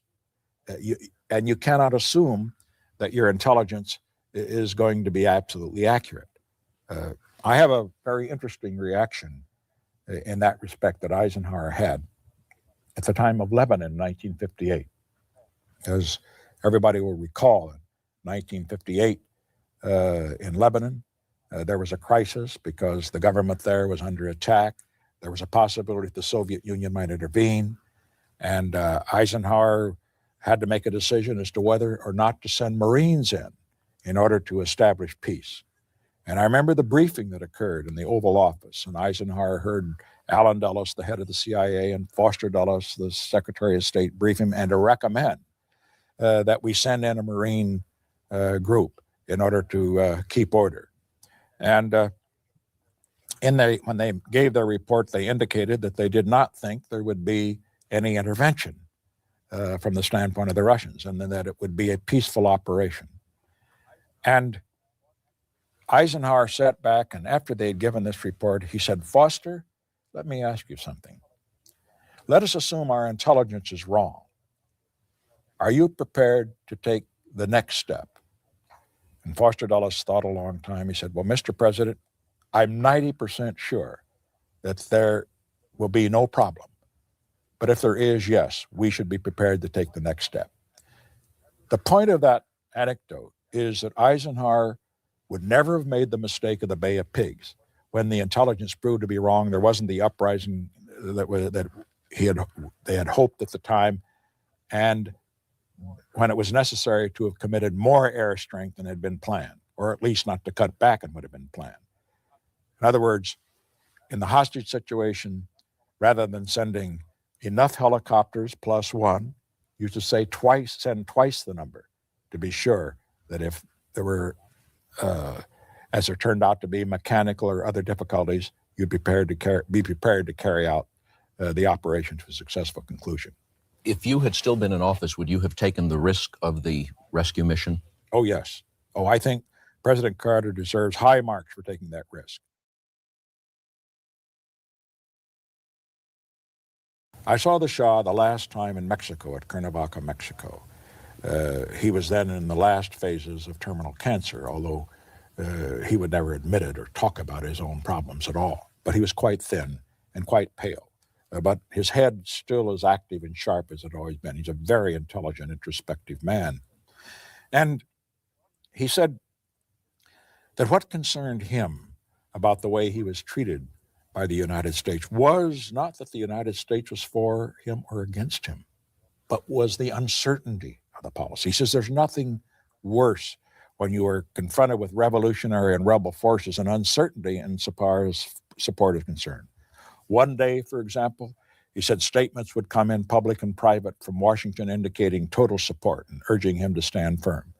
The next day, there would be some story leaked from a high-level aide, printed all over the world and given particular credence in Tehran, to the effect that lower-level or second-level people in the administration were meeting with Khomeini and others who were out to knock the Shah off or out, as the case might be.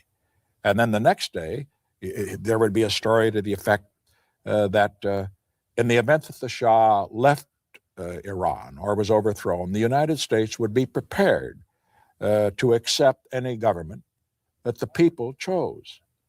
Well, he said all of this had the effect of encouraging his enemies and, of course, discouraging his own supporters. He said that was a mistake. And I believe it was a mistake, too. As a matter of fact, what happened to the Shah, I think, could only be interpreted in that part of the world and other parts of the world as well, is that it is dangerous to be a friend of the United States, and it may pay to be an enemy.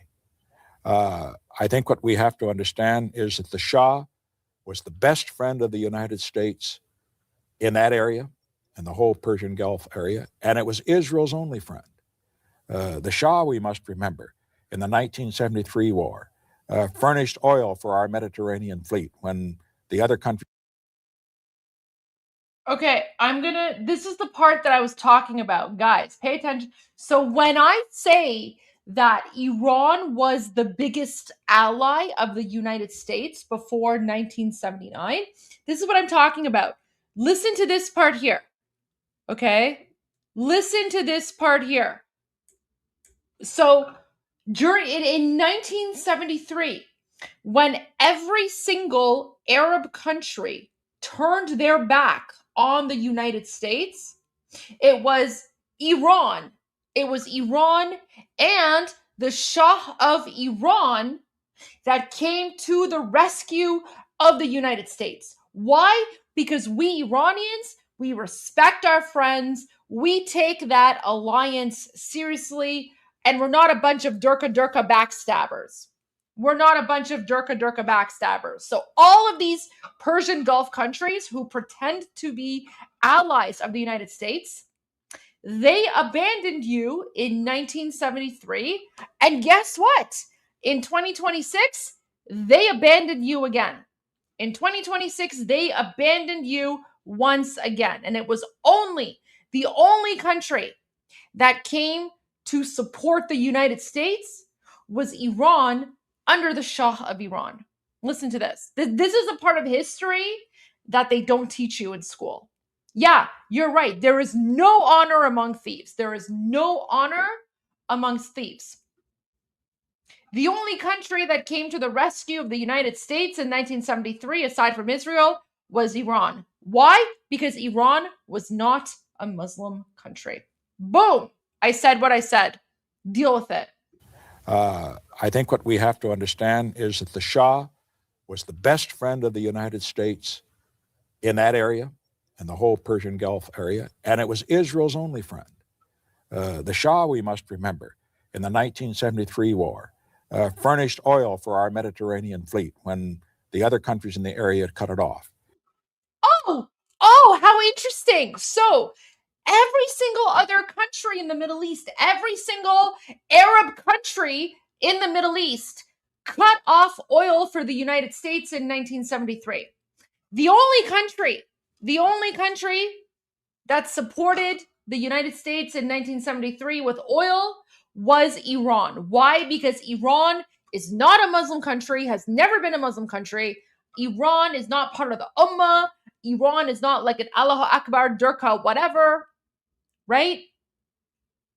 Iran was not a Muslim country. And in 1973, Iran came to support the United States, right? Because that's what allies do. That is what friends do. And so this is why we Iranians, we love America, we support America, but we despise Jimmy Carter and we despise the Democrats, because the Democrats not only stabbed Iran in the back, the Democrats stabbed the United States in the back. The Democrats stabbed the United States in the back by getting rid of your best ally. Listen to this. Listen to this. Part of the world and other parts of the world as well is that it is dangerous to be a friend of the United States, and it may pay to be an enemy. I think what we have to understand is that the Shah was the best friend of the United States in that area, in the whole Persian Gulf area, and it was Israel's only friend. The Shah, we must remember, in the 1973 war, furnished oil for our Mediterranean fleet when the other countries in the area had cut it off. Guys, Who are the other countries in the area who cut off oil? Who are the other countries in the Persian Gulf area that cut off oil? Right? So keep that in mind. Guys, I'm telling you right now, this is why United States and Israel are 100% backing the Iranian people. And this is why the United States and Israel are going to make sure that Iran is free. You know why? Because when Iran is free, the United States and Israel are going to go back to having their biggest and most important ally. Okay? Biggest and most important ally. Because United States, Israel, and Iran were the three musketeers. And unfortunately, Iran has been occupied by the Islamic regime demons. But we are going to liberate Iran. And guys, I'm telling you, when Iran is liberated, that's going to be amazing for the United States, because the United States, Israel, and Iran were the three closest allies before 1979. And we're going to get back to that. And once Iran is free, and once Iran returns to being an ally of the United States, oh man, all those Gulf countries who are bullying the United States with the price of oil, they're going to have something coming to them. Guys, and this is why all of these Persian Gulf countries have been trying to defend the Islamic regime, because they do not want a free Iran. Why? Because they know that when Iran is free, they're going to lose their leverage of oil prices over the United States. Well, you know what? 47 years of terrorism is over, because Iran is not your ATM anymore. Iran is not your ATM anymore. We are going back to the allyship that we used to have prior to 1979, and not a single Persian Gulf country can stop us. And yes, I am saying on purpose Persian Gulf country, because all of those Durka Persian Gulf countries, they're Persian Gulf countries. Hey, Armin, welcome back. Hello. Thank Sorry, you. I was just playing this part from Richard Nixon's interview. Mhm. Have you seen this interview from the 1970s? Sorry, 1980s? Yeah. I think I watched it with you. If there it's you the go. same interview. Yeah, so I was just sharing this part where I was basically talking about how when Iran is free, Iran's going to go back to being like the top ally of the United States and Israel, because United States, Israel, and Iran were the three closest allies prior to 1979. And with everything that's going on in the last few weeks, President Trump pretty much indicated and proved that the United States does not have a single ally in the world except for Israel. However, when Iran is free, we're going to go back to being that, like the three musketeers of alliance. Oh, I like that. Because that's what we were. That's what we were prior to 1979. But listen to this. Part of the world and other parts of the world as well is that it is dangerous to be a friend of the United States, and it may pay to be an enemy. I think what we have to understand is that the Shah was the best friend of the United States in that area, in the whole Persian Gulf area, and it was Israel's only friend. The Shah, we must remember, in the 1973 war, furnished oil for our Mediterranean fleet when the other countries in the area cut it off. می‌بینی وقتی همه عربا به آمریکا نمیخواستن نفت بفروشن، فقط شاهنشاه آریامهر به آمریکا نفت داد. می‌بینی چقدر ما دوست بودیم؟ Anyways. We gave oil to Sadat of Arabs as well when they needed it as well. Sadat, our friend. Well, Sadat and Nixon were the only two who came to the Shah's funeral, right? So yes, I'm speaking about the Persian Gulf countries, the Persian Gulf countries that today have not come to the assistance of the United States until last minute, right? And the Shah tied down the Iraqi forces by supporting the Kurds against the Iraqis so that they never got involved in the 73 war. And I know that the Shah, when he spoke in Mexico about what had happened, that he could not understand why it was that among his critics in the American media, there were some of Jewish background, not all, but some who were among his most violent critics because they were liberals and they thought he was too reactionary and the rest. And he just couldn't understand that because he was the only friend that Israel had in that whole area of the world.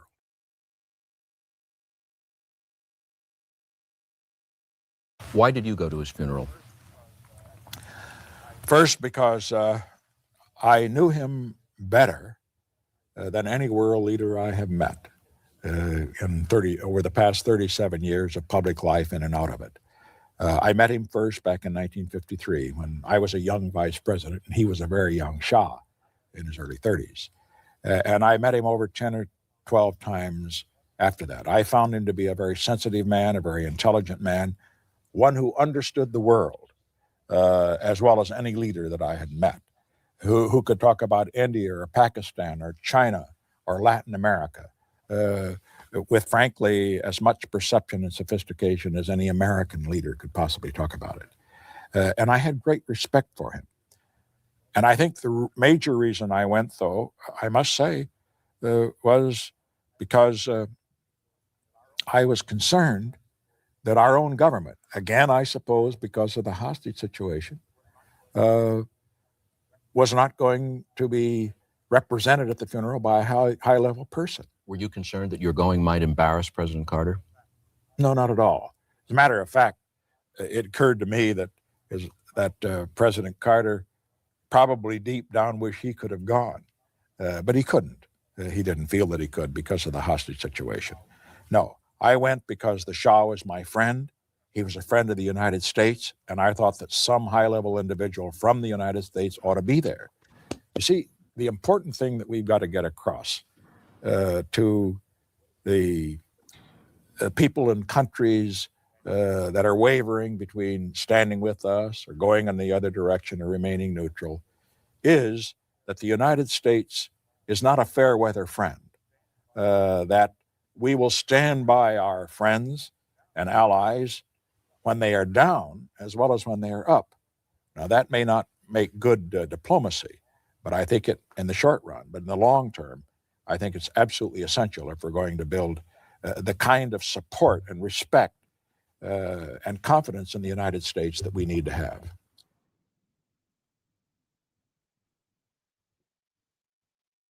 Mr. Nixon, America has been criticized for abandoning friends like the Shah, whom you strongly supported, and you've criticized our abandoning him.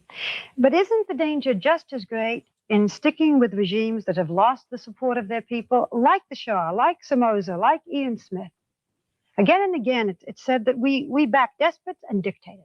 I couldn't disagree with you more. What you have to understand is that the choice was never between the Shah and somebody better, but between the Shah and somebody infinitely worse. Well, we don't know And that what in you the have to- beginning. Well, the point is, if we didn't know it at the beginning, we'd better know it now. We have friends all over the world like the Shah, and we have friends, for example, in Saudi Arabia at the present time. Because that government happens to be corrupt, it is claimed, are we going to abandon them? Let's take China, for example. Because China is more Stalinist than the Soviet Union, are we going to say that we're going to abandon them? No. But don't we ever say, this man is no good for this country, this man is a dictator, this man is a despot, and maybe it could be better? Or do we automatically assume it won't be? We do not automatically assume anything. We have to use our influence and use it effectively, but it's got to be used with a rifle rather than a shotgun, and we must not jump from the frying pan into the fire. It was a great mistake to do what we did to the Shah, and if that had not happened, we wouldn't have the hostage situation today. If the United States doesn't stand up for its friends, we're not going to have friends. That's true of the Shah. It's true of others as well. You know, Armin, what President Nixon said here is so true. So, like back in the 1980s, President Nixon said, if the United States doesn't stand up for its friends, we're not going to have friends. And look what's happening today. President Trump is going after the Islamic regime. And aside from Israel, how many countries actually stood up to support the United States? Zero. Zero. Zero. So President Nixon was right. He said, if the United States doesn't stand up for its friends, we're not going to have any friends. And that's exactly what's happened today in 2026. Because President Trump, he tested the United Nations, he tested NATO, he's tested every single one of these countries. Not a single one of these countries, aside from Israel, backed the United States. And President Nixon, he predicted this. He predicted this back in the 1980s, right? So guys, pay attention.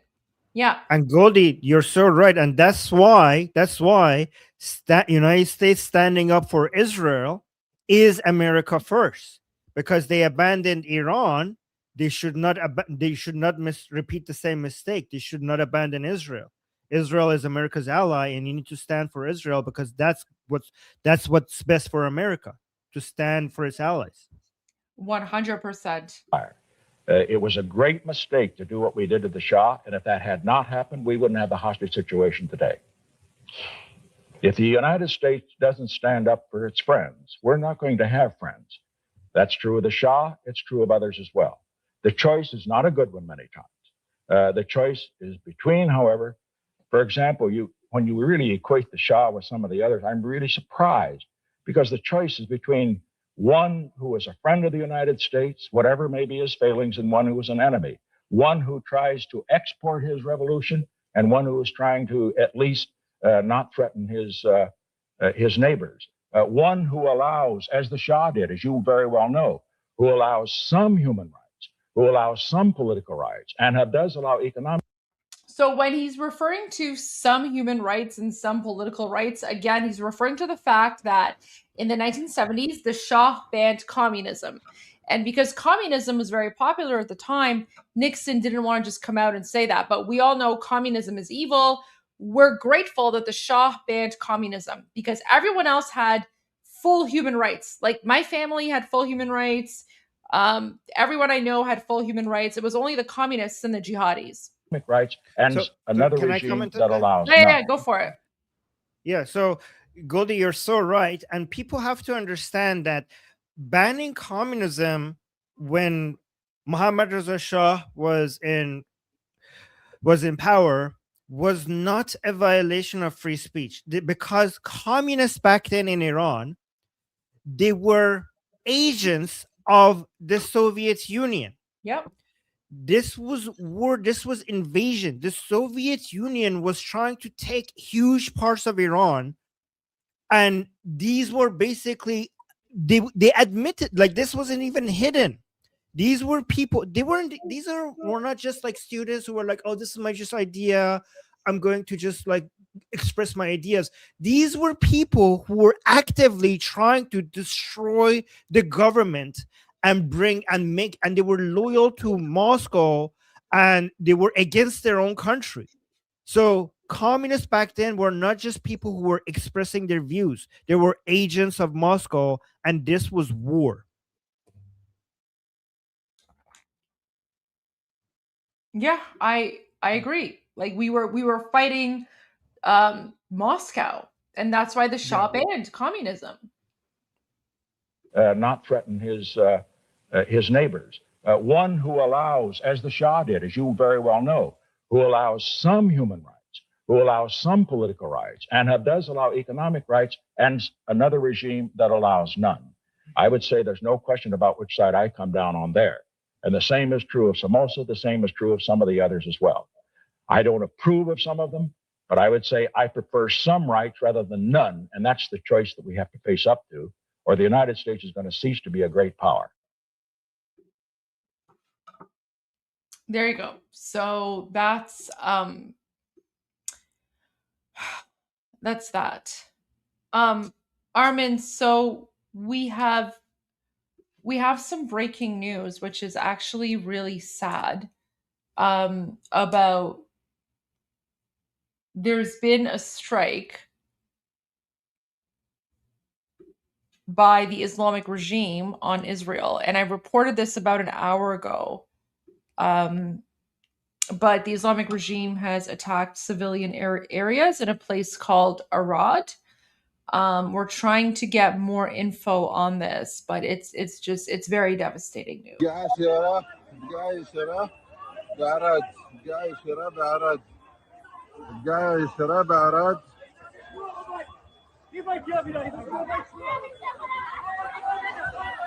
عراد إسرائيل بقى يشرى طلع عليه بإيش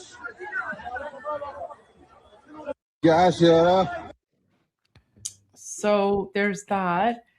Do we know how many injured? So someone in the chat is saying 64 injured so far. I mean, I'm trying to like keep track. Apparently N12. Yeah, so okay, so N12 News is saying 64 injured evacuated from Arad, Southern District Commander. Some of the buildings are at risk of collapse. There is still much work to be done. It's absolutely horrific. Following the difficult events in Dimona and Arad, schools in Stero and Ashkelon will be canceled tomorrow. So sorry, guys. Iranian TV denies that an official evacuation. I don't know what that is, but whatever. Islamic regime TV lies anyway, so we don't care about that. Okay, so 42. So the number of 42 has gone up to 64. It's just it's just very devastating. So our thoughts and prayers are with all of you. We're praying for you all. Guys, this is what the Islamic regime does. This is what they do. They murder Iranians, they murder Israelis, they murder Americans, they murder people all around the world. So we're very, very sorry. We're all fighting the same enemy. We're all fighting the same enemy.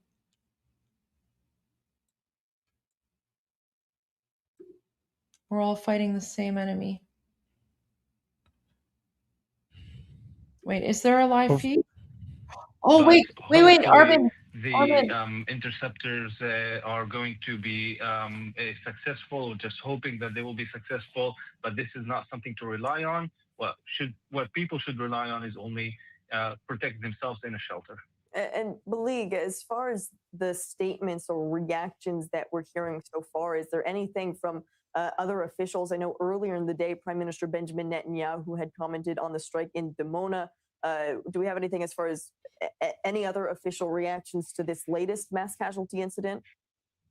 Well, after the incident in Dimona, we've seen Prime Minister Netanyahu speaking about it and talking about the importance of keeping on the Home Front Command guidelines and following them. And right now on the scene, just a few moments ago, Minister Ben-Gvir just arrived. Actually, he could actually speak and give some statements, but of course, this is part of his job as someone who is in charge of the police that is now in charge of the scene there alongside the MADA and alongside the RAF, of course. So we could hear also Ben-Gvir speaking. And again, this is something that the politicians should be commenting on, should emphasize the issue of the going to the shelter and rallying people. By the way, what we are talking about here, and we have to say this with caution, but those are from the ultra-Orthodox Haredi Gur sect, which is a Haredi ultra-Orthodox, a very strict religious group, and also the Gur sect is much more strict, although that their rabbi, to my understanding, has emphasized over and over again the importance of keeping the guidelines of the Home Front Command. But this is another aspect of it, because we're talking about a Saturday. Yes, it's after Shabbat, but some people don't have cell phones. Some of them have cell phones that are kosher and could be not really advanced or like smartphones or everything that other people have. And that could also be an issue here. After all, those need more warnings, maybe from the rabbis, and definitely from less technologically advanced ways, just like the early warning that we get on our smartphones. So this is another aspect of it, and that's why the politicians from the Haredim, from the ultra-Orthodox parties, should speak to those people as well in Arad and elsewhere. All right, Balik Sladin joining us via phone with some of those updates. Thank you. Coming back here in studio, Ariel, you have some updated numbers as to the joint injuries that we see from both of these strikes in both Arad and Dimona. Updates as far as these numbers, I'm seeing 123 injured in total. Yeah, unfortunately, that has risen. We're talking about 117 injuries as a result of both of these impacts. Yes, 117. In Arad, we're talking about 10 in critical condition. This is according to the numbers from Soroka Hospital, which are more precise because they are engaged in the active treatment of these injuries. And so in total, we're talking about, in addition to the 10, there's 11 in critical condition who are being treated right now in the operation rooms, and medical teams are working to save their lives. As of now, we cannot report of any deaths as a result of this, and we hope that the medical teams succeed in keeping that situation as it is. But we're talking about well over nearly 120 injured, and as a result of these two impacts in Arad and Dimona, the Ministry of Education has just informed that all the scale backs of the relief in the safety guidelines that would enable some educational frameworks to return, that has been canceled. And so we see, as a result of this very difficult night in southern Israel, the guidelines are currently unchanged. All right, Ariel, thank you for those updates. I want to bring another voice from the scene now. We're joined by Netanel Maman, an EMT with United Hatzalah. Netanel, thank you for being with us on I-24 News right now. Describe exactly what you witnessed when you first arrived at this scene in Arad.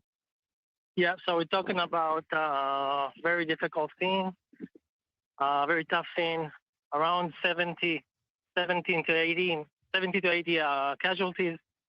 The people are wounded. Teams of United Hatzalah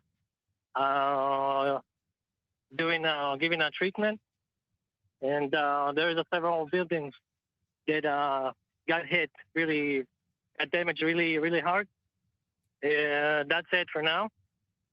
What's the most difficult thing when you arrive to a scene like this as one of the first responders? One of the difficult things is like to get control over the civilians. Civilians it could be really, really hard because a lot of ways to the scene are getting blocked by them, by the cars.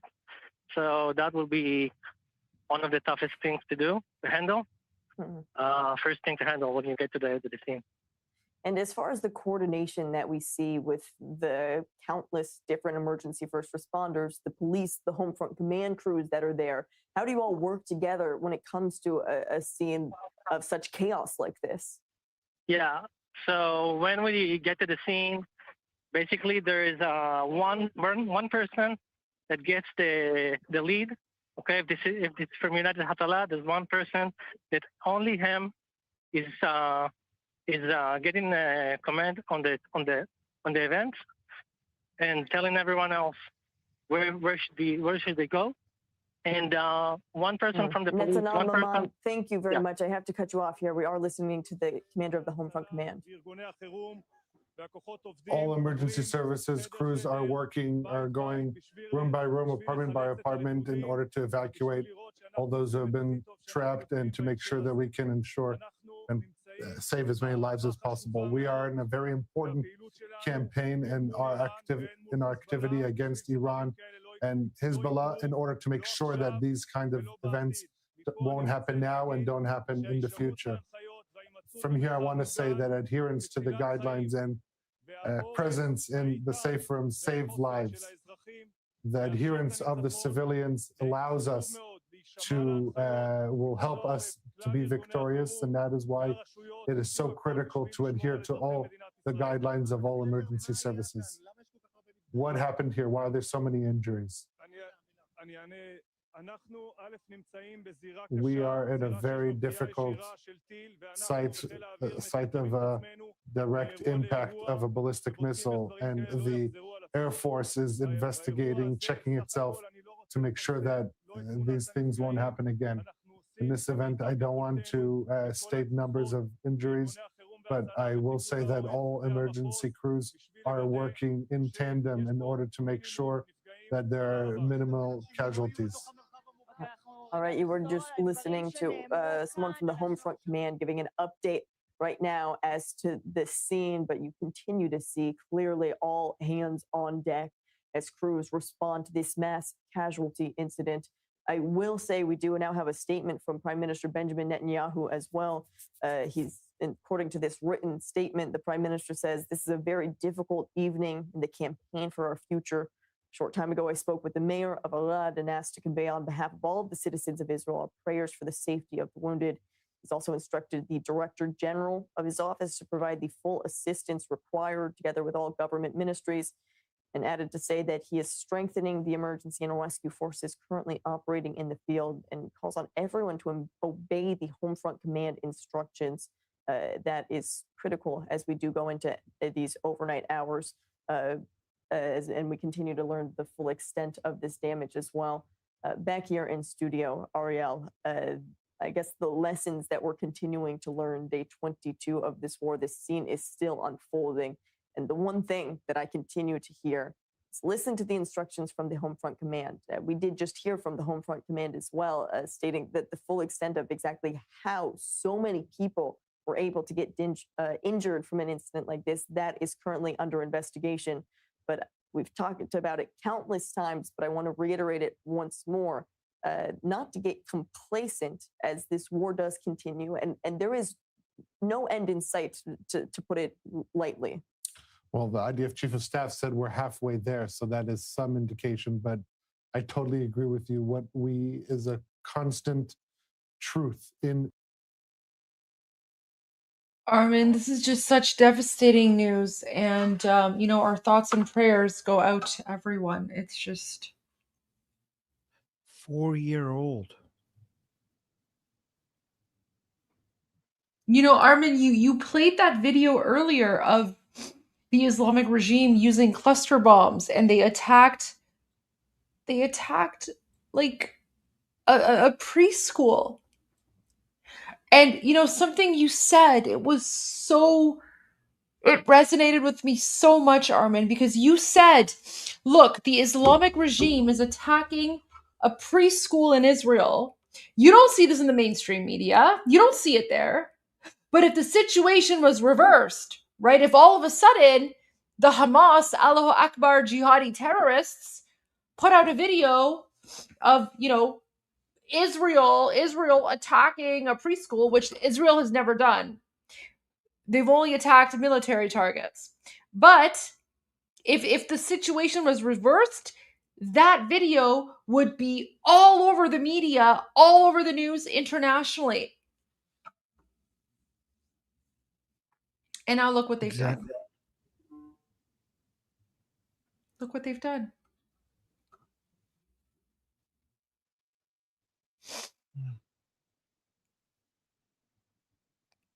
I'm so sorry.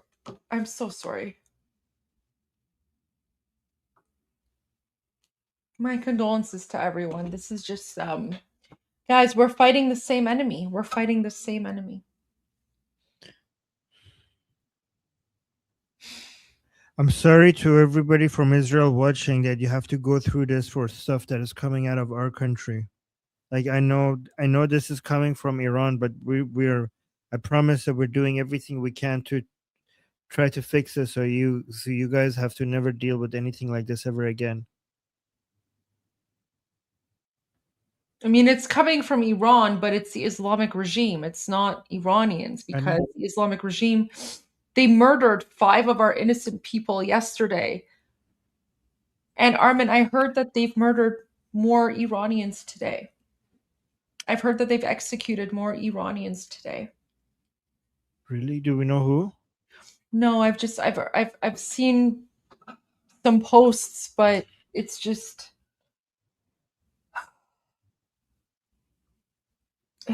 like, this is when they say they're going scorched earth, this is what they mean. They're going scorched earth.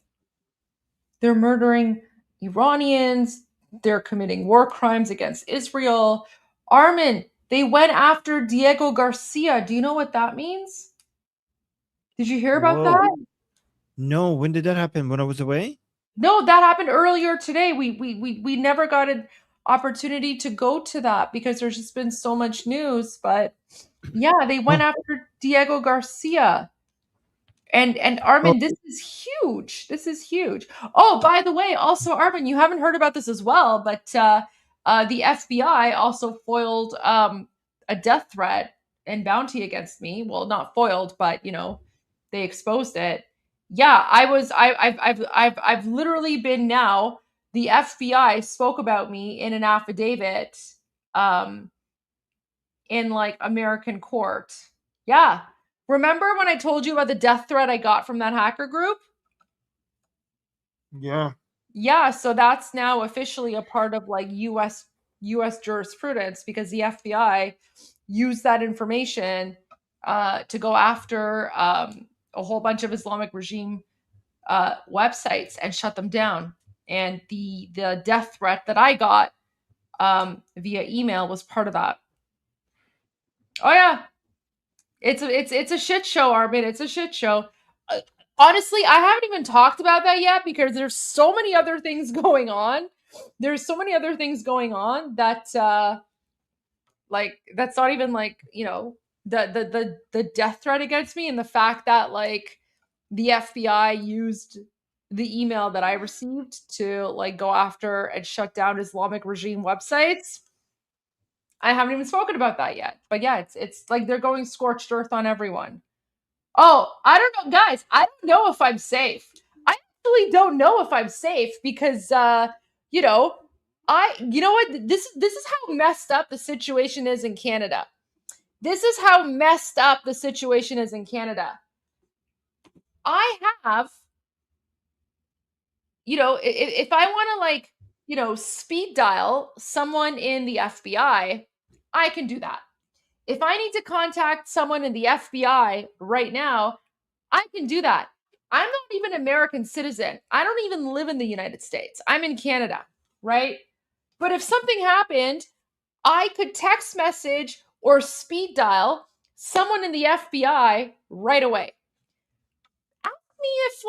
Ask me if I could do the same thing with like CSIS, right? CSIS is like the Canadian equivalent of the FBI. Ask me if I could do that with CSIS or I don't know, the RCMP, right? Like if something was going to happen to me right now in Canada, do you think I have a contact in CSIS? Do you think I have a contact in the RCMP? Oh no.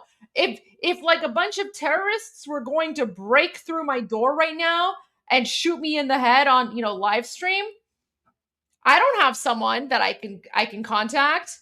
Who am I going to contact? No one's contacted me. So yeah, that's the shit show that's happening in Canada right now. Jeez. I as a Canadian citizen, I have the FBI on speed dial, but I don't have CSIS. I don't have our CMP on speed dial. Welcome to the Islamic Republic of Canada, where people who speak out against Islamic terrorism are under death threats, and the only people who actually are, I don't know, keeping an eye on us are Americans. So I don't know, Armin. It's a shit show in Canada. Unbelievable. But here you go. I want to share this with you. Wait, let me send you the link. So this is how the Islamic regime. Anyways, little rant over.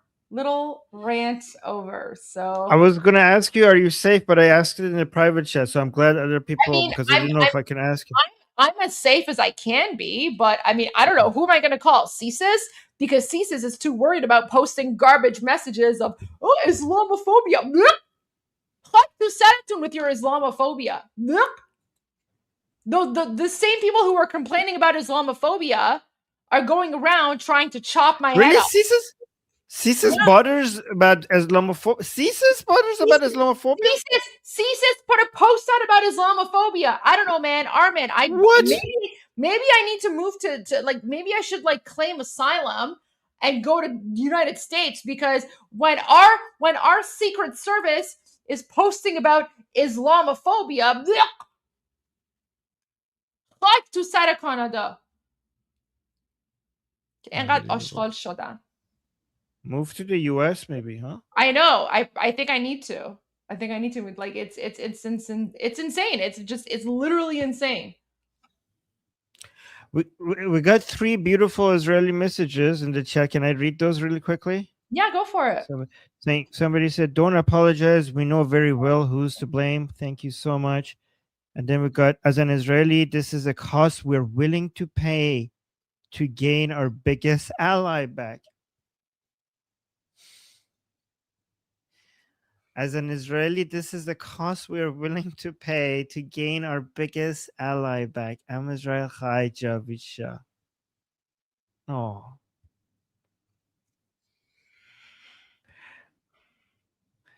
That is so beautiful. And then we got this one saying, "Thank you for talking about it. I hope the victims will be okay. And I already know that what the anti-humanity camp narrative is going to be." Yes. And people were thanking us in the chat for talking about, Israelis were thanking us for talking about this. Of course, of course.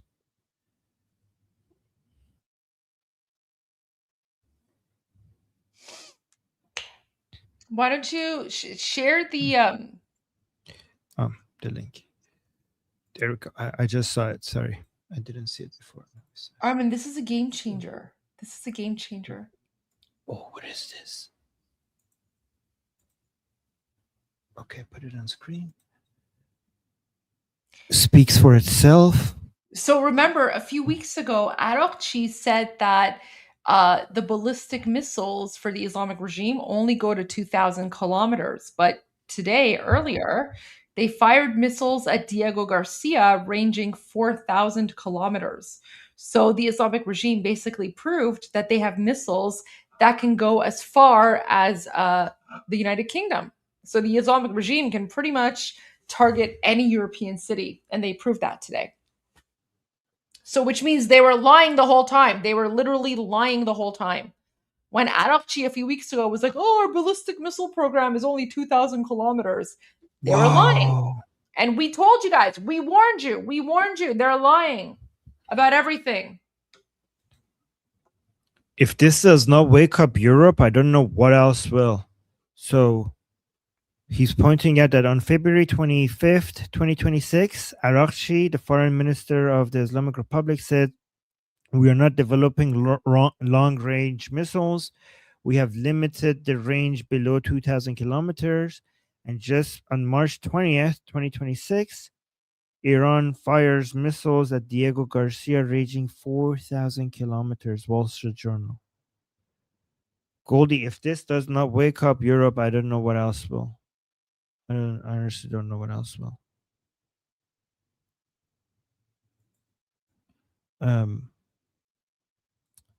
I have the whole world is watching United States and Israel clean up their mess. Like, I don't understand. This is everyone's problem. This is everyone's problem. This is really not fair to Israelis and Americans.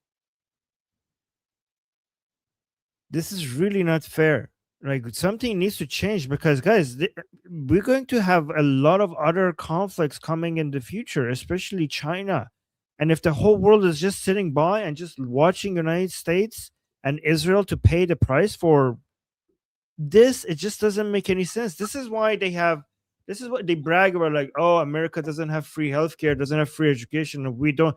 Well, this is why, because you don't participate in the cost of global security, and they do. Unbelievable. Armin, when you have a moment, I do have a video that the chat is requesting for you to translate. Okay. But this is not like a typical, Durka Durka Haydar video. Oh, what is it then? It's a Nowruz video. Oh, okay. So, That should be so the chat and we decided that as part of like your AD, as part of your like Nowruz present, because for the last 84 days, you have been literally translating, doom and gloom videos. You've been translating like Durka Durka, Jihad, Allahu Akbar, terrorist videos. So, and all these like Durka Durka, jihadi terrorist songs you've been translating. We thought that as part of your AD, we can get you to translate this song. And this is like an iconic Nowruz song. So, and everyone was asking me about the lyrics. And I was like, you know what? Why don't we wait for Armin to come back? And because it's the Persian New Year, we'll have Armin translate this because he's been doing all the translating. And I was like, I have a feeling Armin's going to like this song. And I think you're gonna know this song. So I just put it in the group chat. Okay, let's just do it. Why don't you play it first and then you can go back and translate it? Because I'm pretty sure you've heard this song. Like every Iranian has heard this song. Okay, so Hale, I hope you're here just because sometimes I have a little bit of a difficulty with songs, but this should be okay. Let me just listen to it and see if are we listening to it all the way through before I translate? Sure. Okay. Because you'll like the song. Okay.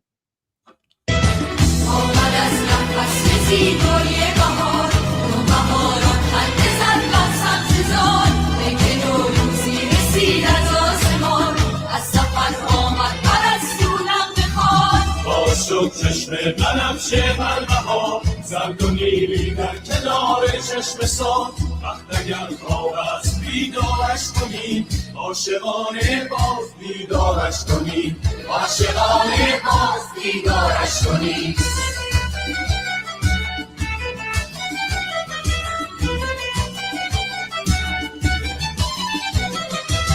آمده نوروز در ایران زمین خاک ما شد رشک فردوس برین بوی نارنج و ترنج و عطر بید میتوان از تربت حافظ شنید باز شد چشم بهاران بر خزر شد صدف ها خانه در و گوهر دشت ارژن باز هم بیدار شد از شقایق دامنش گلنار شد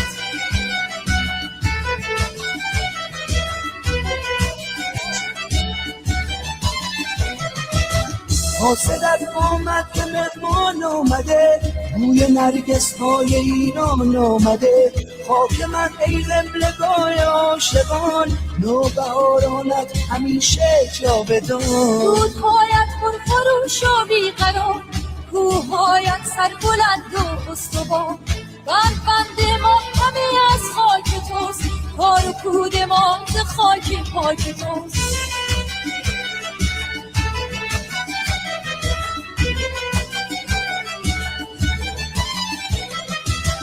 آمده نوروز در ایران زمین خاک ما شد رشک فردوس برین بوی نارنج و ترنج و عطر بید میتوان از تربت حافظ شنید خون پاک عاشقی در جان ماست ریشه این عشق در ایران ماست هموطن نوروز تو پیروز باد ای وطن هر روز تو نوروز باد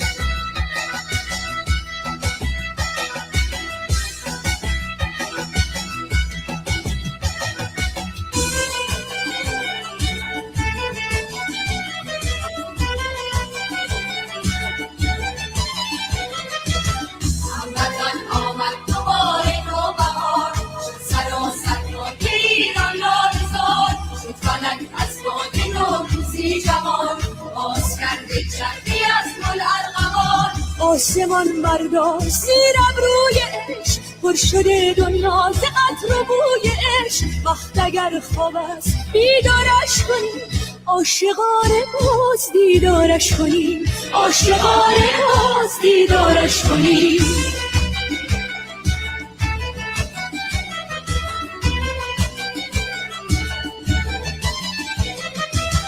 نوبهاران خنده زد بر کوهسان دون زاران شد کنار چشم زار قطره شبنم به برگ گل چکید شانه زد باد بهارم زلف بید دامن ایران ز گل سرشار شد ای عزیزان موقع دیدار شد بعد از این هر روز بهتر روز ما جاودان تا ابد نوروز ما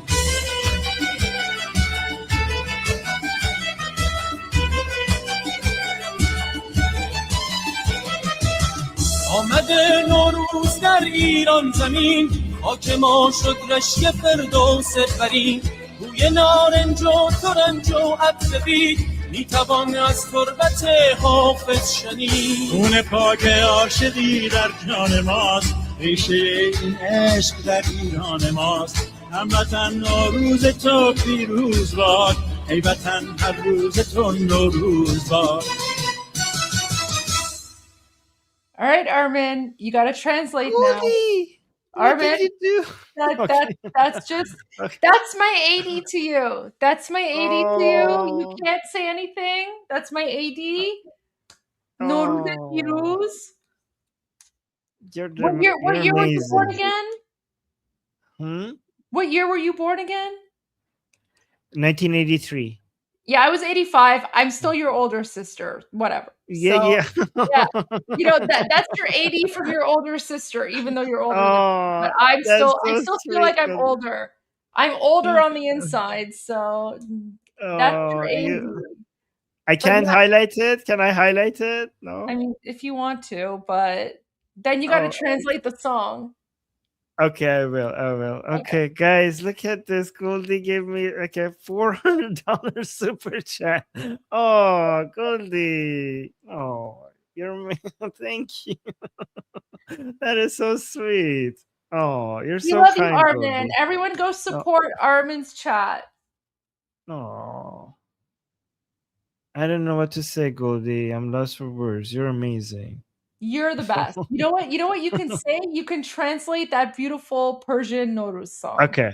How about Okay. that? Okay. I will do. So, you know I will what? do that. After 84 years of like, hey dad, now you can translate something beautiful. Something Persian. I know, it's going to be difficult for you to translate this because like you're so used to translating terrorism. So okay, that's good for. I need to practice translating our own culture. I know, right? There you go. Yeah. All right. Let me try to do this. Maybe I'm so used to translating Durka. I have to see if I'm actually good at this. Okay. Here. All right.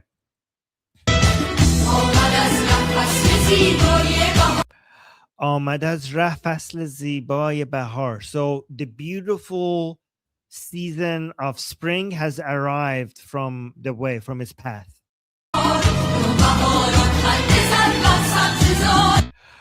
نوبهاران پرده زد بر سبززار. Okay, so this new spring has spread its veil over green fields.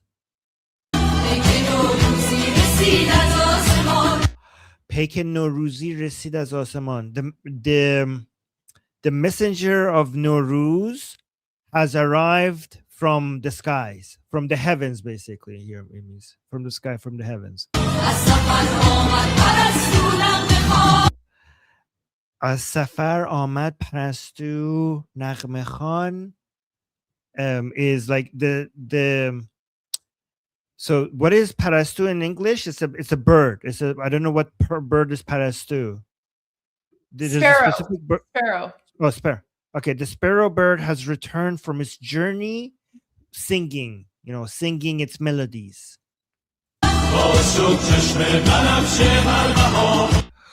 The eye of the flower is a violet, it's a purple flower, has opened to the spring. So there's a flower called banafshe. So it's saying the eyes of this lilac. Okay, lilac. It's a purple flower. Yeah. I know the name of the flower in Persian is banafshe, specific purple flower that opens in spring. So its eyes has opened for the spring. زرد و نیلی در کنار چشم زار. So yellow and indigo, I think is the color.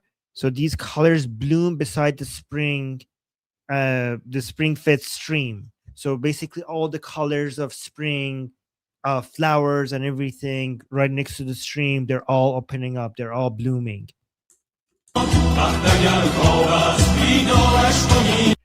بخت اگر خواب است بیدارش کنید. If fortune is asleep, then wake it up. عاشقانه باز بیدارش کنید. عاشقانه باز دیدارش کنید. Go and meet it once again with love. So go and meet your fortune with love. Fortune. Love, yes. So they say now everyone is saying عاشقانه باز دیدارش کنید. Go and meet it. Go and meet your fortune once again with love. This is, guys, this is the beauty of having your new year at spring, because your new year is also when nature is waking up. So it's like a rebirth of nature, and it's a new year at the same time.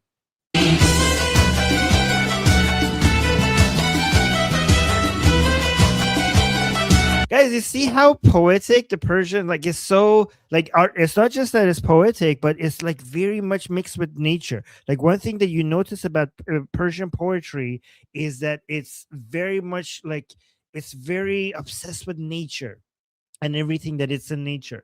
Even when it wants to describe like politics or conflict, it always goes back to nature, and it uses nature as a way to explain things. Like,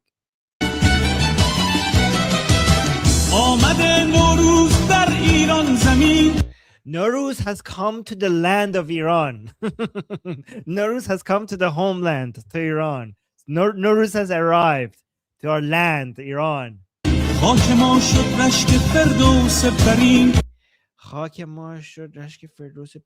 Our soil has become the envy of the highest paradise, like the part of paradise that is the highest.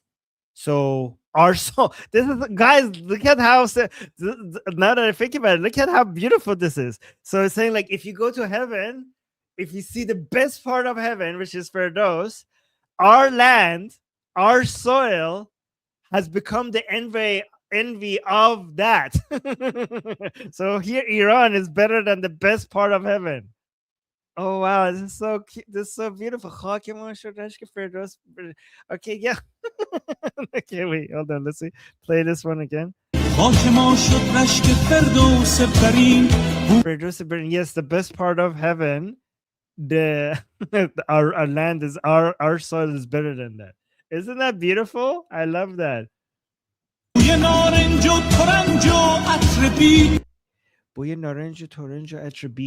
The scent of the orange blossoms. I don't know what torange is. It's like a citrusy fruit. So like orange, like kind of like lemon, something like that. Like, so these are trees of different fruits, and their flowers are blooming, and they're basically, their fragrance is filling the air. Guys, does anybody know what torange is in English? I think it's like a lemony fruit. I'll look it up. Yeah. Guys, It's can like I also lemony. say, how much do we appreciate Armin enjoying this translation? Look at how much Armin is smiling and giggling. Guys, I told you. I told you, Armin this would be Armin's like Nowruz present, because we're making him translate an Iranian Persian New Year song, which is so much different than like the Allahu Akbar jihadi terrorist stuff he does. Just look at the smile on Armin's face. Look how proud Armin is. Armin's so proud to be Iranian right now. He's like, guys, look at our poetry, look at our culture. See? It's total ASMR. We love this. All right, Armin, please continue. We'll find because I also feel like I missed out on appreciating it when I was in Iran, because it was like school and homework and grades when I was like, when some of the poetry was being like, when we're studying this, and I never got to actually, enjoy it properly and appreciate how beautiful it is. And I haven't done so for like the past 20 years that I've left Iran. Like I never actually went back and genuinely sat back and tried to learn this and appreciate it properly. And now I feel like now that I'm seeing like my country is being liberated and so many people around the world are appreciating our culture, I feel like I need to actually revisit all of this and truly appreciate it the way they were meant to be appreciated. That's why that's why we're making you translate this song. Yeah. You listen to it, like you listened Yeah. to it the first time, but like now that you're taking a step back and you're listening to like every single line, you're like, oh my gosh, guys, this is so beautiful. Armin, you have to say this is very educational because this is very guys, this is actually very educational. Yes. Like it's very educational about Iranian culture, not Islam culture. Yes. And this is actually educational for me as well because I'm a Durka expert, but I'm not a Persian, I'm not a Persian culture expert. So it's educational for me as well. But you're doing very well. So let's continue. I'm enjoying it. Well, okay. Let's go back. ترنج و عطر بید میتوان از تربت حافظ شنید میتوان از تربت حافظ شنید. So you can hear this from the tomb of Hafiz, our poet. It can be caught, it could be heard from the tomb of Hafiz. So Armin, I got the definition of Toranj. It's bergamot.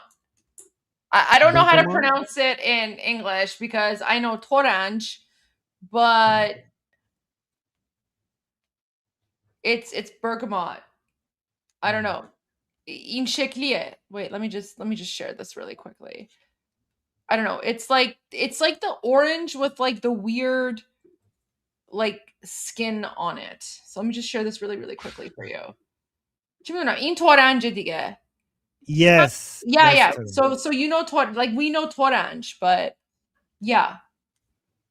All right. It's like a lemon, but with a different kind of skin. Yeah, exactly. Yeah. It's like a lemon orange thing. We know what it is. We know what it is. Yeah, but the point of the song is not the fruit itself. Guys, these trees, oh my god, I miss the smell so much. In spring, it smells forget like the fruit. Garden of Eden. It smells like paradise. When they're blooming, before the fruits come out, when the flowers bloom, oh my god, you pass by them and you're like, I just want to live under this tree. I just want to. They're so good. All right, yeah. Okay, let's continue. Oh my god. باز شد چشم بهاران بر خزر. The eyes of spring have opened upon the Caspian Sea. I translated, but it's just so much nicer in Persian. باز شد چشم بهاران بر خزر. شد صدف‌ها خانه در و گوهر. The shells have become homes of pearls and jewels. The shells in the sea have become the homes of pearls and jewels. دشت ارژنگ باز هم بیدار شد. The plain of Arjang has awakened once again. This is a place.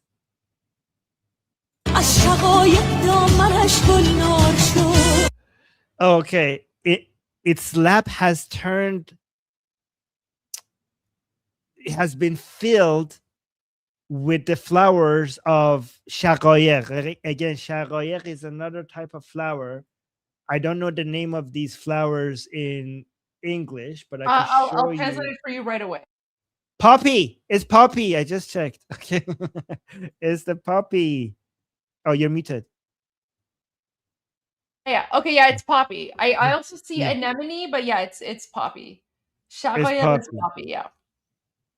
Okay, so like its lap that plane is like talking about as if the plane has a lap, and its lap is now filled with red poppy flowers.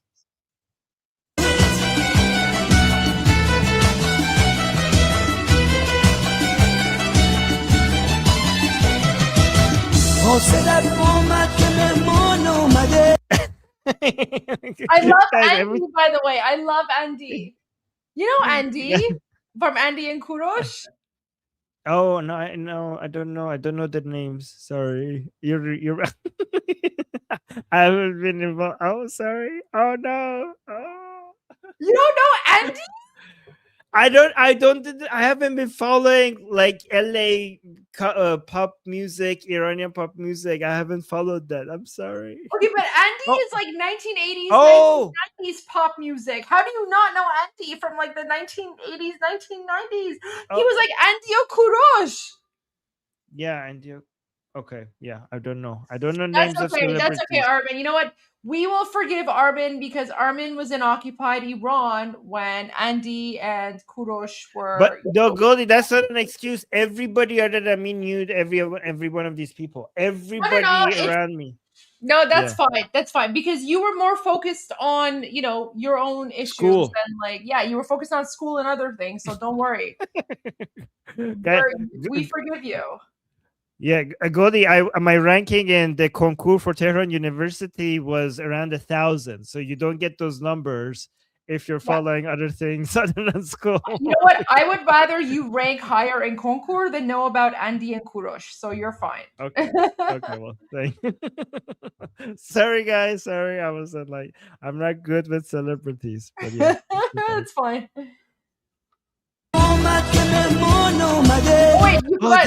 Wait, I distracted you. Qas- You never said what he said. Yeah, this part was so beautiful. Qasadak Ahmad ke. Wait, hold on. Let me go a little bit back. This one was so beautiful. This part.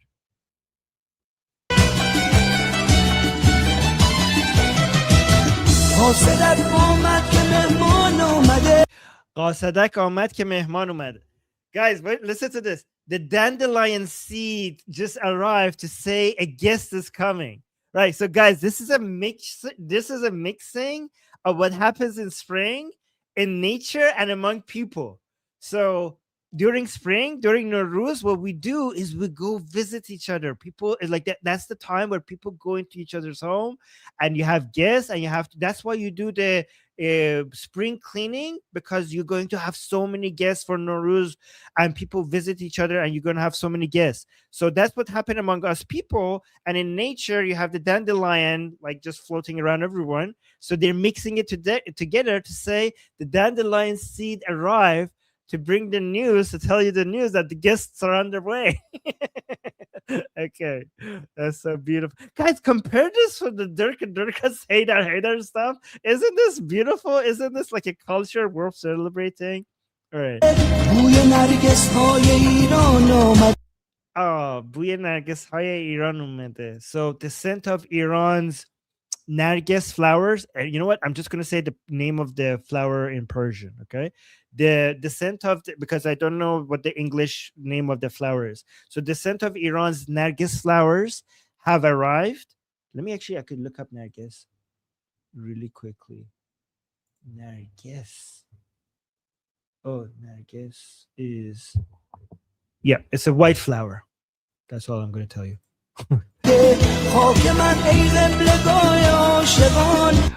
Ooh, oh guys. Okay, so this is mixing religion with look at this. This is like, I see this as a competition. It's like خاک من قبلگاه عاشقان. So Qibla in Islam is the place that you pray towards, right? So when Muslims pray, the Qibla shows you where the Kaaba is. The Qibla sign shows you, like, the Qibla Gah is basically the part of a mosque where you could use to know which direction to pray to. So here he's saying that my land, the soil of my country, is the Qibla Gah of lovers.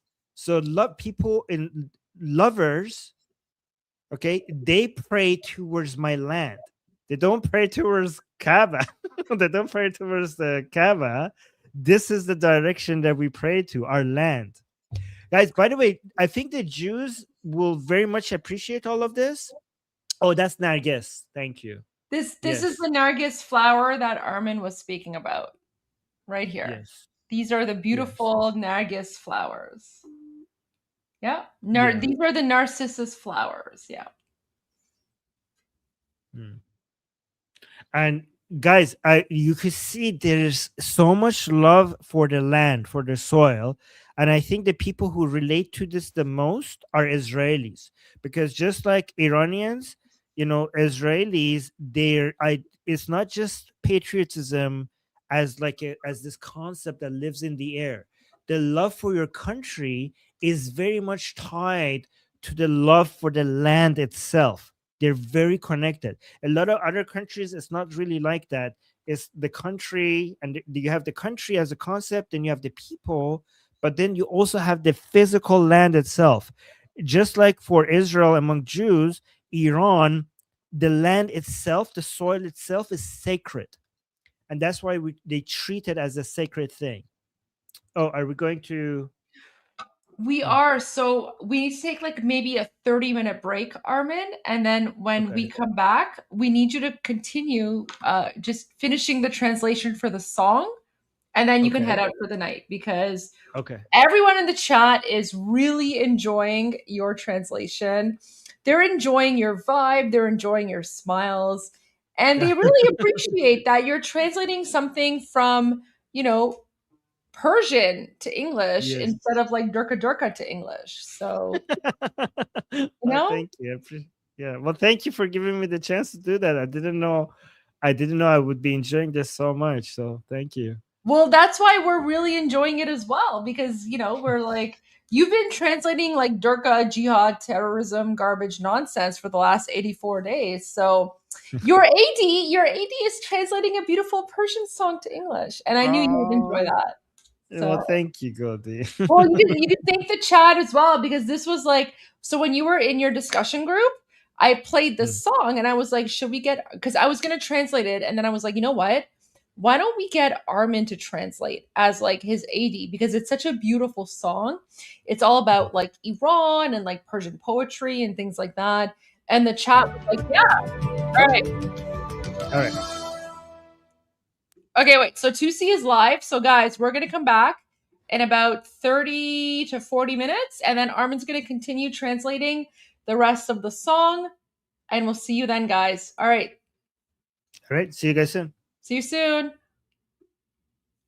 Welcome to 2C TV. This is your global news channel. I'm Maya Tusi, and the Islamic Republic of Iran are facing the final endgame. And of course, the Israeli civilians tonight are facing an emergency as well, following the latest round of airstrikes and missile attacks on Israel. The IRGC leadership, according to the Islamic Republic state media, the IRGC have now ordered the preparations and activations of nuclear weapons, to which I officially respond to with, do you think we are stupid?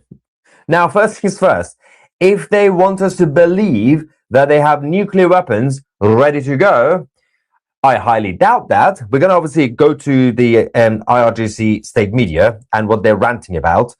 But obviously, you can't be complacent.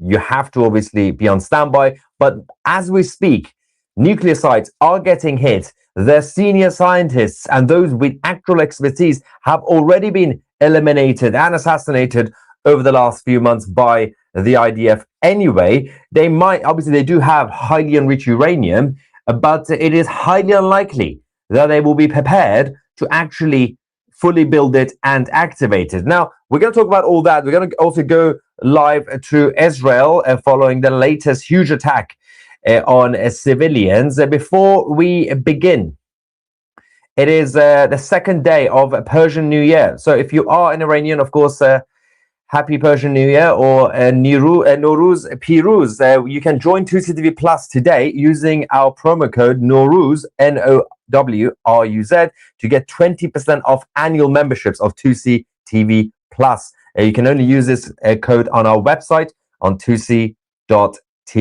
All right, let's get on with the show. Let's quickly go to what's been going on over the last few hours in Iran. The attacks on the IRGC positions. We've had a number of other people, senior figures, who have been eliminated. Then we're going to talk about the Islamic Republic state media and the IRGC commanders who are now saying that we should prepare nuclear weapons, which if we go to Joe Kent, the former director of National Counterterrorism Center, who resigned recently, he claimed that the IRGC don't even want the bomb, let alone being ready to build it. Now, the IRGC bases and munition depots in Desful in Iran earlier on were destroyed by the joint attacks, Americans and the Israelis.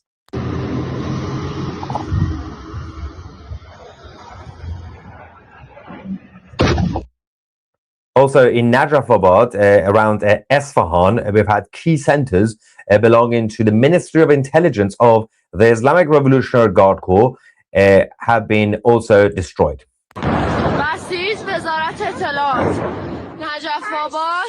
The Ministry of Intelligence. She says it's been destroyed.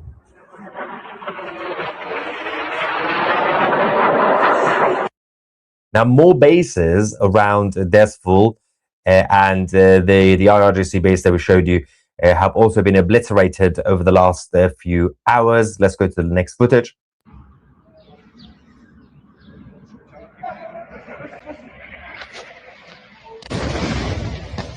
Wow.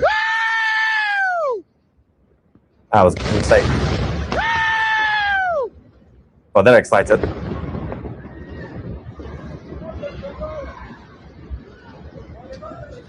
Also, there is a lot of fake news on social media that's been going around all day.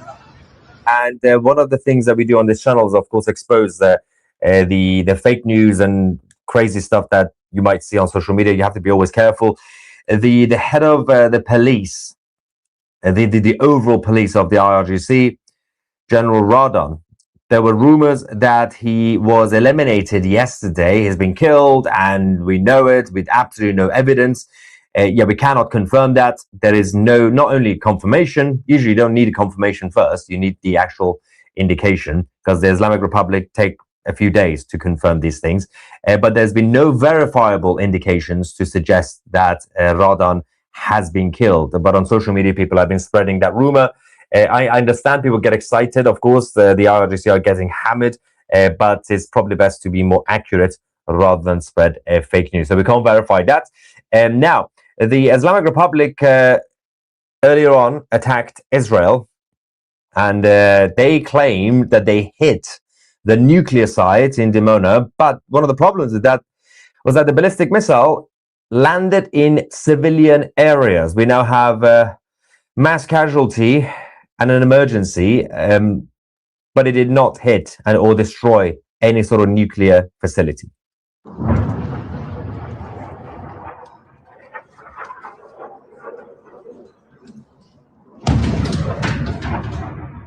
Very close.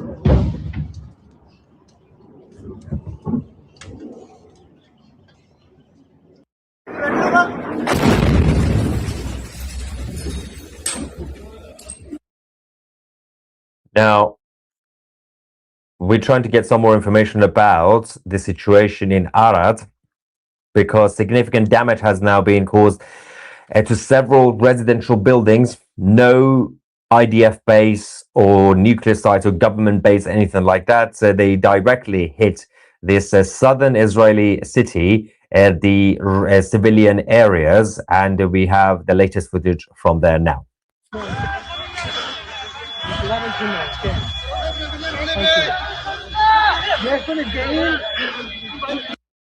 We are now going to go live to, I think we have it ready, Dimona, and then we're going to Arad and show you the situation there on the ground.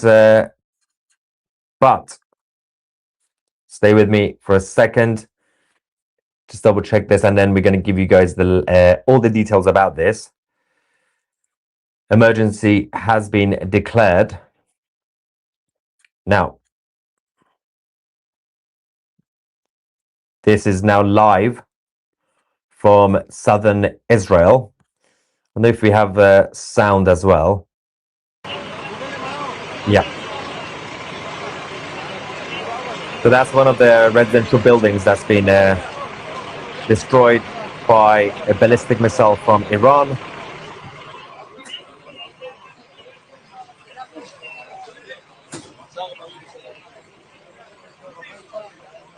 More information is coming. So, official numbers, officially speaking, over 70 people, number of casualties. But unofficially, they're just waiting for the emergency services to confirm the number. They are now saying over 100 people in terms of casualties in this area in the, southern Israel.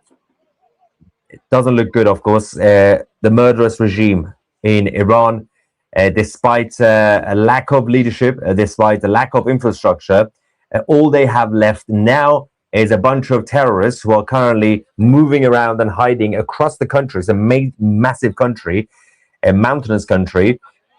And they are obviously moving around their missile launchers every single day, every single hour to avoid getting hit by the Americans and the Israelis. And all they are doing is the limited number of missiles they have left, both ballistic and cruise missiles. Every day they are launching a handful of them towards Israel, towards the Arab countries. And this, the Israeli government have now said they are investigating this in terms of how this actually happened, in terms of the lack of interception. There's been a lot of graphic footage as well that's been coming out, especially when it comes to the residents, civilians in their houses. We're not going to show you that because, of course, that violates their privacy. But while this is going on, and we'll stay with this, I also have to give you guys the information about what happened, what came out earlier about what the Islamic Republic did. They also, apparently, launched 2 missiles towards the Chagos Islands and Diego Garcia. Now, one of the missiles failed mid-flight. The other one was intercepted by the American destroyer, an SM-3 interceptor. The IRGC, based on this assessment, they now have, we don't know how many, but at least a few intercontinental missiles that could technically reach Europe. This map shows the range of these missiles that could go potentially, allegedly, up to 4,000 kilometers, which could, as you can see on the map, would hit the east and southeast of the UK, not Ireland, not Portugal. It would also hit, it could hit half of Spain. Obviously, they're not going to do that, but this is theoretically speaking. And also, we don't know exactly how many they have, because what we saw when it comes to this, these 2 missiles being launched, it might have just been the 2, because they have been testing over the last few months intercontinental missiles with the help of the Russians. But there's no guarantee that they have a huge stockpile. So this might have just been another desperate attempt to basically put fear in their enemies. But in reality, that is very different. Okay, in terms of the missiles, the everyday missiles that they're being launching, things have changed as well. When you look at the beginning of the war, day 1 peak, they literally peaked on day 1. 350 missiles launched. Day 2, 175. Day 3, 120. And then it came coming down and down and down. So 50, day 5 was 40, then 32, 28. And it's been around that number. It did come up slightly around day 18 and day 19, only a few days ago. It went to 45 and 65. Then it came back down. Day 20, 21, and 22. The missiles each day was 55, 48, and 32. What we do know is that this is thanks to a couple of major impacts by the Israelis and the Americans. Missile launchers have been annihilated. So they still obviously have a few left. That's why they're launching them. But they're not able to do what they did last year during the 12-day war when they were launching dozens every hour or so. It's different now. Also, lack of leadership means that they don't know exactly what they're doing. It's not necessarily even that they are running out of missiles. They didn't have that many. They had about officially 2,500. But let's just say maybe around 3,000, maybe even 4,000. That's not enough. You can't last that long. But the ballistic missile launchers getting destroyed, lack of leadership, that is one of the main reasons. And now they're basically trying to do rationing, saying, okay, well, we can only, it's probably best if we just manage to launch about 20 a day, which are a lot easier to intercept because a lot of them also miss the targets. But this is extremely worrying, what happened tonight. Not really to the credit of the IRGC. It's not because they are so now dangerous in that sense. They are only, again, launching a handful. But in terms of the defense or lack of defense response tonight, of course, the Israeli government, as I said, they have confirmed an investigation into this to find out what exactly happened. While we will stay, of course, with the live footage from the emergency situation in the south of Israel, but we're also going to go to Mazandaran in the north of Iran because, one second, trying to hang on. There was an order that came out about Doha, the IRGC attack in Doha in Qatar. I'm going to explain the confusion in that situation. But I'm just going to quickly take you to Mazandaran in the north of Iran. Fighter jets, allegedly, the United States, have been flying around with no resistance from the Islamic Republic today. And we've had multiple 15 explosions in various parts of Mazandaran. Let's go. This is tonight. You can see the top, the fighter jets, multiple fighter jets.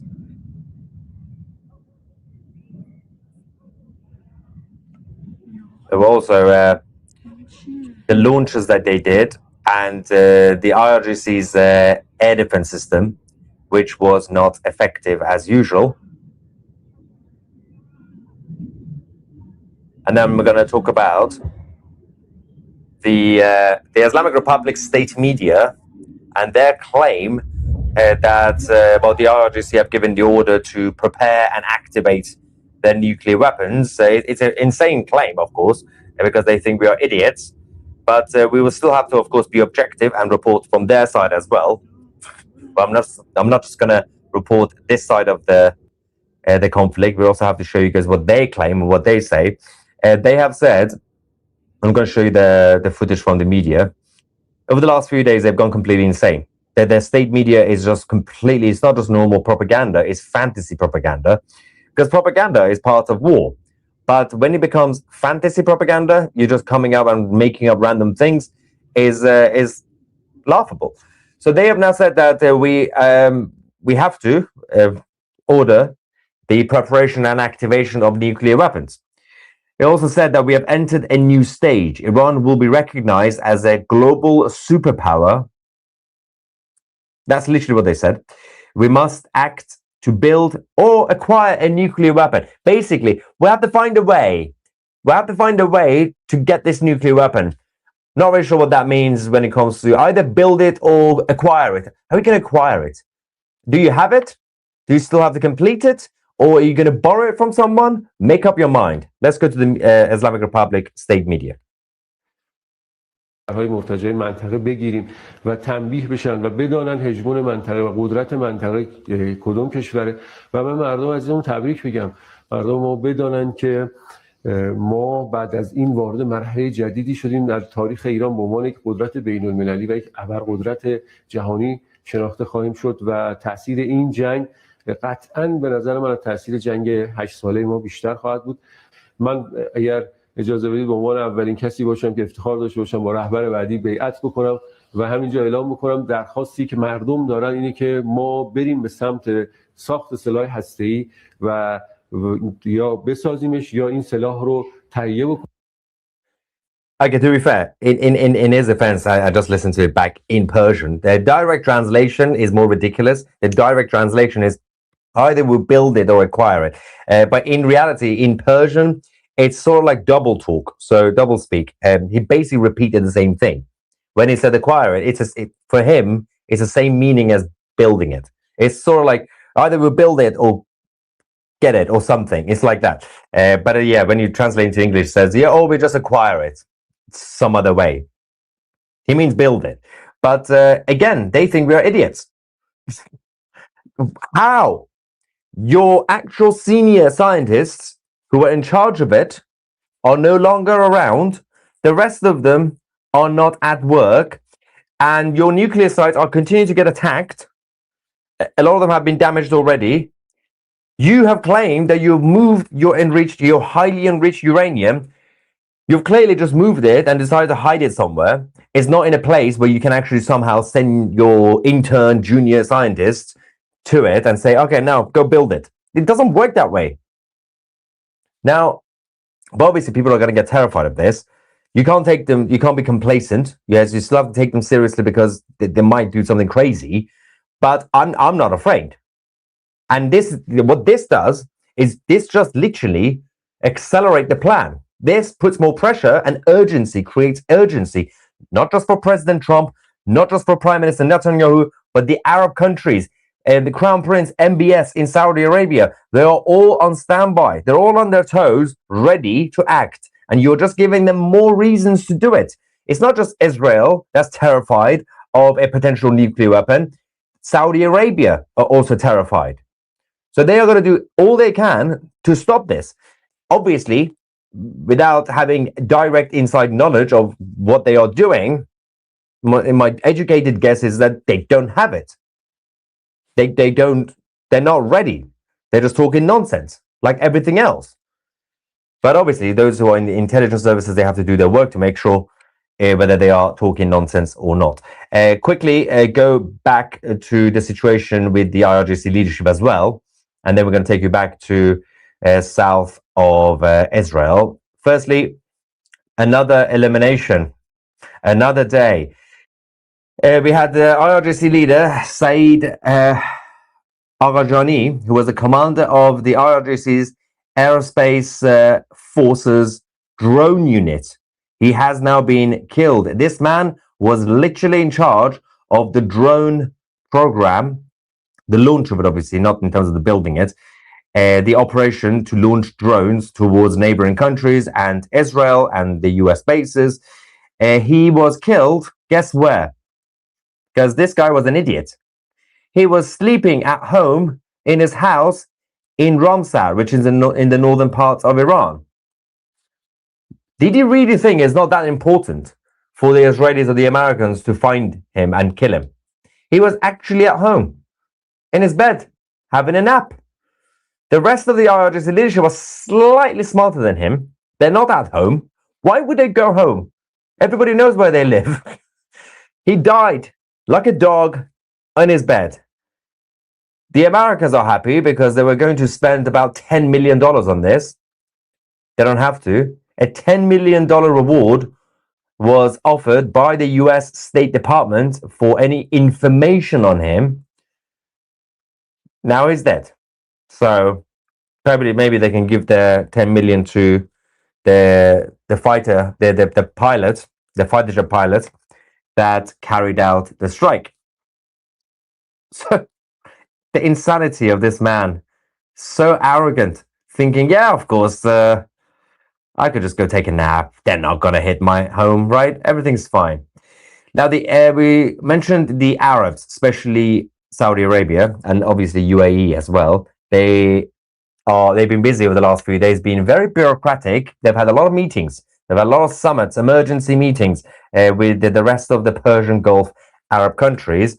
Now there's another joint statement. This is even more robust because it's not just the Arabs. The Europeans have also joined this statement on the Strait of Hormuz. The Emiratis have released this joint statement saying this is from the leaders of the United Arab Emirates, the United Kingdom, France, Germany, Italy, the Netherlands, Japan, Canada, Republic of Korea, New Zealand, Denmark, Latvia, Slovenia, Estonia, Norway, Sweden, Finland, Czech, Romania, Bahrain, Lithuania, and Australia on the Strait of Hormuz. Remember that list. All of them are involved now. We condemn in the strongest terms recent attacks by Iran on unarmed commercial vessels in the Persian Gulf. Attacks on civilian infrastructure, including oil and gas installations, and the de facto closure of the Strait of Hormuz by Iranian forces. We express our deep concern about the escalating conflict. We call on Iran to cease immediately its threats, a laying of mines, drone and missile attacks, and other attempts to block the strait to commercial shipping, and to comply with the United Nations Security Council Resolution 2817. Freedom of navigation is a fundamental principle of international law, including under the United Nations Convention on the Law of the Sea. The effects of Iran's actions will be felt by people in all parts of the world, especially the most vulnerable. Consistent with the UNSC Resolution 2817, we emphasize that such interference with international shipping and the disruption of global energy supply chains constitute a threat to international peace and security. In this regard, we call for an immediate, comprehensive moratorium on attacks on civilian infrastructure, including oil and gas installations. We express our readiness, here we go, to contribute to appropriate efforts to ensure the safe passage through the strait, basically to reopen the Strait of Hormuz. We welcome the commitment of nations who are engaging in preparatory planning. We welcome the International Energy Agency decision to authorize a coordinated release of strategic petroleum reserves. We will take other steps to stabilize energy markets, including working with certain producing nations to increase output. We will also work to provide support for the most affected nations, including through the UN and everything else. Now, a lot of it was about condemning, a lot of it was about sending a warning saying, stop doing this. But the most important part of the statement was all the countries that we listed, huge list, we are now getting ready to intervene, to reopen the Strait of Hormuz, to basically help the commercial shipping to resume. And gave credit, without naming them, they gave credit to the US and Israel for already making things happen. And of course, big shout out to the French, who are also preparing, and the United Kingdom, who are finally, apparently, getting involved. Let's quickly go to Damavand Street in Tehran. The IRGC Basij members have been experiencing a tough day at work. This video shows one of the Basij sites and checkpoints getting a little bit destroyed.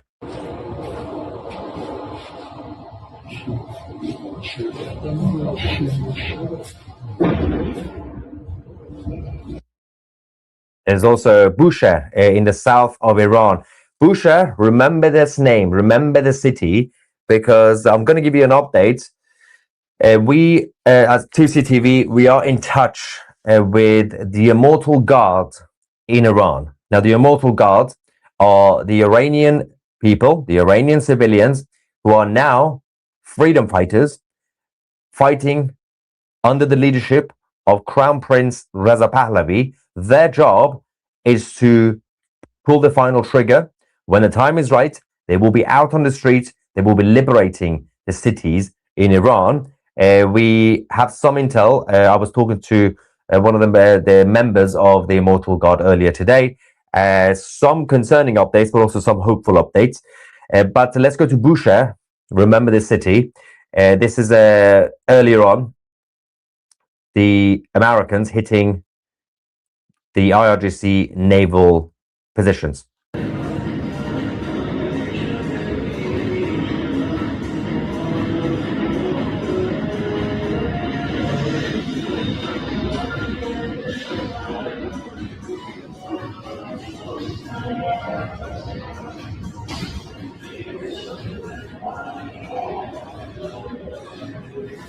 Oh, new statement. Oh. Saudi Arabia have released a new statement, breaking news that they are essentially preparing to their response. I'm going to read that in a second. Just going to double check something with this. Saudi Arabia are not happy at all. Let's go. There is a audio message we received from inside Iran about how people are feeling, with English subtitles, of course. Let's quickly go to that. And I'm going to read the statement from Saudi Arabia. And then I'm going to tell you about my conversation with the immortal god of Iran. Hardly got a Starlink connection, only 1 gigabyte for a very high price. I hope they don't leave us until the last day. We need their support from the skies until the last moment. Everybody are waiting for last Shah commands to taking the streets.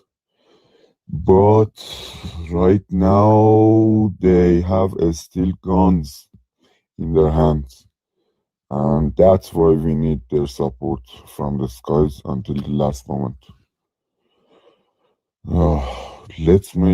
Let's hope this darkness will end soon.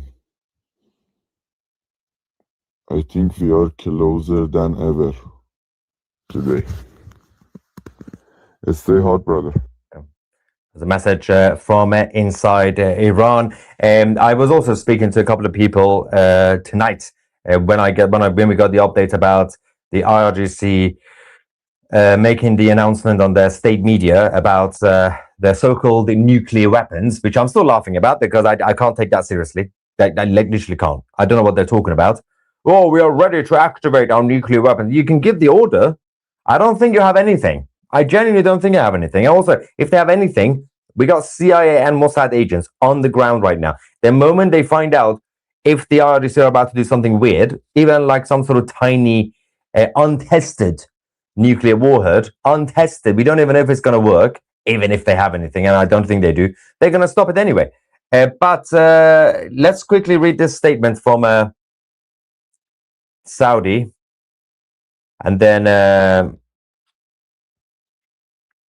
this is also a live feed from south of Israel, the emergency that's still ongoing.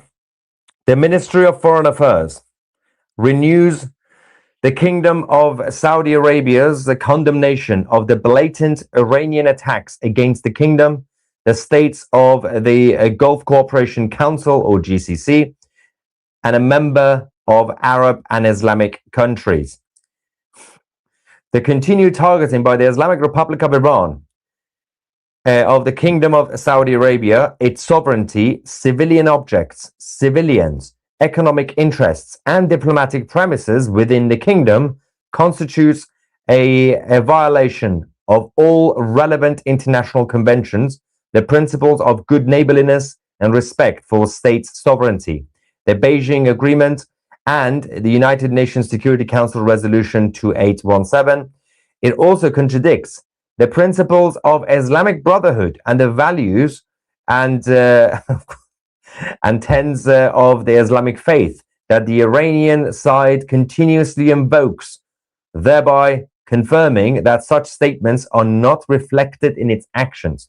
Reaffirming the ministry's statement issued on the 9th of March regarding Iran's continued attacks, which will lead to further escalation and have serious consequences for relations at present and in the future, the Kingdom of Saudi Arabia has notified the military attaché of the Embassy of the Islamic Republic of Iran to the kingdom, the assistant military attaché, the 3 members of the mission staff to leave the kingdom, and they have now been expelled.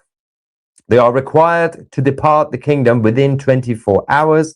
The kingdom also affirms that it will not hesitate to take all necessary measures to preserve its sovereignty, safeguard its security, and protect its territory, airspace, citizens, residents, resources, and interests. So they have now expelled the Islamic Republic from Saudi Arabia. and they claim to be ready to take military action because they reserve the right, of course. They've been warning the Islamic Republic for the past 2 weeks now, stop hitting us. But they haven't really done anything, and a lot of people have been saying, well, what are the Arabs doing? They keep saying they're going to attack, but they're not doing anything. And my theory was that the Americans told them, you don't need to, don't worry about it. So you just release the statements and try to defend your airspace because it's almost over. That was my theory with no evidence. But seems like before that actually happens, these guys might have to do something. They might have to take some action, especially in the south of Iran. Now, this is the important part. The Immortal Guard of Iran, under the leadership of Crown Prince Reza Pahlavi, they've been doing great work over the last 3 months or so with the uprising and now with preparations for the final battle. The Immortal Guard are normal Iranian people who are now freedom fighters. They are in contact with the Crown Prince's leadership team and the opposition, basically. And also, they are coordinating with Mossad and CIA. I was speaking to one of the Immortal Guard's leaders in Iran. Of course, can't disclose any details about them. This is what I received. Firstly, some information about what's actually happening on the ground, especially the first few days of the war. Because they've lost control of the structure of the country and the governance of the country, the only thing they can control, or they have been until now, was the streets, because they got militants, especially from Afghanistan, Pakistan, and Iraq. The Arab proxies are on the ground, helping the Basij units do oppression on the streets, with checkpoints and everything else. But they've also been raiding people's homes. So this is the intel I received from one of the members of the Immortal Guard. The disgraceful IRGC forces arrested one of my friends along with his sister and took them to the IRGC Intelligence Unit number 2. In front of her brother's eyes, about 20 men, IRGC men, as a group, violated his sister, who was a virgin until that moment. 20 of them in front of the brother. Afterwards, they called their father and said, if you bring 1 billion tomans, which is a lot of money, for each of them, we will release them. The father said, let me speak to my children first to see if they are alive, and then I will arrange the money. When they gave the phone to the children, the two children, the brother and sister, told their father, do not free us. Forgive us instead. Tonight, we will kill ourselves because of what they have done to us. They've also, the IRGC have now been calling on those members of the IRGC and the military who have abandoned their posts, telling them, either you come back or you will never see your families again. Now, according to my source in the Immortal Guard, it's not just about the ordinary regular soldiers. Many IRGC commanders have also fled and have obviously been threatened by their own side. There are cases where after Israelis or the Americans strike the bases, the commanders throw their phones under the rubble and then escape so that everybody assumes that they are dead. They leave their belongings and their phones and everything else, making everybody think that they're dead. So that's what the commanders were doing. And of course, the others have been threatened. You have to come back to your position, otherwise we're going to kill your families. Now, there's a lot more information that I can't share about what's going to happen next in the operation. But let's just say that the Immortal Guard, they are active, they are preparing, they are being told by the opposition, by Mossad and by CIA exactly what to do and when. I can't give you any details yet. You will see over the next few days, over the next few weeks, what the next phase is going to be. The next part of it is not really a secret. There will have to be a ground invasion, but let's just say this part is also kind of obvious. Unlike Iraq, for example, it's not going to start from Tehran, the capital. It's going to be the exact opposite. The focus is going to be to target and liberate cities one by one, all around the country. Obviously, from one specific side, you go straight up to Tehran, and then you finally liberate Tehran, and then that's it. But that story, I was told to share that by our friend, because just to let you guys know that despite the fact that they're not in control, there's no government, there's nothing happening, the terrorists are still so terrified of the ordinary people in Iran that they are kidnapping them, they are violating them, they are torturing them, and they're killing them. They are still doing that, but in their hiding places, not in their official police stations, not in their official bases. Emmanuel Macron's rival from the political left in France, Jean-Luc Mélenchon, has lost his mind. Now, the left-wingers in France, in case you don't know, are a disgrace. They are evil human beings, and they've always been evil since the French Revolution. They've also exported that evil as part of the leftist ideology. A lot of things you see from the liberal left in America, in Canada, in the UK, and across the Western world is because of the left-wing mentality and approach coming from the French Revolution. Jean-Luc Mélenchon made a speech, the leader of the LFI party in France. He's hoping to become the next president of France after Macron. He said that the Islamic Republic of Iran must win. It's legitimate. He also mentioned something nonsensical about Gaza. But we have to call out the crazy wherever we see it. In this case, the left-wing French nutters. Raison pour laquelle l'Iran, en état de légitime défense, se bat contre cette armada qui se trouve à sa porte. Allez, rentrez chez vous et laissez les peuples déterminer eux-mêmes ce qu'ils veulent. Et puis la pensée se tourne vers Gaza. Et notre travail de solidarité n'est pas terminé, mesdames, messieurs. En ce moment même, il y a une pétition que nous avons lancée pour obliger le Parlement européen à délibérer et décider l'interruption des relations commerciales avec le gouvernement de M. Netanyahou aussi longtemps que durera le génocide. Right. This man could become the next president of France. Let me just tell you, Jean-Luc, the Iranian people will not forget, and they will not forgive.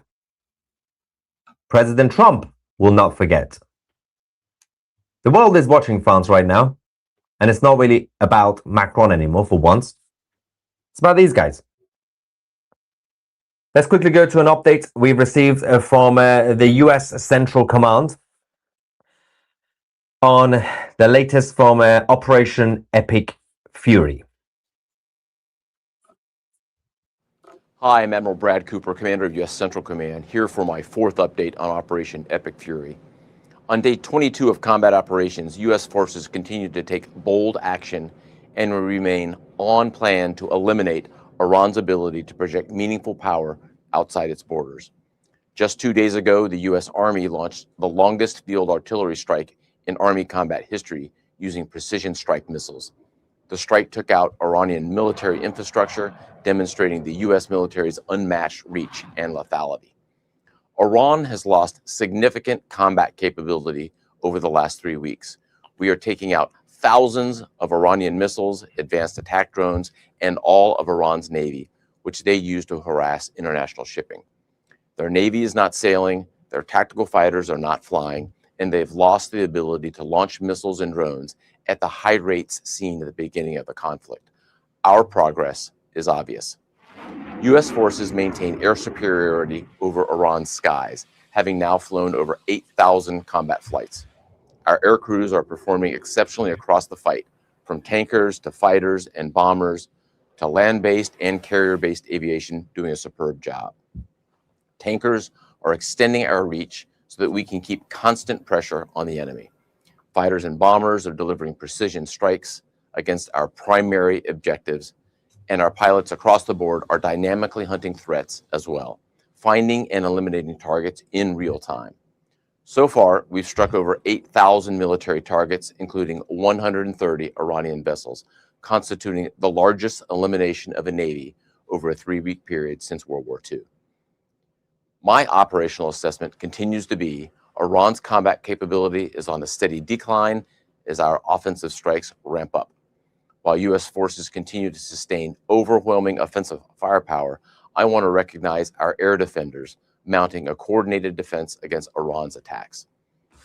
We have built the most extensive air defense umbrella in the world over the Middle East right now. This is thanks to years of investment alongside our allies and partners to build a robust and integrated air and missile defense architecture. For more than a decade, books have been written about the concept of a Middle East air defense. Today, it's alive and well. Our Gulf partners, in particular, have defended against thousands of Iranian drone attacks, a clear demonstration of the strength of our partnerships as we work shoulder to shoulder. We also remain zeroed in on dismantling Iran's decades-old threat to the free flow of commerce throughout the Strait of Hormuz. For example, earlier this week, we dropped multiple 5,000-pound bombs on an underground facility located along Iran's coastline. The Iranian regime used the hardened underground facility to discreetly store anti-ship cruise missiles, mobile missile launchers, and other equipment that presented a dangerous risk to international shipping. We not only took out the facility, but also destroyed intelligence support sites and missile radar relays that were used to monitor ship movements. Iran's ability to threaten freedom of navigation in and around the Strait of Hormuz is degraded as a result, and we will not stop pursuing these targets. At the beginning of this campaign, I sent a letter to the more than 50,000 American servicemen and women supporting Operation Epic Fury. For our forces serving in the Middle East, I'd like to reiterate 3 key points. Number 1, be relentlessly lethal. We have the momentum. Number 2, be a great teammate. Continue to take care of one another. And number 3, steady your resolve. For we stand on the shoulders of giants, American heroes who have served with tenacity, grit, and honor. Fall back on your training. It is the best in the world. I just could not be prouder of our warfighters, and I know that the American people share in this same pride. Thanks so much. Godspeed. Absolutely brilliant, Admiral Cooper. We have a crazy person in the live chat before I give you guys the next insane update on this. And then we're going to go live to southern Israel again with the emergency situation. This person's called the Real Ella V. She says, supposedly you're Iranian, as in my Iranian. That's not your. I think she means YOU''RE, Iranian. It means something else. I find it disgusting that you always have a smirk on your face as a piece of your homeland carpet bombed like Gaza. I think you mean a piece of your homeland is getting carpet bombed like Gaza. The real... Wait, Armin, can we just say, you and I, we know what Tuzi's going to say, but isn't it just so insane that these like random white people are like, blah, blah, blah, blah, Gaza, blah. Gaza, blah. Like to Sarah Gazatun. Goldie, I have an example of the worst version of that. It's 16-second. You want to see? Okay, let's share it really quickly, and then we'll go back to Tuzi's response because Look we at know this. what Tuzi's going to say. But... White people, Gaza. Look at this. Look at this. Glory to all the martyrs. Glory to the axis of resistance. May we see victory within our lifetimes. Margbar America, Margbar Israel. That's an American person. What the heck? Yeah. It's like white American. It's like random white girl went to I think that's Kala Walsh. So this random white girl goes to like occupied Iran and she's like death to America, death to Israel. Guys, like your lefties are so idiotic, honestly. Anyways. It's a sickness, it's a disease. It's honestly. Literally a disease. But guys, the worst mistake that a lefty can do is like go to an Iranian and be like, what about Gaza? Because Tusi's gonna put her in her place. Just let's just listen to what Tusi has to say about Gaza and Palestine. As a piece of your homeland, carpet bombs like Gaza. I think you mean a piece of your homeland is getting carpet bombed like Gaza. The real LV, you are clearly retarded, and I can't help you with that. I don't have the medical degree to help, unfortunately. If you believe that Iran is getting carpet bombed, I can put you in touch with my father, who, guess what, is currently in Tehran, in the capital, in the center of the capital, and he happens to also live right next door to an IRGC base. And today, he hosted, it's the second day of Persian New Year, he hosted in his house a small gathering because his family, his brother and his wife and his kids visited him because it's Persian New Year. And they continue to support this war by the Americans and the Israelis against the Islamic occupying forces. They get excited every time they hear an explosion from their window. They worry and they panic when they don't hear anything. When there is silence, my dad, his neighbors, his friends, the rest of Tehran and other cities in Iran, they panic. When they don't hear bombings, they get scared that the Americans and the Israelis have abandoned them. That's the reality. It's not me. You know who else has a smirk on his face? Or her face? Over 90 million people in Iran who are right now waiting for this to be over with one result and one result only: the end of the Islamic occupation in the land of Aryans. That's all they want. But you can sit in your ivory towers in the Western world, drinking your champagne, because you're a champagne socialist, or maybe you might be on your limousine. You might be a limousine liberal. You could enjoy your avocado and your vegan coffee while the rest of Iran fight for freedom. There is another example of why the Islamic Republic are crazy and clueless. About an hour ago, the IRGC issued an evacuation warning in Doha, the capital of Qatar. On the map, they targeted the Al Jazeera headquarters. Now, in case you don't know, Al Jazeera, Qatar, and the Islamic Republic were friends. We're best friends until a few days ago. The state of Qatar have turned their backs on their former friends. They have to. Al Jazeera, even Al Jazeera, over the last few hours, over the last couple of days, they've now been reporting against the IRGC. Wow. So somebody in the IRGC decided to issue this evacuation warning, right? And then a few minutes later, somebody from the IRGC deleted this evacuation warning. This just shows nobody knows who's actually in charge of the Islamic Revolutionary Guard Corps in Iran. One person gives an order, the other person panics, the third person deletes it, the fourth person gives it to the Islamic Republic state media, and nothing happens at the end. It's just craziness. The whole group. It's crazy. I am offended because of their incompetence. It's bad. It's very bad. I thought they would be slightly better than this. We're going to go back to south of Israel, live footage as the emergency is still ongoing. We have some more information about this vicious attack by the IRGC. The unofficial numbers, well, official number is now over 75 casualties.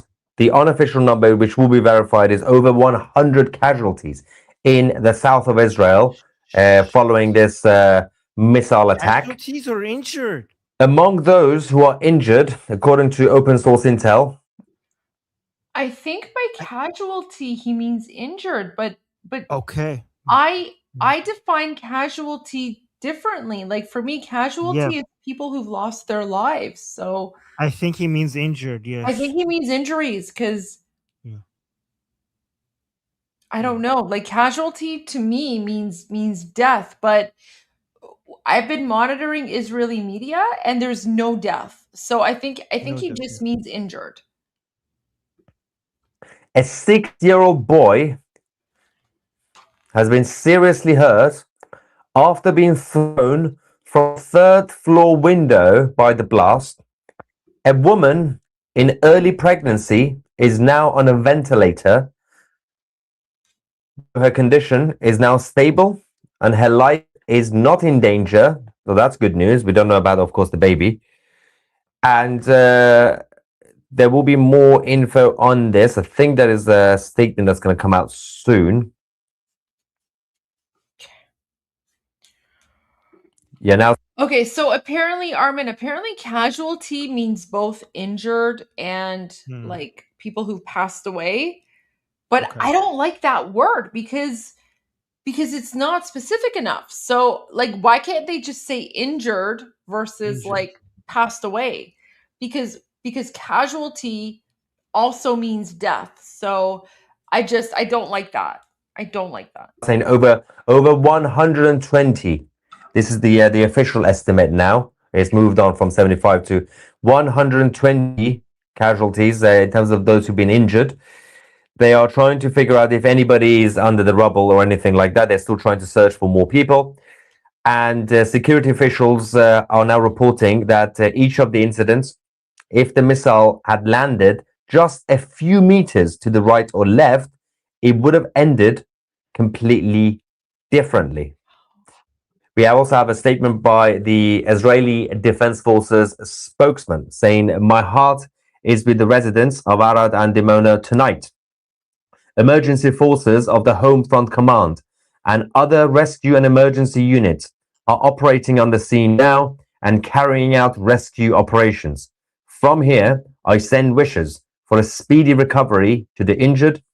Even on this evening, it is important to remember, follow the Home Front Command's instructions. They save lives. The air defense systems operated but did not intercept the missile. We will investigate the incident and learn from it. This is not a matter of special or unusual weaponry.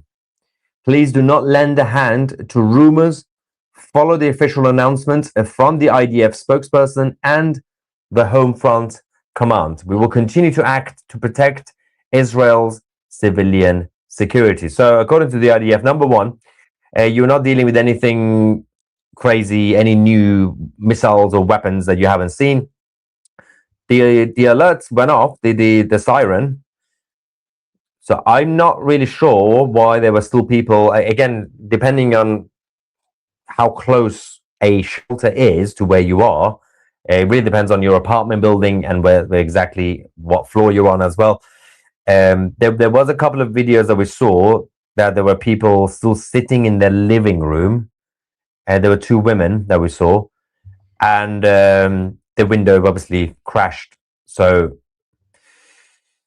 if you obviously have access to shelters or strong staircases, then that is the best place to be.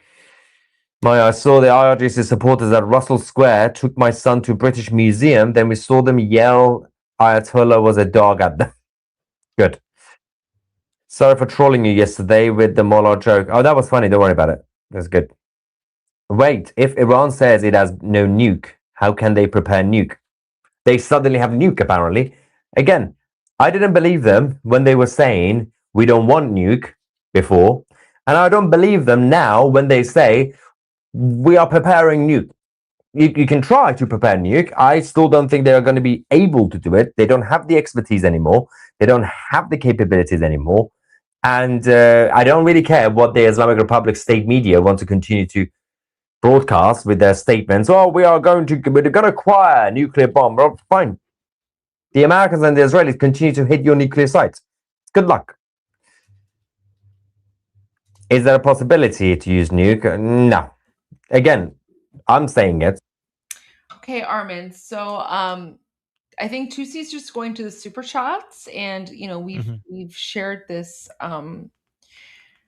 We've shared the breaking news. I'm going to keep an eye on breaking news, but did you want to finish the translation and then we'll probably call it a night? Sounds good. Okay, Let's do so that. we're going back to Armin's Nowruz present, where Armin gets to translate Persian instead of Durka Durka. And Armin was really enjoying translating Persian and not Durka Durka. Yes. So Yeah. Let me go back to here a little bit. Okay.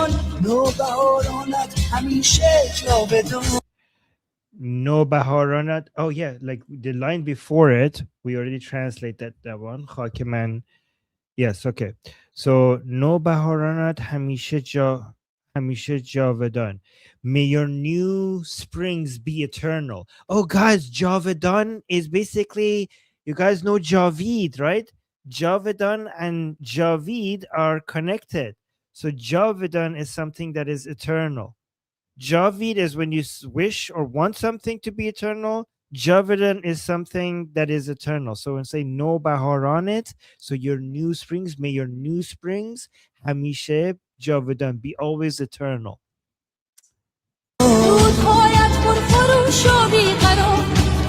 رودهایت پرخروش و بیقرار. So may your rivers, guys, basically what they're doing right now, they're talking to nature. They're talking to Iran's nature. They're talking to the mountains, to the flowers, to the rivers. So she's talking to Iran. She's talking to the land. She's saying Rudhayat Porkhorush Biqarar, which means may your rivers be roaring and restless. Kuhayat Sarboland Ostovar. So see, guys, this is how we love Iran. They're singing to it. They're singing to the rivers. Now she's singing and talking to the mountains. She's saying Kuhayat Sarboland Ostovar, which means may your mountains be proud and steadfast. Oh, guys, look at the connection between the people and the land. She says, like, we're tied together. So she's saying that the Iranian people and the Iranian land are tied and connected together. She's saying, "Ban ma hame az khak tost," which means like every joint of our bodies is from your soil. She's telling Iran that your soil, our bodies come from your soil.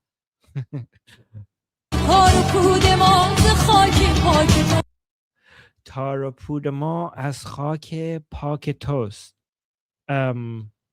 So again, like everything from us, like our very being comes from your pure soil, from the pure soil of Iran.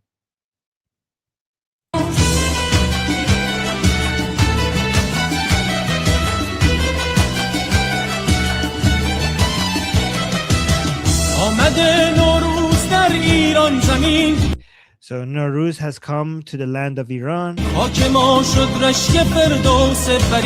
So these parts I already mentioned. I'm going to say it again. Khak ma shod rashke firdos berin, which means our soil has become the envy of the highest paradise. Guys, I really enjoy the parts that becomes talks about heaven, but says that our land is better. Talks about the Qibla, but says our Qibla is our land.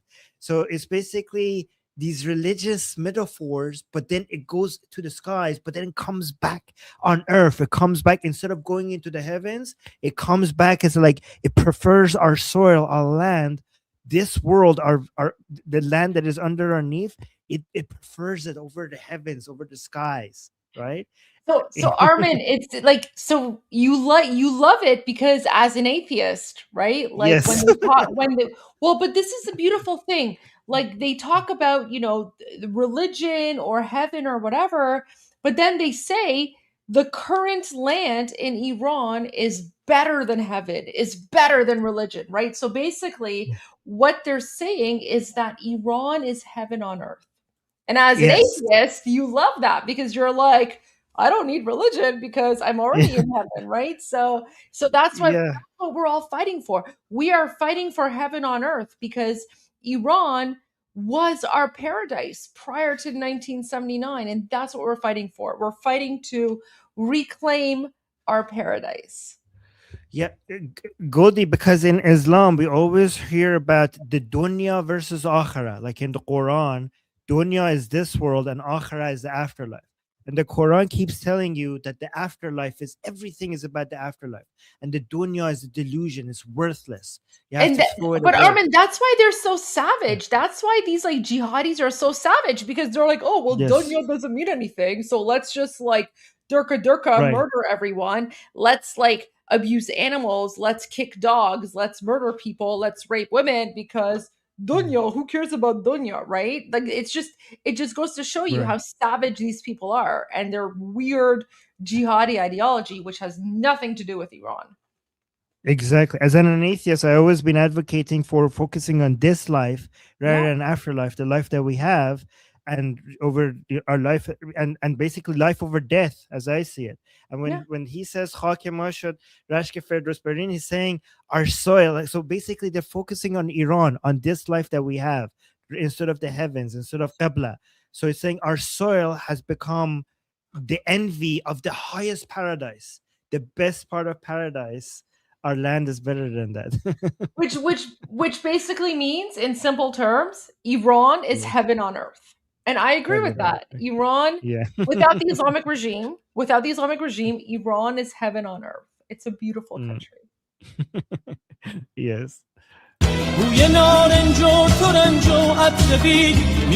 So this is the fragrance of so many of flowers of different trees, the blossoms of of orange tree, the orange tree, and the beet tree. These are different flowers, different trees with flowers, saying that their fragrance is basically everywhere. And you could hear from the Hafiz's burial ground, from his resting place. You could hear, like, basically you could hear the poet. So I think what it means is that you could hear the poetry of our poets in the air. So our poets are dead. They're resting. They're buried, but their poems are still filling the air. So our land, who has our poets in them.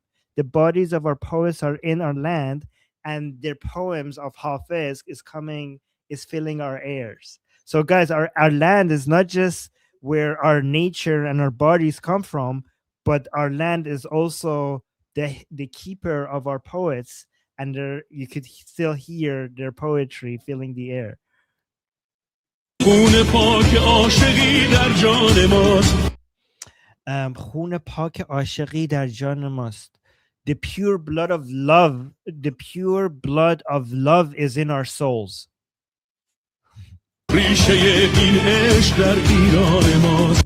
Oh, ریشه این عشق در ایران ماست. The root of this love is in our Iran. So the reason why we're so filled with love is because the roots of our love is in Iran, and it's the love is growing inside of because it's rooted in Iran. And guys, that love for Iran flows through our veins. That's the poetry. So the love for our homeland flows through our blood, flows through our veins. Honestly, guys, the poetry is so beautiful. Like Armin's doing an amazing job of translating the poetry. I can't think of any other person who would be able to do as good of a job as because it's just, when you listen, like, Armin, go back to the beginning of this like particular part, but this whole part about like the love of our homeland flowing through our veins, it's so poetic, it's so beautiful. I don't even know how someone could translate it, but Armin did like 100% amazing translation. But it's just so beautiful.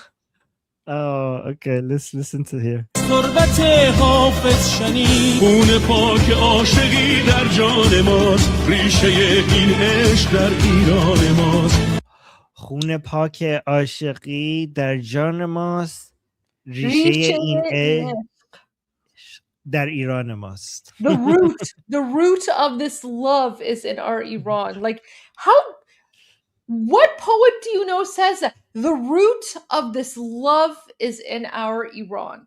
Like, it's just so beautiful, Armin. So beautiful. Oh, Goldie, this is you're making me fall back in love with our culture. Thank you for that. Of course. Because you know why, Armin? Because go back. Okay. You know why you're falling in love with the culture? Yeah, right here. Okay. خون پاک عاشقی در جان ماست ریشه این عشق در ایران ما Khune pocket John Dad. It's in your blood. There you go. Whatever he says here, that's why you're falling in love with Iranian culture, because it already flows through your veins. It's just reawakening. True. Yeah. Okay. Let me go forward now. Yeah. True, Goldie.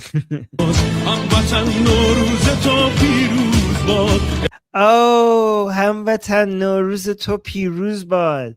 Like, oh, my compatriot, may your Noruz be victorious and prosperous. Noruz Piruz. It's talking to us. Goldie is talking to us. Yes, he is. Oh, my yeah. Okay. Oh, ای وطن هر روز تو نوروز باد. Oh, our motherland, our homeland.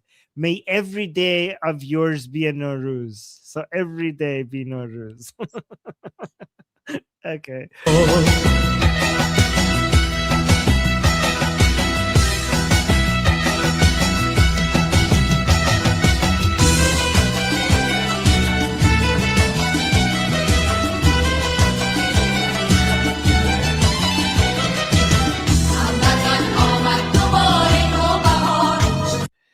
Okay, wait. So Hamvatan Ahmad Dubare no Bahar. Again, so compatriot, oh my compatriot, the new spring has come once more. So the entire land of Iran has become a field of lale. Lale is another flower. Tulips, okay. Shot falak as bad Noruzi Javan. The heavens have become young from the Nowruz breeze. The Nowruz breeze has made the heavens young. Oh, guys, look at Armin from Atheist Republic giggling over poetry about the heavens. Oh, it's metaphor. It is a metaphor, but it's the good metaphor. It's like the Iranian culture metaphor, right? Not like the Durka metaphor. So that's why you're enjoying it, because it's nice, it's beautiful, it's hopeful, right? Yes. Yeah. It's not like the Allahu Akbar Durka Haydar whatever garbage nonsense. Which is about guys like you know, I know Goldie and me are biased, but they literally are chanting about death.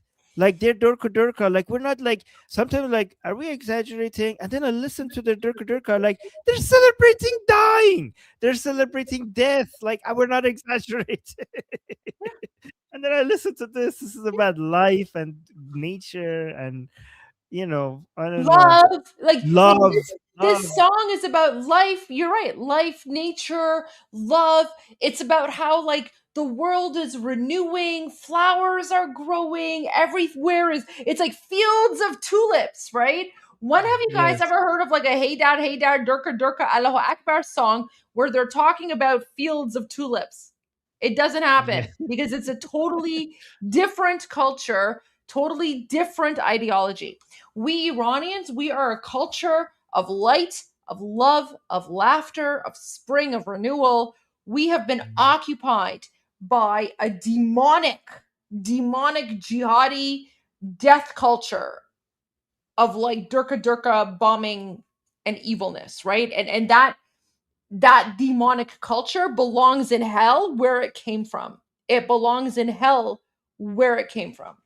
Because this song that Armin is interpreting, this is the true Iranian culture that has been suppressed by these demonic Muslim Nazis for the last 47 years.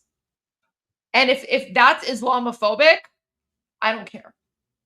I don't care. Yes. I literally don't care. Yes. Proud Islamophobe right here. But yeah. Let's continue. Oh, باز کرده چتری از گل ارغوان. It has opened an umbrella of purple blossoms. Oh, so guys, look, our song about the new year talks about an umbrella of purple blossoms opening over the land and showering the land with purple blossoms. This is Persian culture for you. Purple blossoms. Yes.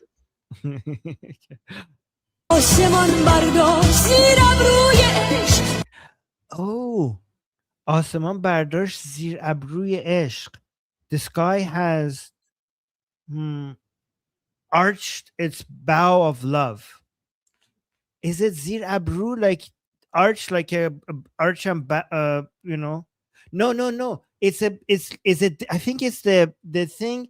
The sky has arched its brow of love. Is it zir abru, like a woman? Like I don't know this part. Is it like a? Yes, I think Arsaman Bardosh zir abruye ishq. The sky has Cupid. It's about Cupid, I think. I don't know this one. Zir abru is like Armin, guys, Armin doesn't know this translation because it's not Durka enough. It's too peaceful and poetic and love for Armin, because Armin's a pro at translating Durka, but he when it comes to like love poetry. Let me listen to it again. Hold on. But so far I didn't miss anyone. No, you've been really good so far. Yeah. Okay, to be fair, I think this has to do with something female related, like what women do with their eyebrows or something. That's why I'm not getting it. This is me not getting female makeup. Like it's something to do with like the eyebrow of love or something. Yes. Okay. I'm interpreting. I'm guessing that just like women, prepare their eyebrows like as a makeup, which we do. Oh, I totally do my eyebrows. That's not like a thing for like, yeah. But I think the sky is doing the same thing. Because maybe the sky's getting ready for Nowruz. For Nowruz. Yes. You know what? I think that's what's happening. Yeah, I would appreciate the sky doing their eyebrows for Nowruz, because you want to have proper eyebrows for Nowruz, 100%. Yeah, you want to get your eyebrows done for the Persian New Year, 100%. Yeah. See, Armin doesn't have to do his eyebrows, but I do. Okay. So, Goldie, the only reason why I didn't understand this part is because this is a woman thing, not a. All good. It's like makeup. It's makeup related. Okay. But anyone Iranians in the chat, do you think that's my interpretation, that the sky is getting ready for Nowruz, and basically she's preparing her eyebrows and stuff? Yeah. Okay. I think that makes sense. Yeah. Okay. I just guessed at this one. Just guess this part.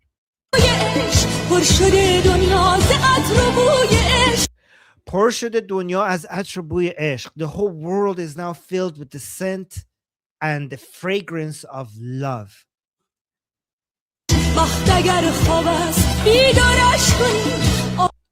If fortune is asleep, wake it up. Armin, انگار شما ابروتو برمی‌داری. I do?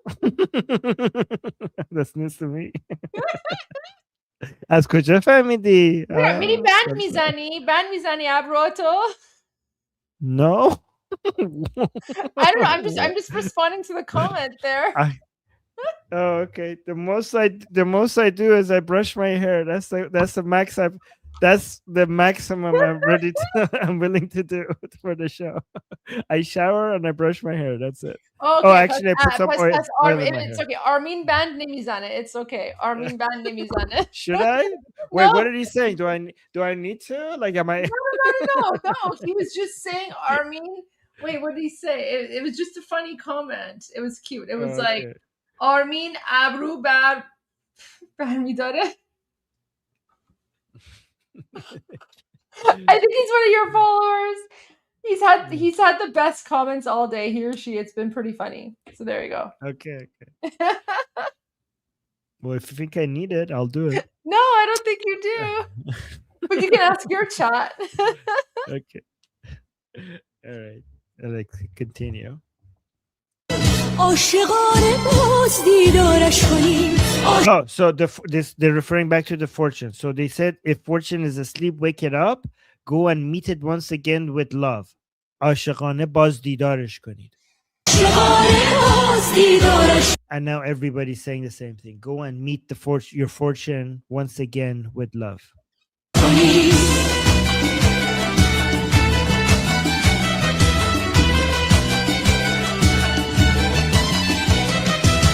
نوبهاران خنده زد بر کوهسار نوبهاران خنده زد بر کوهسار.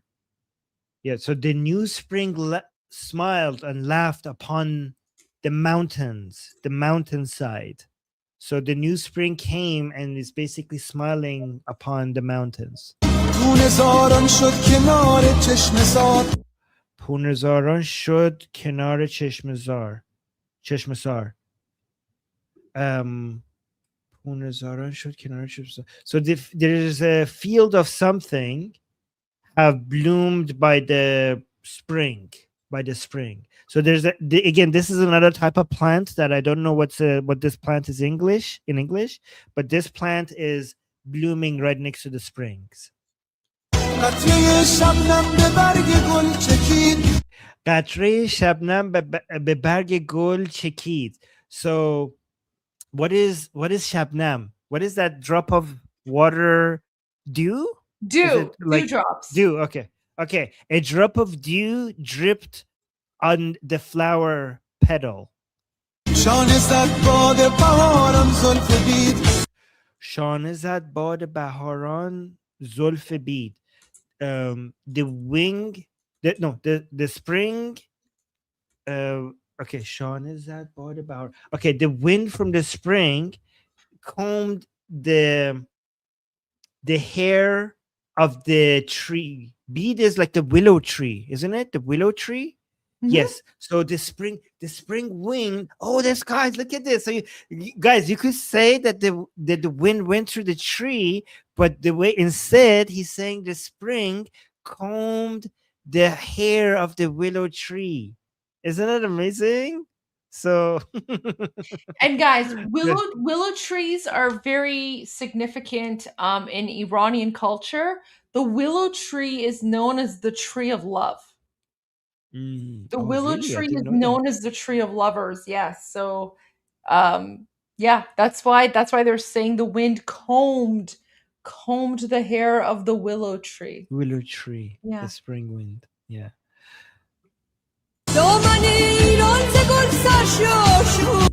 دامن ایران ز گل سرشار شد. So the lap of Iran, so Iran as a woman with her skirt on her lap, the دامن ایران ز گل, so her lap became overflowing with flowers. So imagine like Iran as a woman with her dress sitting, and in her lap is now filled, like it's overflowing with flowers. Beautiful imagery. Yeah.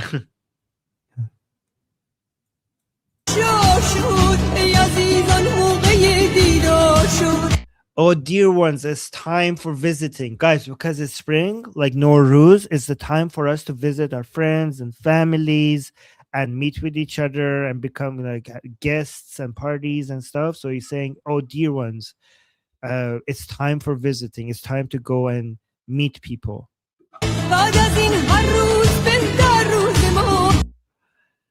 Oh, from now on, may our days get better every day. Oh, Goldie, this is so fitting for this Nowruz, because every other Nowruz, we actually thought that the next Nowruz is going to be worse. In the past, 4 decades, every Nowruz, our understanding, like for especially the last 2 decades, the Iranian people thought next Nowruz things are going to be worse than the Nowruz that we're having right now.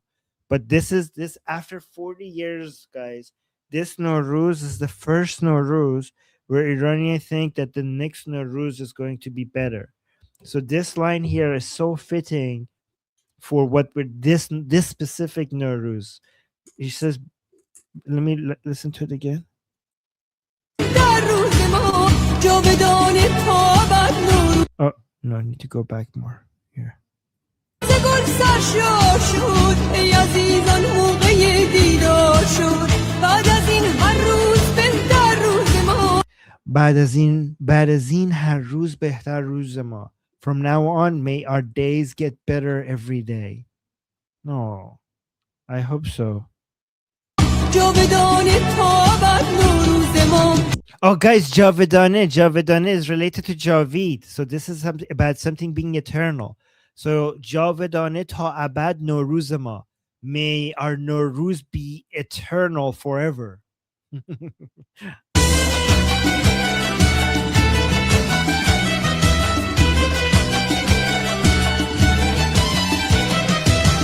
آمده نوروز در ایران زمین Nowruz has come to the land of Iran. خاک ما شد رشک فردوس برین Our soul has become the envy of the highest paradise. بوی نارنج و ترنج و عطر بید The scent of the orange, and the willow tree, the fragrance is filling their air. میتوان از تربت حافظ You can hear from the tomb of Hafiz, like basically poetry is filling the air. خون پاک عاشقی در جان ماست Oh, Vegan. Oh. I love Vegan. Oh. Saying, what did he say? Hold on.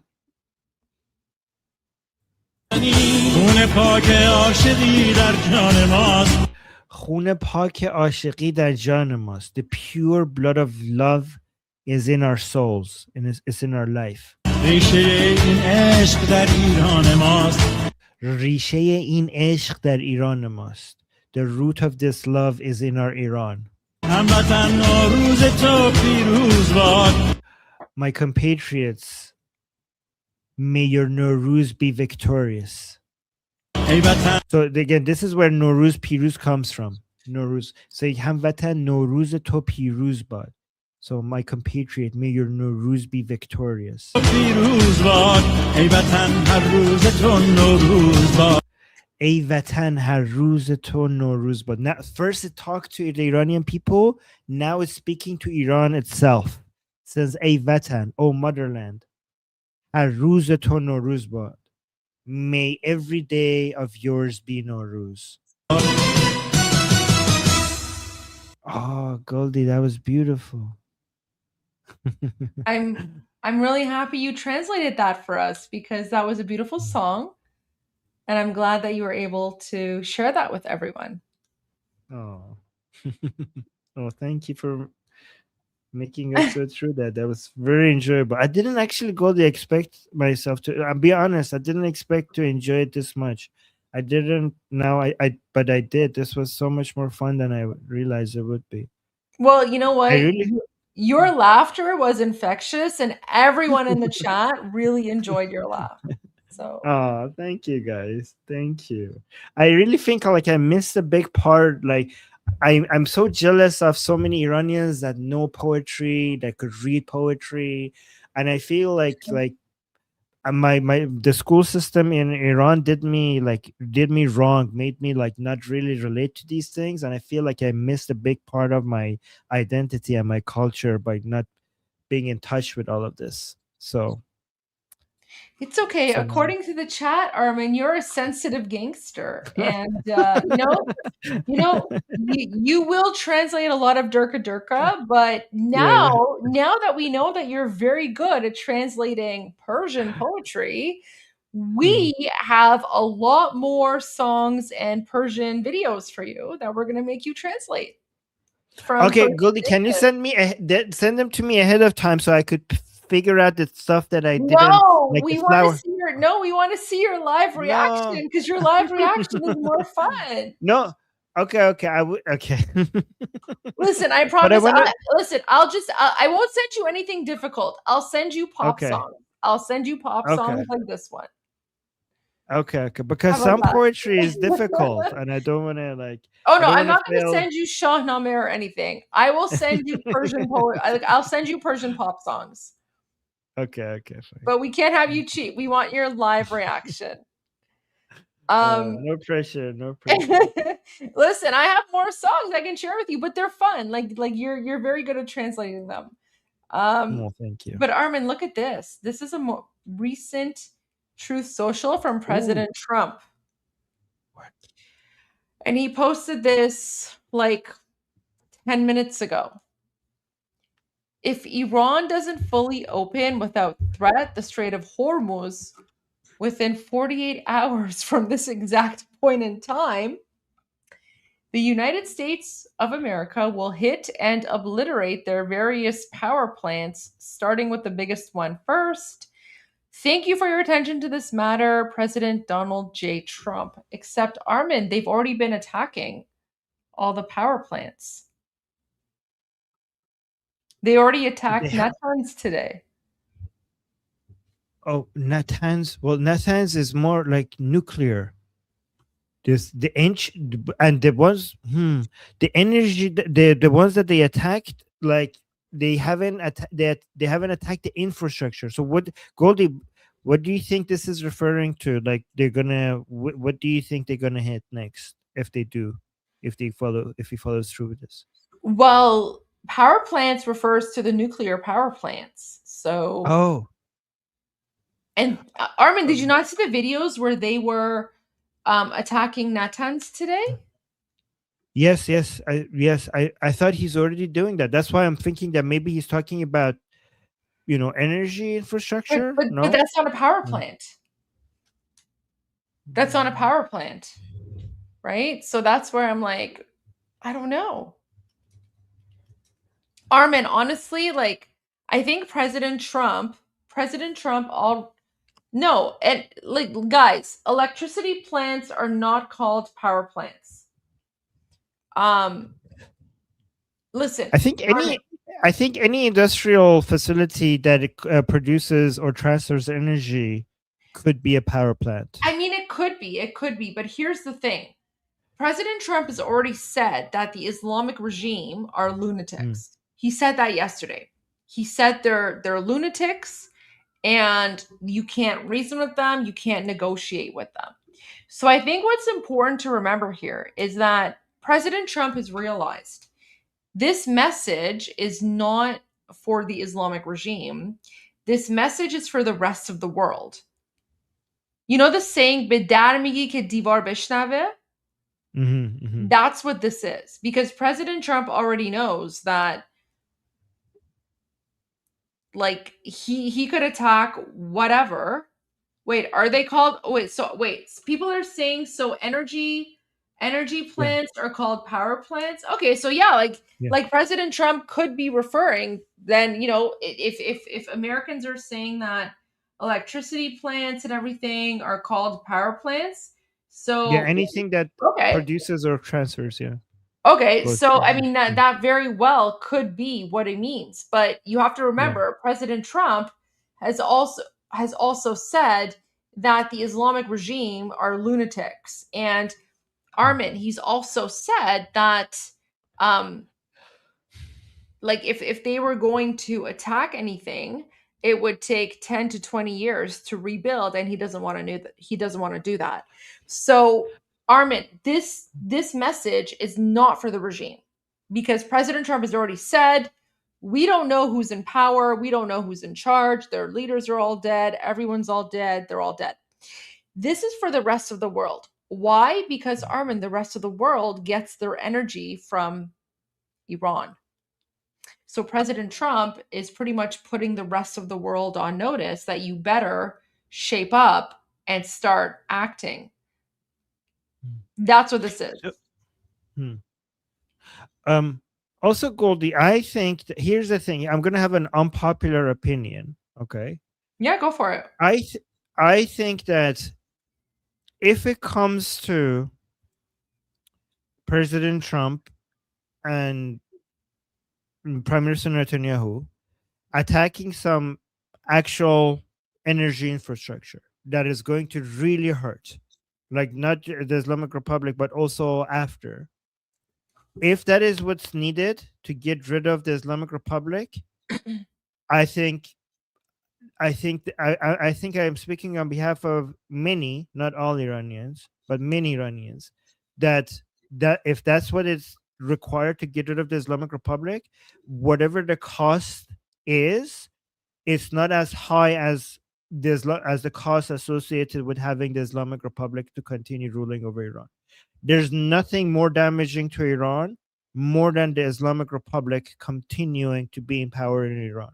So even though, yes, hitting the infrastructure, oil infrastructure, energy infrastructure, like electric grids, whatever, that is going to be painful and it's going to take us a long time to rebuild.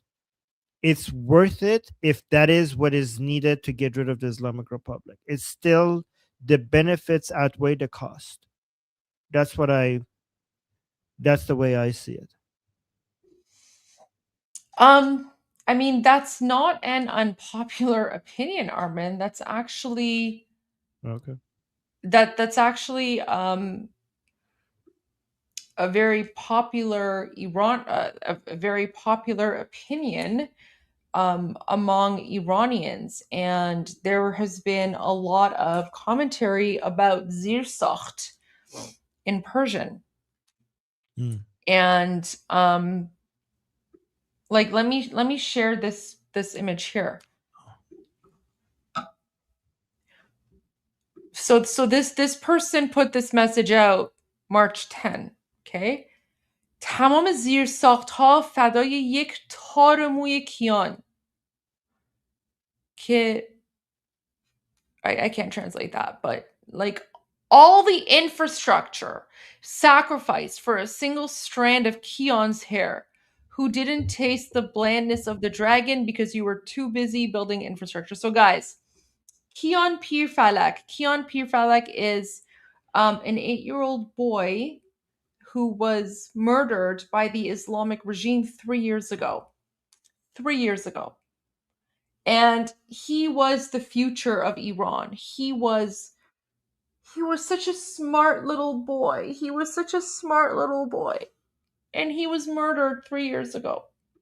So, what Iranians are saying is we would sacrifice all of our infrastructure for this boy.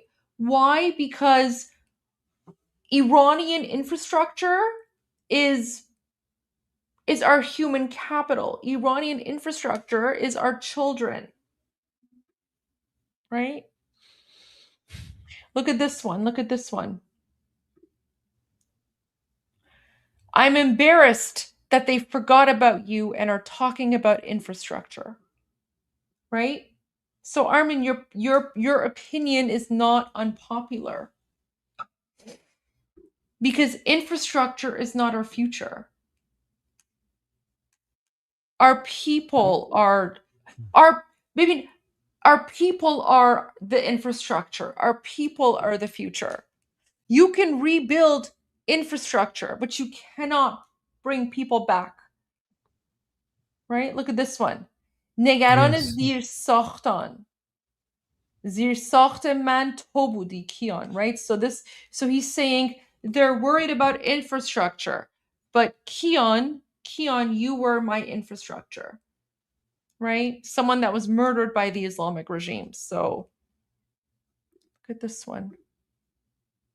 Our infrastructure was this handsome, athletic, and brave 19-year-old boy who was innocently executed this morning and will never come back to life. But your infrastructure is the eggplant of the guy you live in. Otherwise, every destruction gets rebuilt from scratch. It's not worse than Hiroshima or anything. So guys, this is Mehdi Qasemi. He was executed by the Islamic regime yesterday. So guys, this is our infrastructure.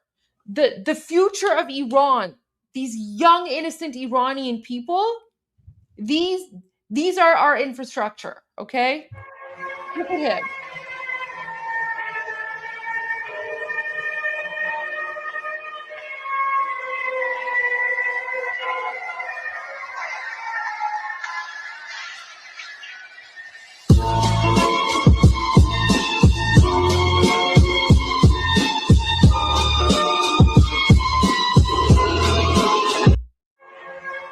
killed him.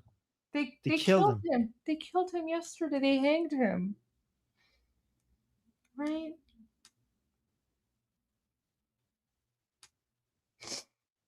Right? Like this is our infrastructure. This is our infrastructure. Yeah. And they're murdering our young people. Look at this. Look how they treat our young people. Look how the Gestapo, they point their guns at our young people.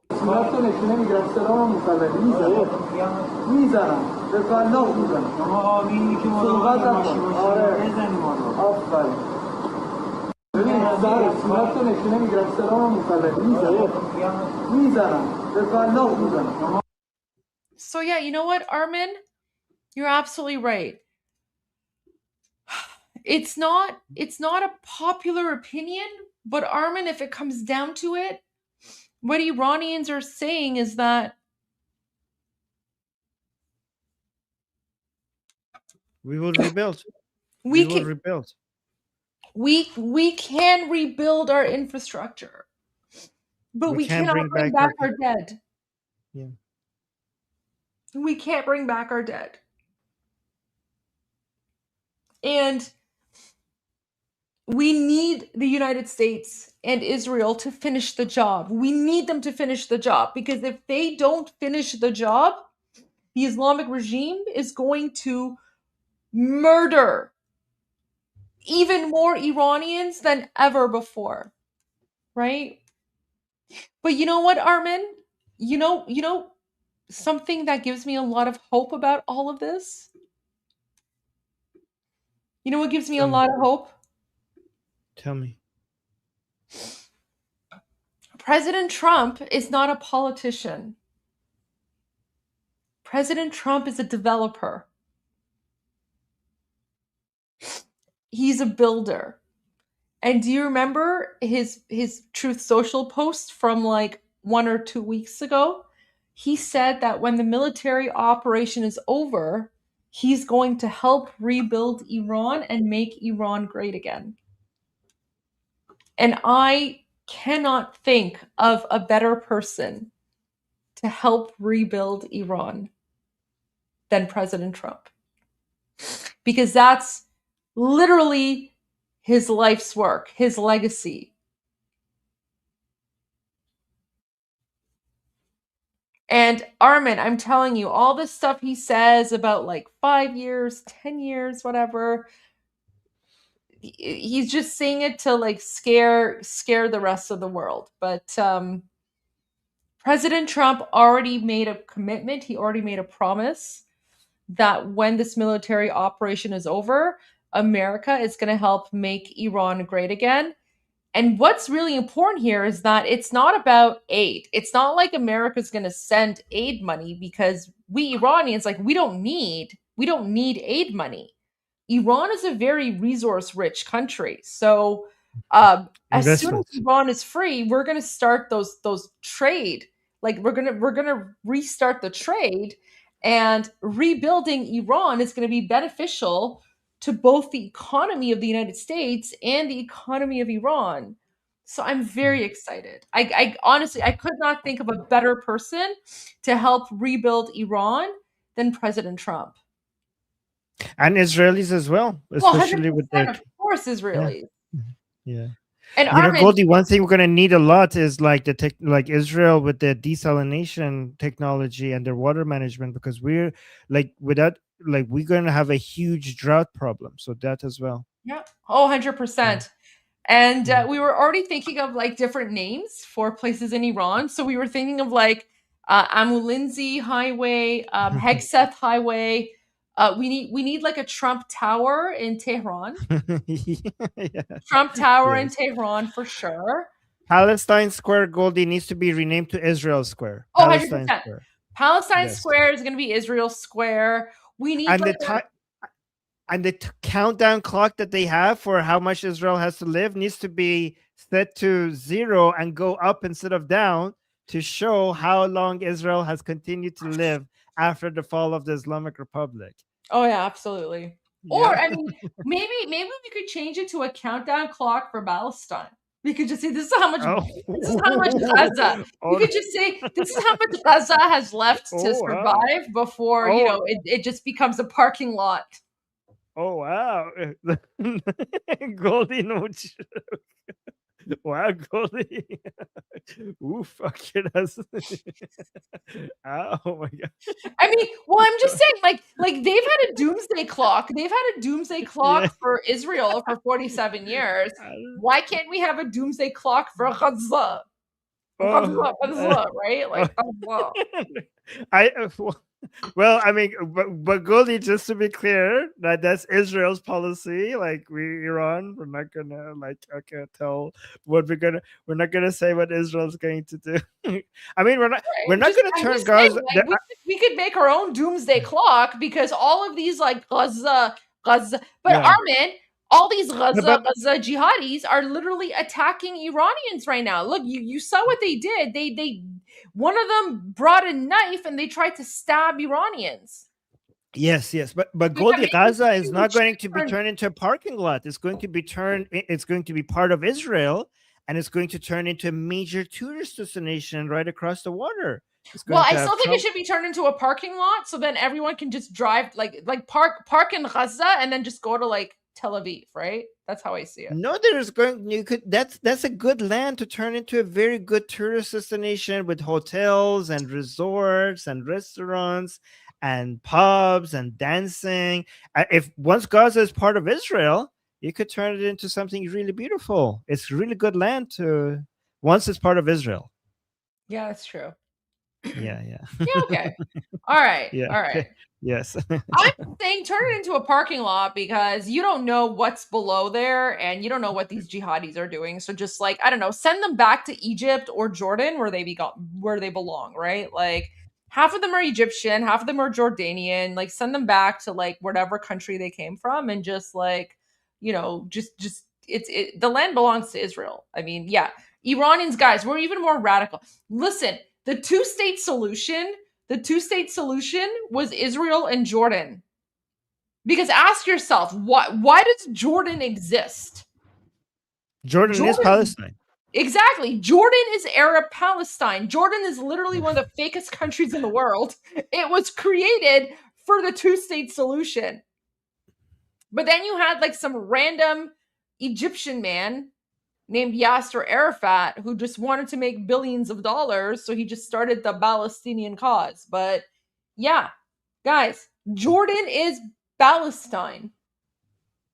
Just look into the history of the country of Jordan. Why was Jordan created?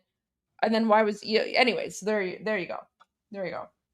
Somebody's saying send them to England. Like, guys, no. Yeah, you know what? Send them to England. No, guys, save England. Don't give up on England.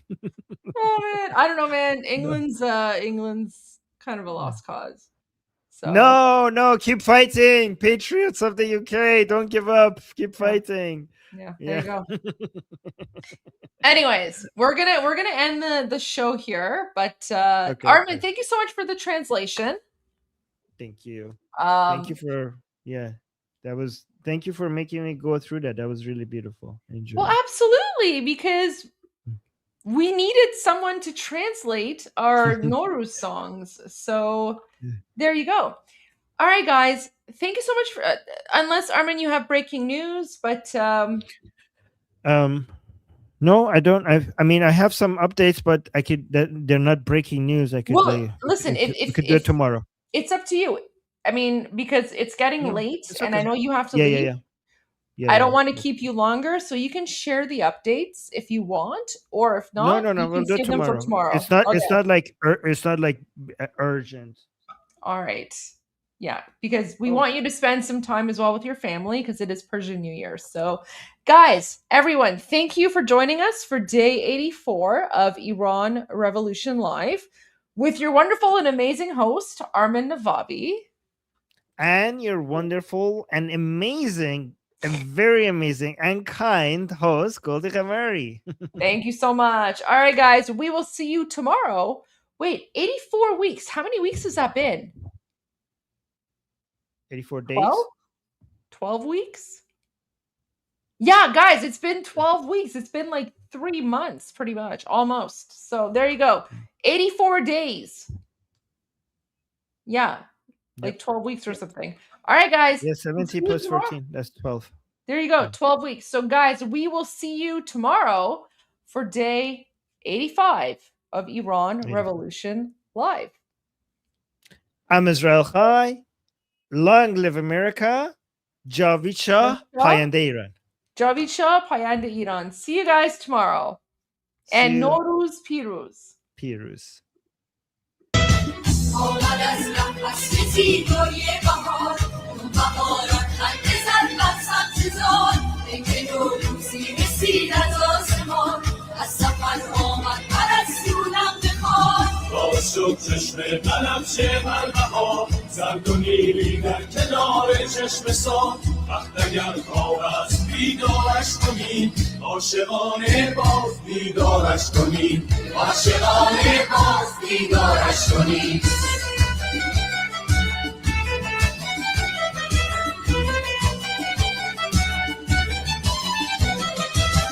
آمده نوروز در ایران زمین خاک ما شد رشک فردوس برین بوی نارنج و ترنج و عطر بید میتوان از تربت حافظ شنید باز شد چشم بهاران بر خزر شد صدف ها خانه در و گوهر دشت ارژن باز هم بیدار شد از شقایق دامنش گلنار شد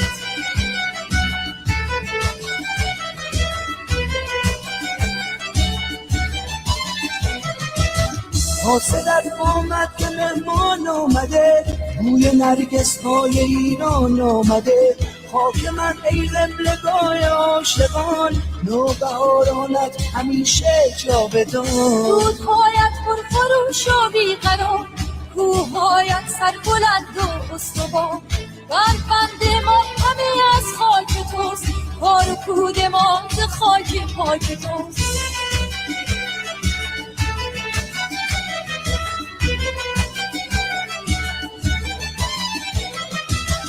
آمده نوروز در ایران زمین خاک ما شد رشک فردوس برین بوی نارنج و ترنج و عطر بید میتوان از تربت حافظ شنید خون پاک عاشقی در جان ماست ریشه این عشق در ایران ماست هموطن نوروز تو پیروز باد ای وطن هر روز تو نوروز باد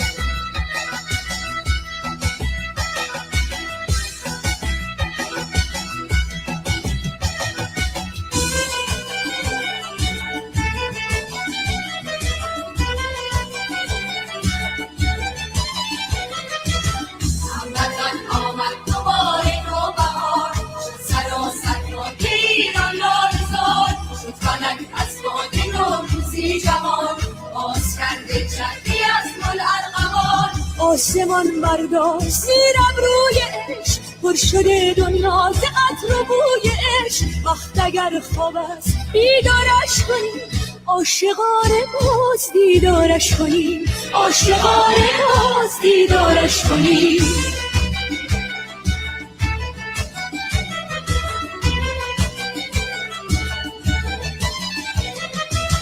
نوبهاران خنده زد بر کوهسار خون زاران شد کنار چشم زار قطره شبنم به برگ گل چکید شانه زد باد بهاران زلف دید دامن ایران ز گل سرشار شد ای عزیزان موقع دیدار شد بعد از این هر روز بهتر روز ما جاودان تا ابد نوروز ما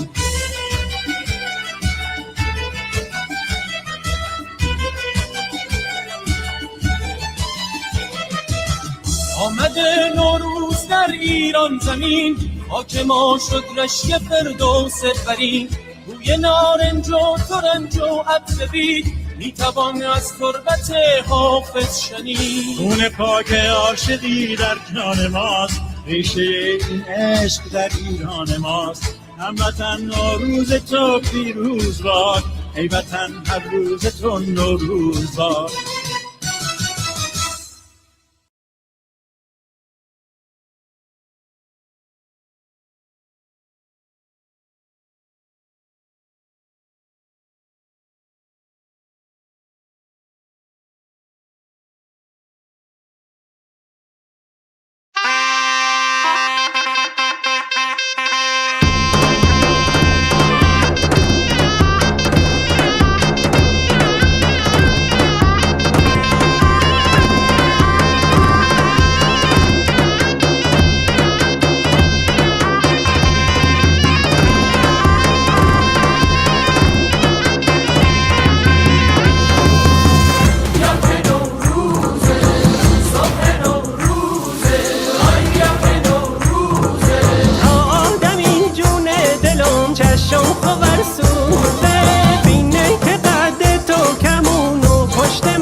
sevgilim Sirrimi bilmedin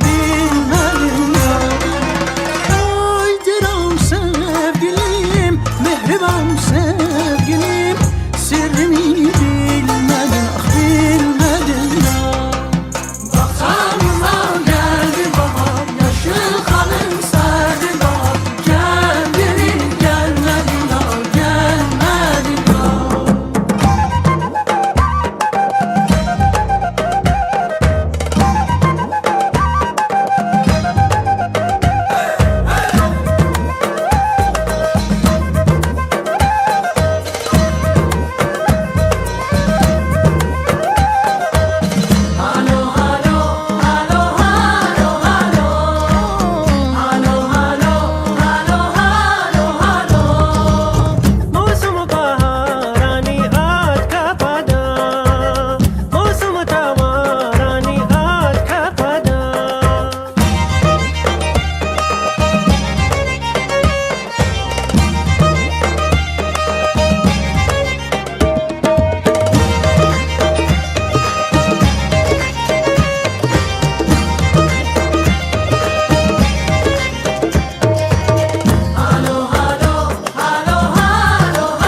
Oh, don't worry. Don't worry. I have more songs. It's Saturday night. I have a few more dance songs for you guys. Don't worry.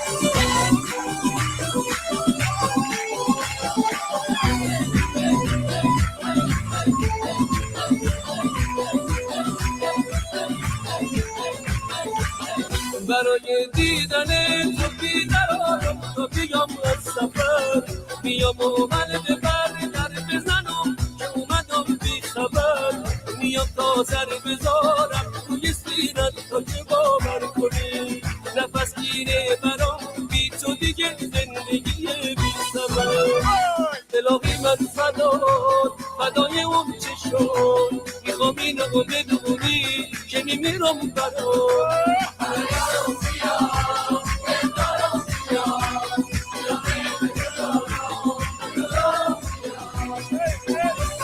Oh, wait, before I continue, I just want to say, so many of you have been asking about the music of my particular tribe because, I'm Lor Bakhtiari, I'm Shushtari, I'm Ahwazi Disfuli, right? So this song right here, this is the song of my people. This is the pre-Islamic culture of my people and my tribe. So welcome to the Lor Bakhtiari. Music, dance, outfits, culture, and style. So let's go back to the beginning because now you're getting pure Goldie ancestors aesthetic. Here we go. This is my people, guys. This is my people and my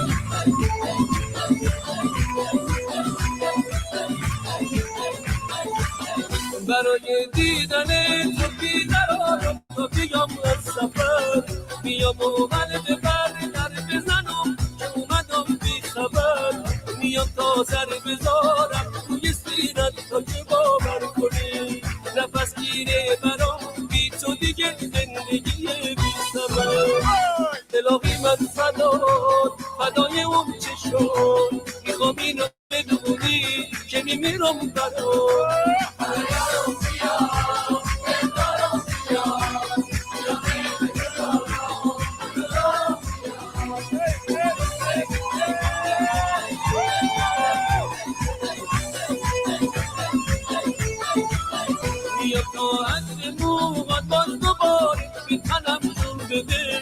میام تا گردیه بوسه تو برگم خون بده بکش دست محبت بر سر من خستگی رو بگیر بذارم ری بمونم توی دست مهربونت هستی دلم من فدای اون چشم میخوام اینو بدونی که میمیرم برات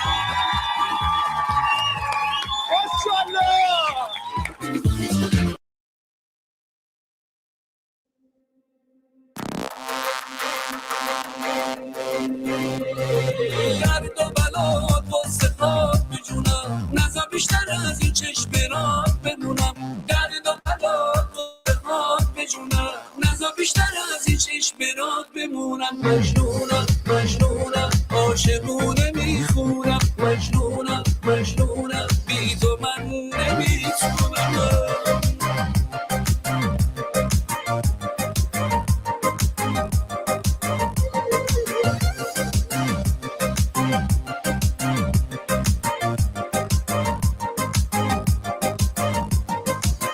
بذار دستاتو تو دستام تا یه ذره آروم بشم لیلی من باش تا مثل مجنون مجنون بشم نزا بی تو تنها لحظه رو پرپر کنم دو روز دنیا رو بی تو عزیزم من سر کنم بذار فردا باز دوباره افتابی شه با تو شب و روزم روشن و رویایی شه بذار فردا باز دوباره آفتابی شه با تو شب و روزم روشن و رویایی شه حتی بلات واسه خواب بجونم نزا بیشتر از این چشم رات بمونم درد و بلات واسه خواب بجونم نزا بیشتر از این چشم رات بمونم مجنونم مجنونم عاشقونه میخونم مجنونم مجنونم بی تو من نمیتونم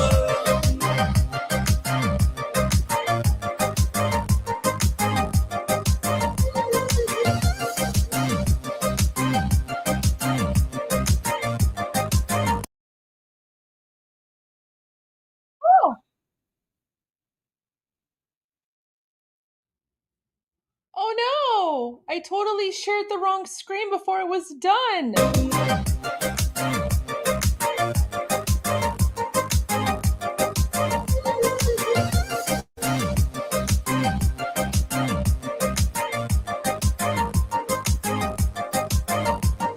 شیرین قصه های من باش ای نازنی تدگل باغ عشق من باش ای نازنی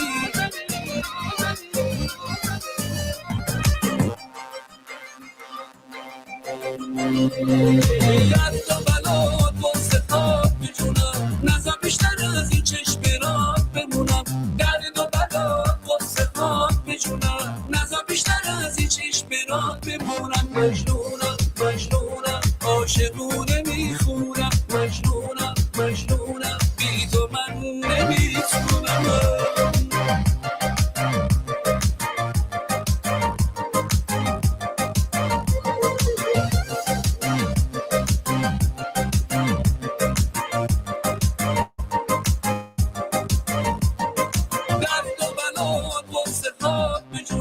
نزا بیشتر از این چشم رات بمونم درد و بلا قصه هات بجونم نزا بیشتر از این چشم رات بمونم مجنونم مجنونم عاشقونه میخونم مجنونم مجنونم بی تو من نمیتونم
Okay, I just want to translate that part really quickly because they're literally singing in like my dialect, right? So at this point, they're like, "Qadde yarum bolande shirine misle qande," which it just basically means like, the love of my life is very tall and she's sweet like sugar cubes. So my love is very tall and she's sweet like sugar cubes. So yeah. Guys, this is literally my culture. There's no Durka Durka. There's no Aloha Akbar. It's all about like love and life and laughter. So just enjoy the Southern Iranian vibes. This is the music of my people. So there you go. They're singing about how their love is tall and is sweet like sugar cubes. Enjoy.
امشو شوشه لیپکلی ریلونه امشو شوشه یارم براز جونه امشو شوشه لیپکلی ریلونه امشو شوشه یارم براز جونه امشو شوشه لیپکلی ریلونه امشو شوشه یارم براز جونه امشو شوشه لیپکلی ریلونه امشو شوشه یارم براز جونه امشو شوشه لیپکلی ریلونه امشو شوشه یارم براز جونه امشو شوشه لیپکلی ریلونه امشو شوشه یارم براز جونه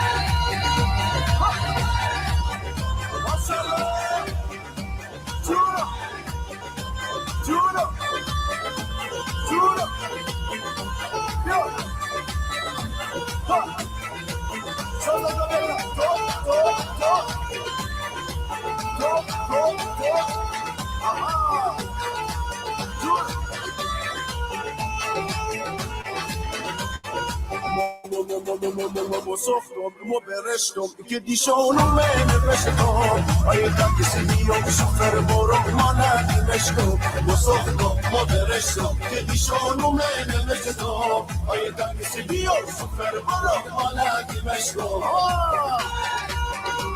جونا ماشاءالله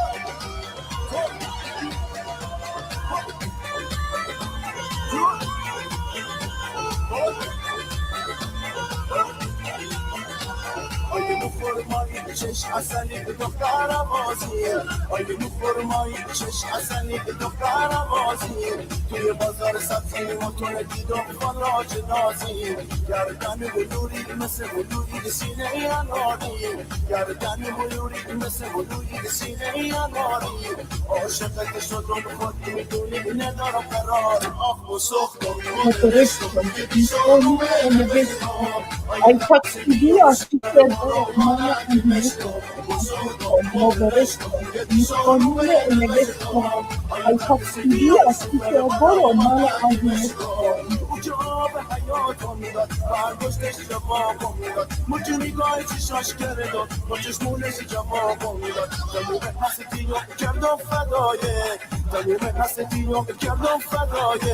فدای اون دو چشمون سیاه فدای اون دو چشمون سیاه como derecho, disponible en el esto. Ay fastidio, así que mala en el esto. Ay fastidio, así que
اسم تو آخر دل زبونا رفتی سفر چشم برات بیمونا رفتی سفر چشم برات بیمونا تا تو بیای مطانه بسونا تا تو بیای مطانه بسونا حالا همه هستید برای دستای برداری برای لرزوندن سینه چطور بریم یک دو سه چهار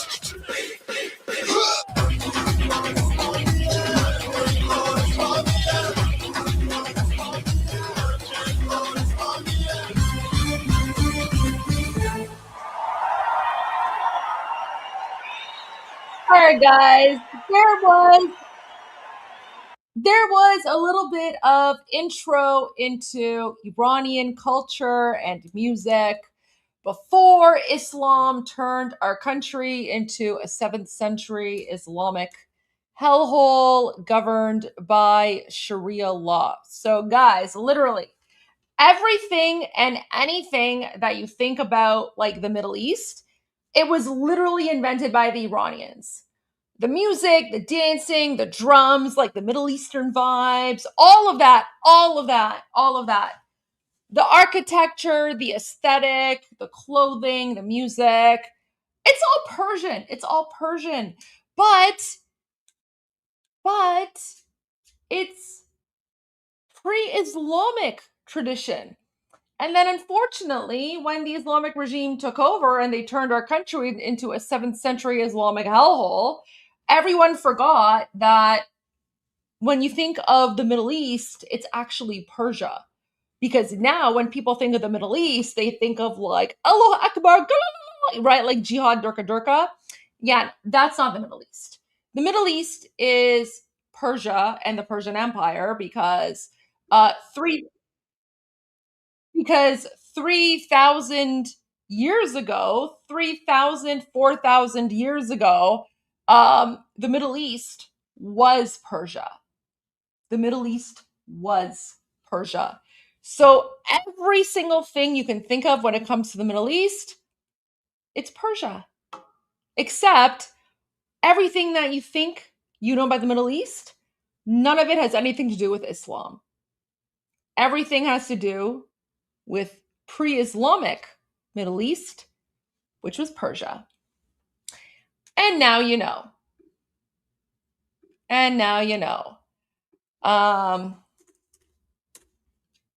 Let me see if I can find another one for you. I'm going to share one more video with you. This is a song from a very, very famous Iranian singer, Aghasi. And this is a video from pre-1979 Iran. So this is, again, another, traditional folk song. And this music video is from before 1979. And then after this, I'm going to play Bapish, and then we're going to call it a night. But it is Saturday night. That's why I'm playing a few extra videos for you guys. So here you go. Here is Aghasi. And again, guys, everything you see here, you're going to just be like, wow, this is so Middle Eastern. Yeah, because Middle Eastern culture is literally based on the Persian Empire, and then it was culturally appropriated by the Muslim colonizers.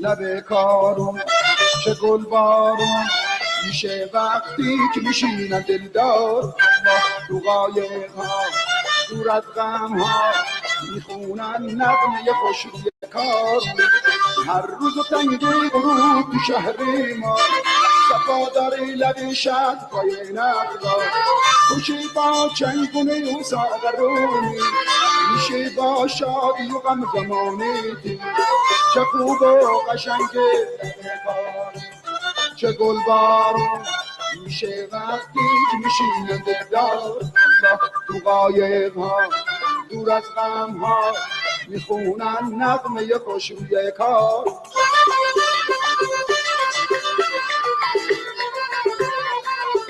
Okay, I just want to translate a quick part of the song. So, like, this is a traditional song. Part of the lyrics is like, we're singing and dancing under the palm trees, right? Everyone thinks that palm trees belong to all the Arab countries. Well, there are also palm trees in Iran. I was born in a city that is full of palm trees and dates. So, yeah, palm trees are also part of Persian culture. So, we're singing about how, like, we're singing and dancing and celebrating under the palm trees. And then we go out into the boats, we go out into the river in our boats, and we're singing and dancing and celebrating life on the Karun River.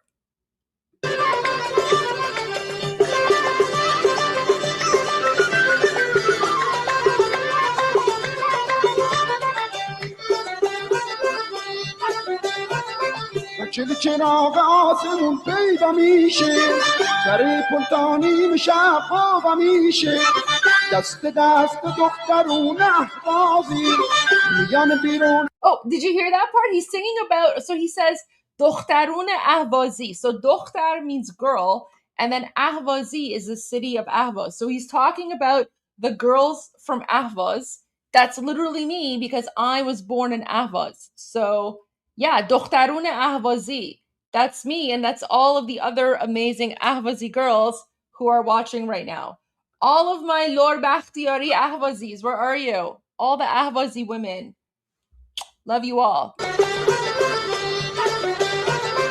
چل چراغ آسمون پیدا میشه در پلتانی میشه خوابا میشه دست دست دخترون احوازی میان بیرون از خونه وطن نازی بیتون آفریشون همه شاد خندون بد بودن و خوشگل همه رهزن ایده چه خوب و قشنگه لبه کارون چه گل بارون میشه وقتی که میشینن دلدار تو قایق ها دور از غم ها میخونن نغمه خوشوی کار.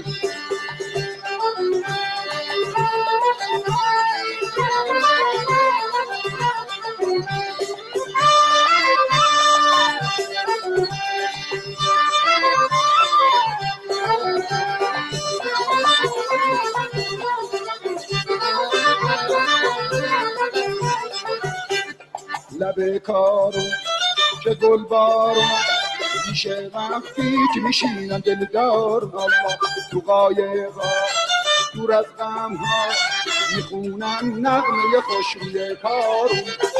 Oh, wait, someone is talking about the Mejdul dates. Guys, okay, like, the only reason that you guys think that, like, Mejdul dates and all these other dates are good, that's because Iranian dates are under sanction, right? But I'm telling you guys right now, listen, I've had fresh dates in Ahvaz. Ahvaz is a city that I was born in. No disrespect to Israelis, no disrespect to any other Middle Eastern country, but Iranian dates, number one. No, nothing is more delicious than an Iranian date. And in fact, nothing is more delicious than an Iranian rotab. So if you have not had a rotab, if you don't know what rotab is, I'm just saying. Iranian dates, Iranian rotab, next level. There's nothing more delicious than just having like dates from like the trees in your backyard. Guys, when Iran is free and the sanctions are lifted, your entire world is going to change when it comes to Middle Eastern food, because Iranian dates, Iranian pistachios, Iranian pomegranates, Iranian wine, Iranian grapes, Iranian olives. Oh my gosh. You have no idea what's coming to you in terms of food. But yeah, Iranian dates, next level. I've actually had a Greek calzone. I've been to Greece. Greek food is delicious, but I still maintain Iranian olives, Iranian olive oil, Iranian dates, Iranian pomegranates, Iranian pistachios.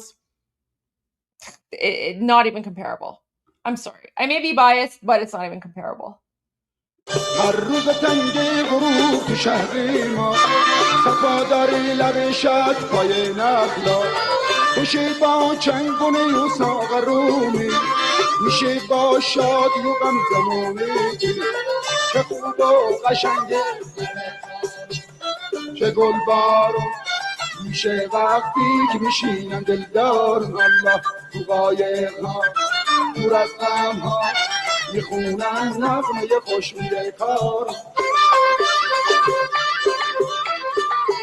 All right, guys. It's time for me to call it a night. So that was a little, end of show dance party because it's Saturday night.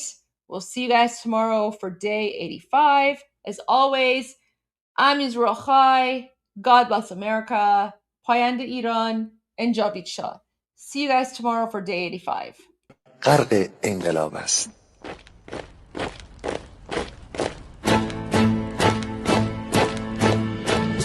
کشور ما تاریخ ما در سیدگر فرا گرفته گویی اهورا مستا دوباره در نور خود مرا گرفته مشتون سرودی سر میدهم باز فارغ از رنج و تشویش ایران غرق انقلاب است به پیش به پیش به پیش ایران غرق انقلاب است به پیش به پیش به پیش هن ای پدر هن ای پسر برخیز و با ما شو همگام تا درد آن تجربه تلخ ما را نکشیده در آب بگذار هر دم بغرند برکا دم لباس میش ایران غرق انقلاب است به پیش به پیش به پیش ایران غرق انقلاب است به پیش به پیش به پیش ای کارگر ای برزگر راحت کنون ادامه دارد در این زمان که پرتو یزدان از هر سو بر تو میبارد پس پیش به سوی آزادی از بحر خزر تا کیش ایران غرق انقلاب است به پیش به پیش به پیش ایران غرق انقلاب است به پیش به پیش به پیش خلقا به پا بهر دفاع از استقلال و آزادی